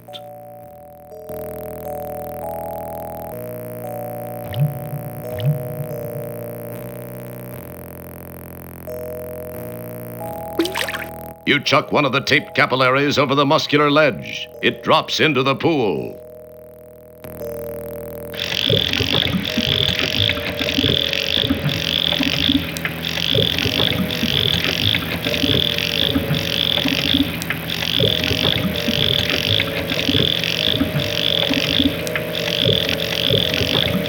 You give the pump a stroke or two, and in the process gather a nice helmet load of bile.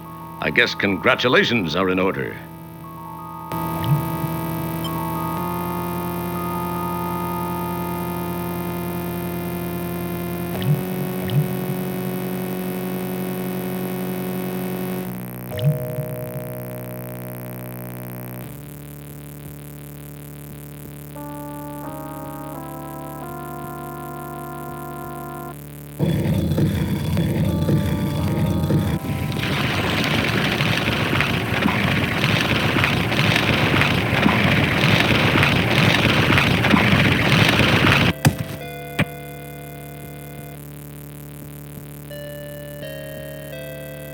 The gallstone is wedged in the bile duct, and that's just a fine place for it. Nice gallstone collection.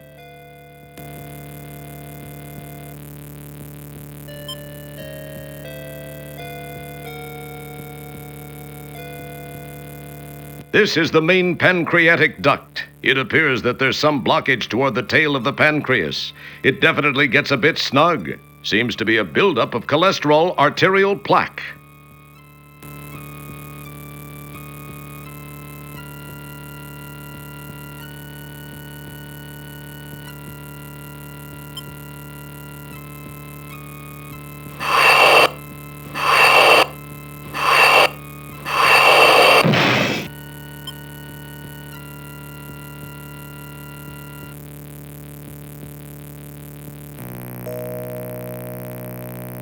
These little islets drip a pancreatic enzyme. This is later mixed with some stuff from the gallbladder to make that wonderful green bile antifreeze-looking stuff that humanoid hurlers the universe over have come to know and hate. Let's look at it together and see what we can see, okay?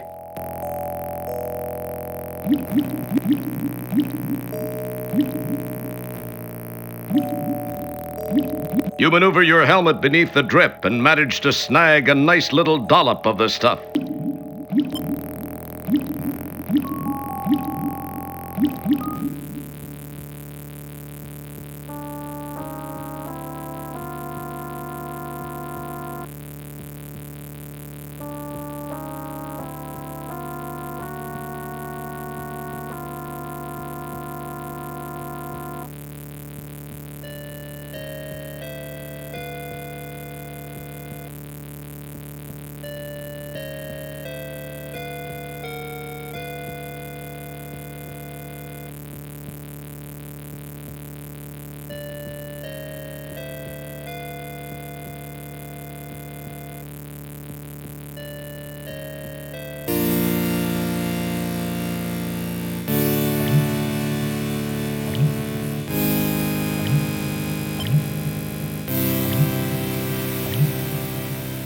It's one of those tiny timed release pills.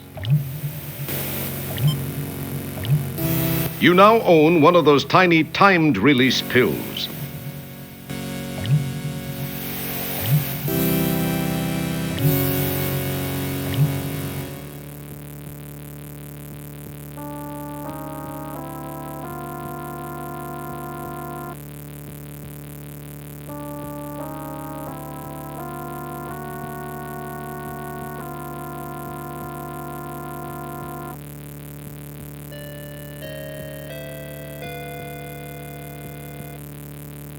This is the place where the duodenum meets the small intestine. The mixture of food, acids, bile, and enzymes move on from here and pass over the villi, where nutrients are absorbed into the bloodstream. It's a fascinating place, wouldn't you say?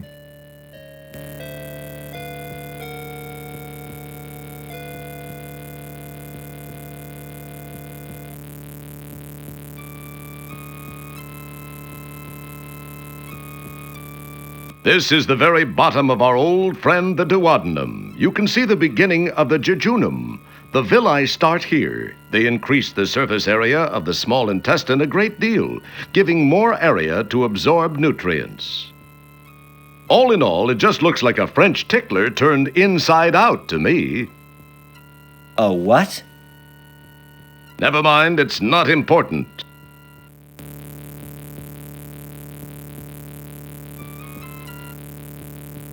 Great Scott, that certainly is one buff parasite. I think I'm gonna spew. But who'll notice? Man, that thing is ugly.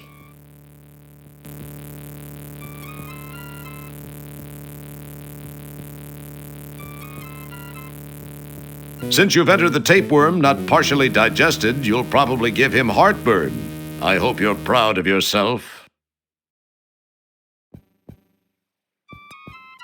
It's one of those neat little time-release time pills.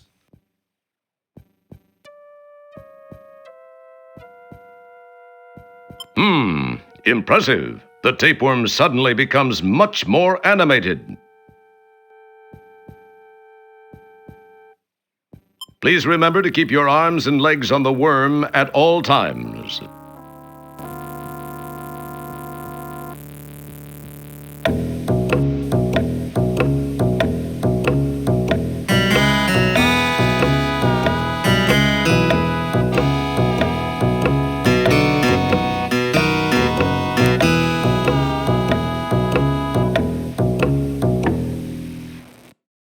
Yow! Now that's a ride you won't take in the Magic Kingdom.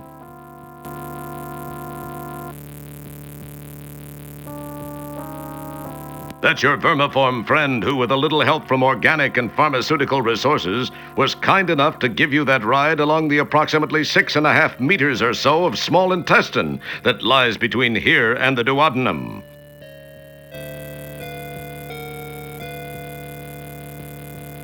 It's not very conversant. Few cestodes are. This one's a dwarf. Hopefully, life's path will not lead you to meet any other kind.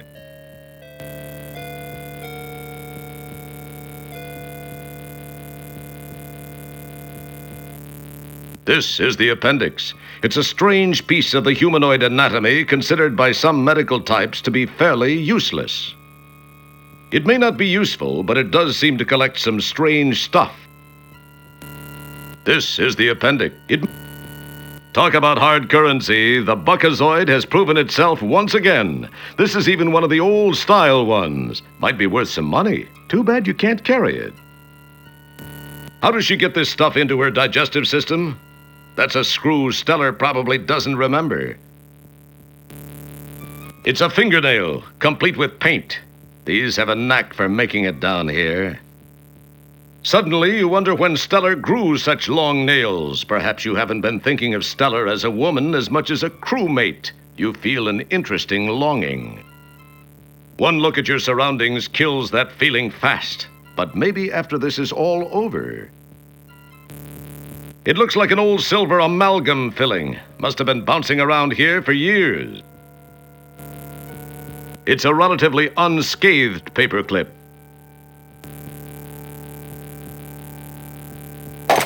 You pull away a cracked piece of the filling.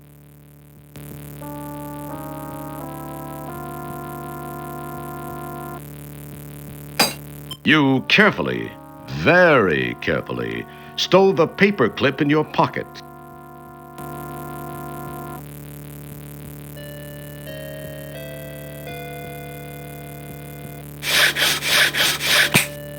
You snap off a shard of fingernail and gingerly introduce it into your pocket.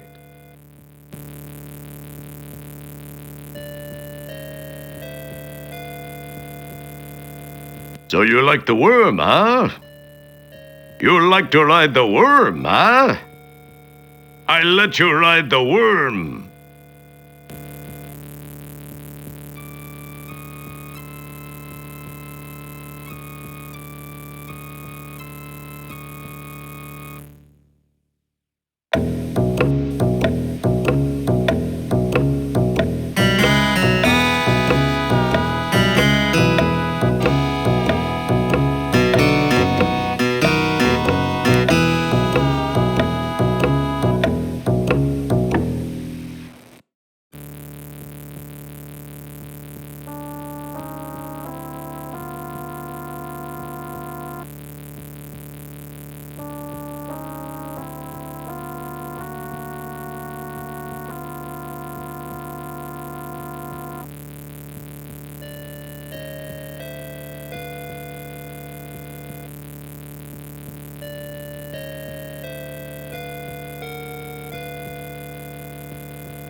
It's a chunk of silver tooth filling you found in Stellar's appendix.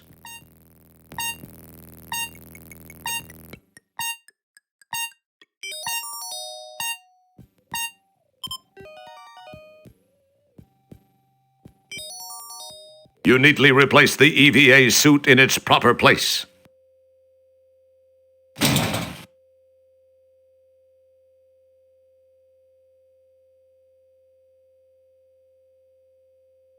It's the subroutine program disk the doctor gave you to be able to navigate through Stellar's body.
This is the meninges. It's a 3-layer cover for the brain. Check out the cool blood vessels.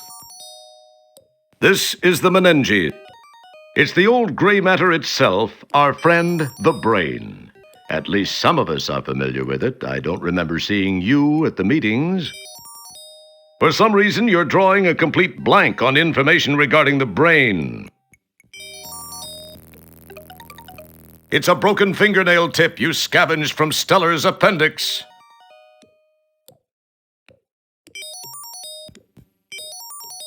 You slice away with the nail and, amazingly enough, manage to cut a slice in the barrier.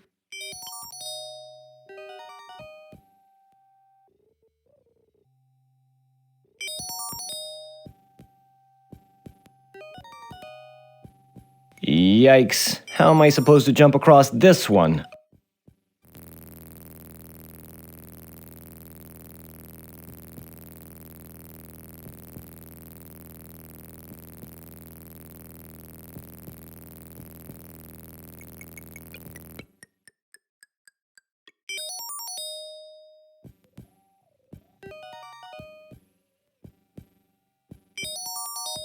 And you were so close, too.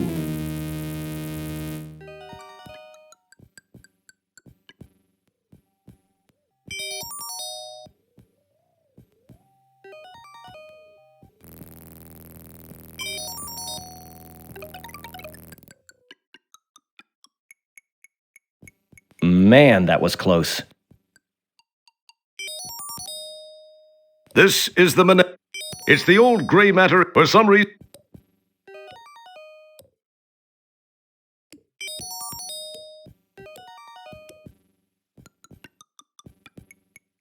Holy captain's log, Batman.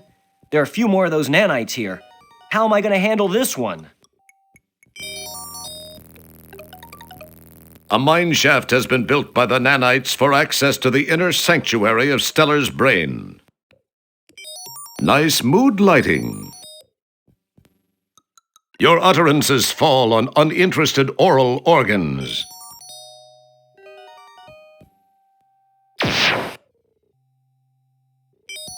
So close, and yet so far away. How embarrassing to get wasted by the Laurel and Hardy of nanites.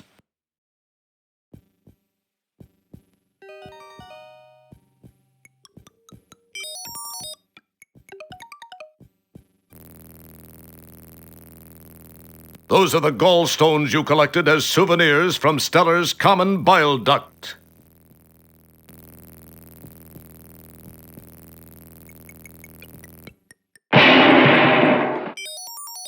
You chuck a gallstone at one of the robots, causing it to think the other one did it.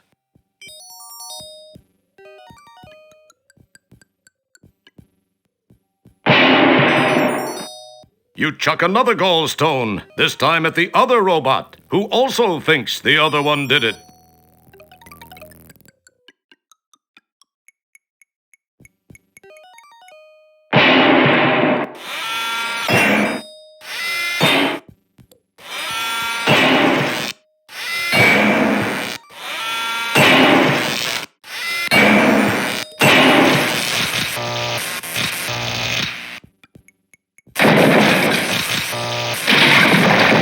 That was quite effective. That was very impressive, Roger. I'll bet that's not something you hear every decade.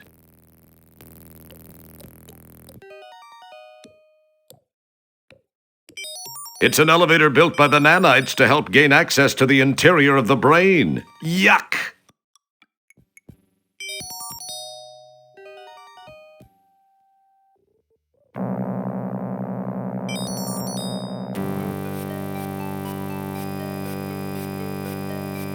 It's a recently constructed shaft between the hemispheres of Stellar's brain.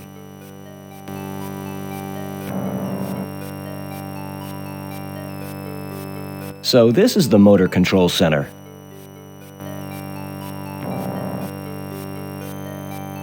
This sign says this is her pleasure center. This sign says this sign said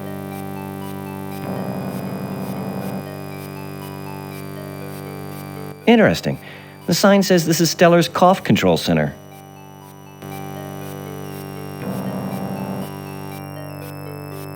Oh, this is her choice of men center. It looks a little odd.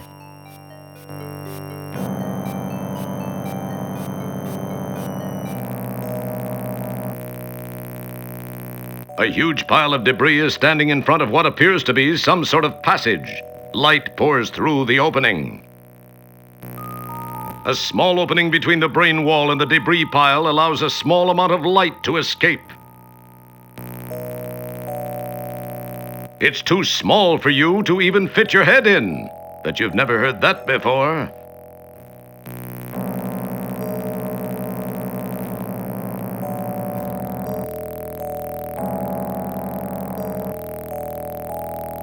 Interesting.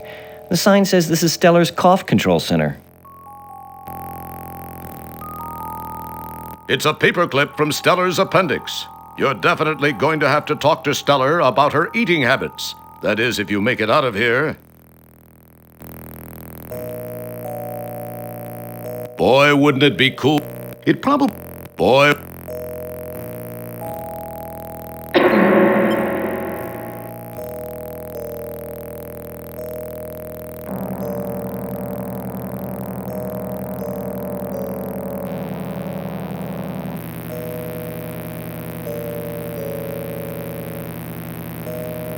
A small opening between the brain wall and the debris pile allows a small amount of light to escape. A huge pile of debris is standing in front of what appears to...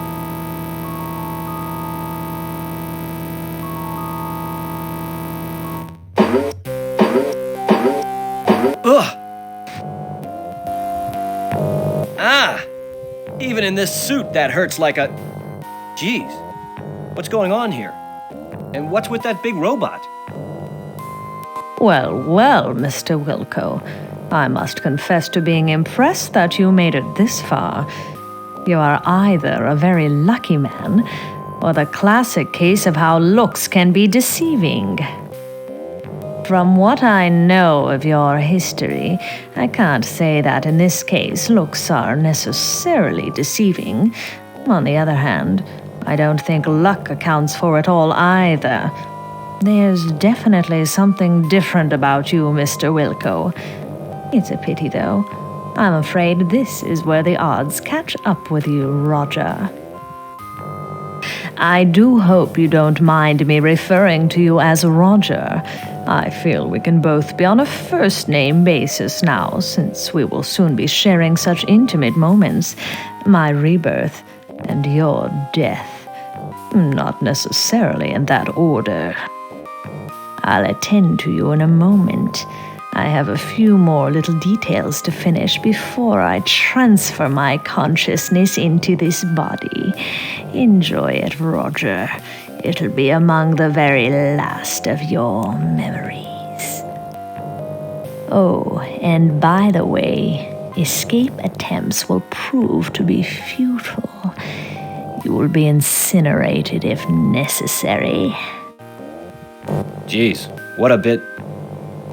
I'm sorry. What was that you were saying? Me?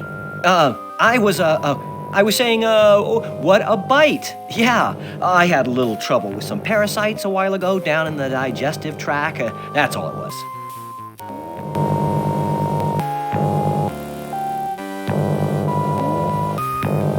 You start to say something, and then you remember that you're supposed to be a man of action, not words. Or is that the other way around? It's a piece of mining equipment. She's been digging around in the cortex. Welcome to the cerebral cortex. It looks like someone's been mining brain matter. It's the robot Sharpay is using, just as Dr. Bellows told you about. A conveyor moves freshly dug brain cells to the top of the pile. It looks like a bundle of nerves with electrical current through them.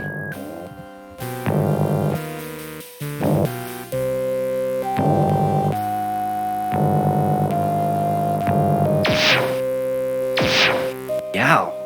Guess she wasn't kidding about escape being a futile thing. Hey, you could hurt me doing that. That's delightful. It wouldn't be...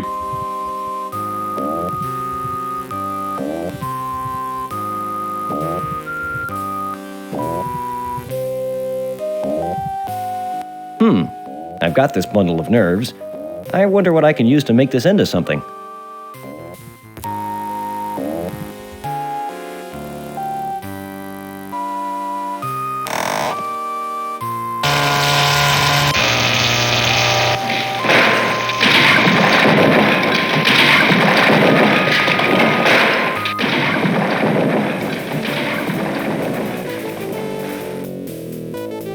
Wow! That was actually a great idea. Go figure. Yeah, I kicked her butt. Just look at me. MacGyver wishes he could be me. It was bound to happen. The never-ending battle between good and evil was once again waged, and once again, good has emerged victorious. Yes, and with me on its side, how could it lose? Yes, once again, I have struck a blow for good over evil. It was in a... Hey! Ah! What? But I thought I took care of you. Well, it appears you thought wrong now, doesn't it, Roger? Wilco, I haven't survived this long without taking precautions. The robot was just hardware. My mind still exists. Oh, real wonderful. Ooh! Ah! Hey, watch those tentacles, lady. I thought that being partially embedded in the street on polysorbate was a strange feeling.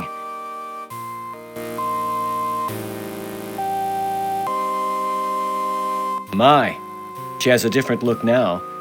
I don't know which I like better. That wouldn't prove. Your words cause everything to become speechless. How dynamic of you.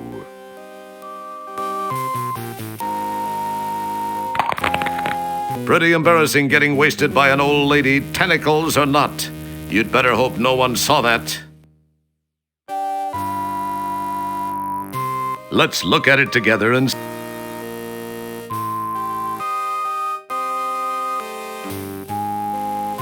Fish, that's brain food.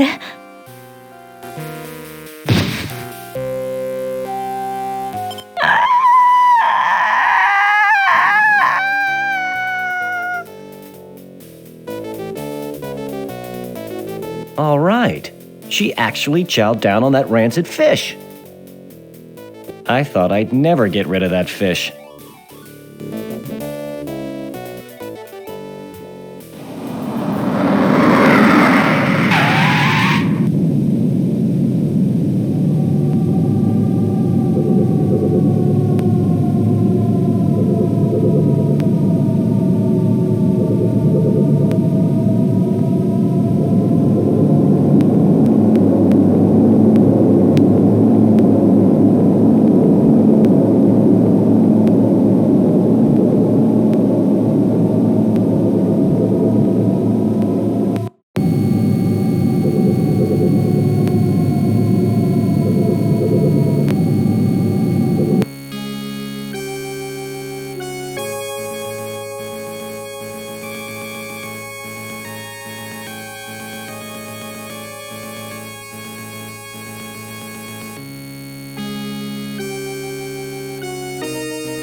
Nice shot!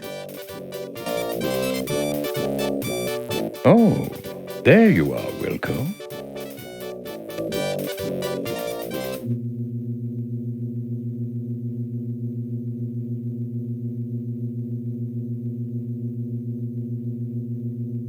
Boy, Stellar, with all that's happened recently, I never would have imagined that we'd be standing here together. It is a miracle, Roger. I was afraid that by the time you got my message, it would be too late. I was certain I was doomed. But you didn't let me down. What you did was incredibly brave, Roger, not to mention intensely risky. It took Dr. Bellows a lot of work to clean up after you and Sharpay. I must say, Roger, there's not a man in the universe who knows me inside the way you do. It was a strange feeling, but I went in there all business. There wasn't a moment I wasn't thinking of your welfare. Oh, give me a break. Let me put my boots on. It's getting deep in here. Cheese it, pal, or I'll rip out your larynx and you won't be able to get a job doing bad voiceover work for Chinese action pictures. What did you say, Roger? Oh, I was just mumbling to myself. You know, Stellar, there's one thing I noticed while inside you I thought I might share. And what's that, Roger? You eat like a goat. You really have to change your eating habits, Stellar. I saw some things in your digestive tract I wouldn't wish on Sludge Vohall. You really have to clean up your consumption act. Yes, I know. Dr. Bellows said he was able to fix most everything done to me during Sharpay's invasion, as well as patching an ulcer that was playing havoc with my stomach. He told me the same things. You might also try chewing. You had a hunk of twinkoid wedged in your throat that would have gagged Linda Lovelace. Okay, Roger, okay, I got the message. Let's change the subject, shall we? Ask me where I'm stationed next. Why don't you just tell me? Boy, some fun you are. Sorry, I guess I'm a little grumpy. I had a real day. I had to clean the captain's log entry container. Then somebody got a nice buzz in 8 rear and decided to take a wormhole ride in the Hollow Suite. They hit a few wrong buttons, and the next thing I know, I'm cleaning Virgon nebula sets and hors d'oeuvres off every wall and ceiling. Apparently, they truly did make the room spin. Boy, they spackled everything. Had to use the putty knife to chip loose some of the chunks of... Roger, I'm sorry you had a rough day, but can we please change the subject? Oh, sorry. Anyway, I think you're gonna like your next assignment. Really? What is it? Where is it? Sorry, you're just gonna have to wait to find out.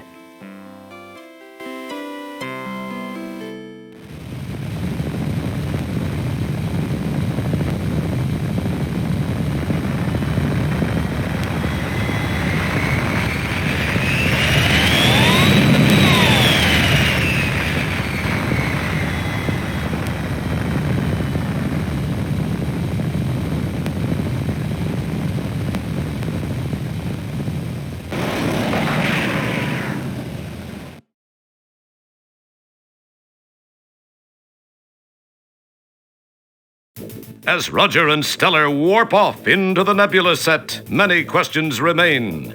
Will Roger and Stellar become an item? How will Beatrice Wankmeister react when she hears about this new friend in Roger's life? Will Roger's voice be a few octaves higher as a result? Would they dare to make another one of these things? Only time and money will tell. I've been up to my lips in urinal pucks lately. I hope it's something different.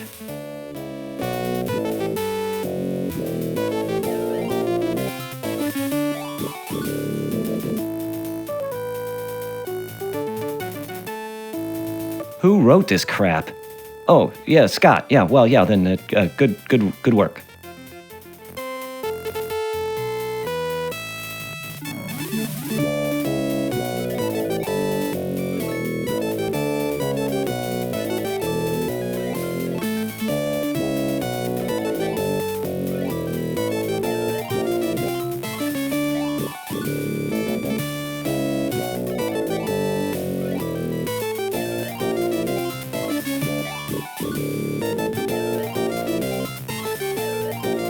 Did you hear about the animator who killed himself?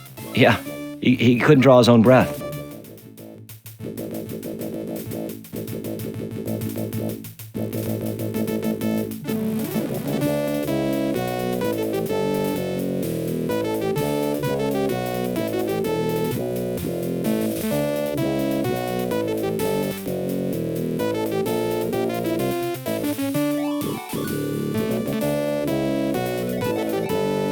These, by the way, are the credits. They're called credits because, well, we can't afford to really pay anybody until more people buy the game.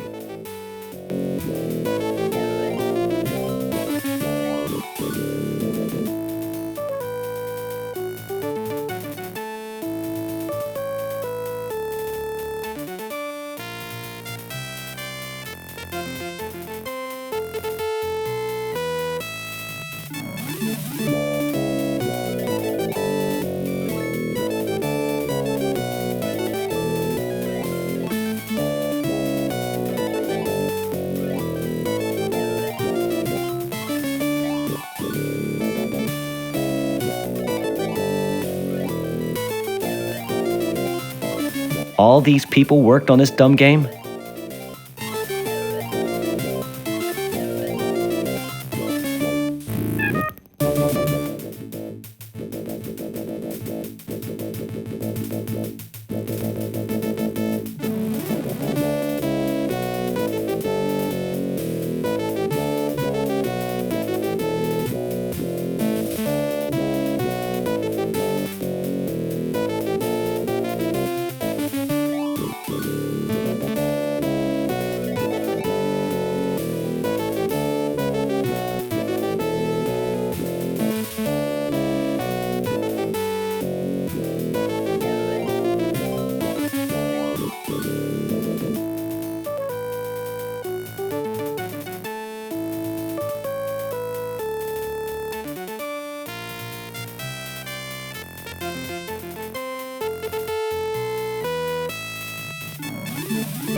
Thank you. Bye-bye. Bye-bye. Bye-bye. That's it. Bye-bye. No more. Bye-bye. That's it. All finished. Bye-bye. Bye-bye. Bye-bye. Farewell. Farewell. Bye-bye. Bye-bye. See you later. Bye-bye. Okay, this is it. The last time. Goodbye. Goodbye.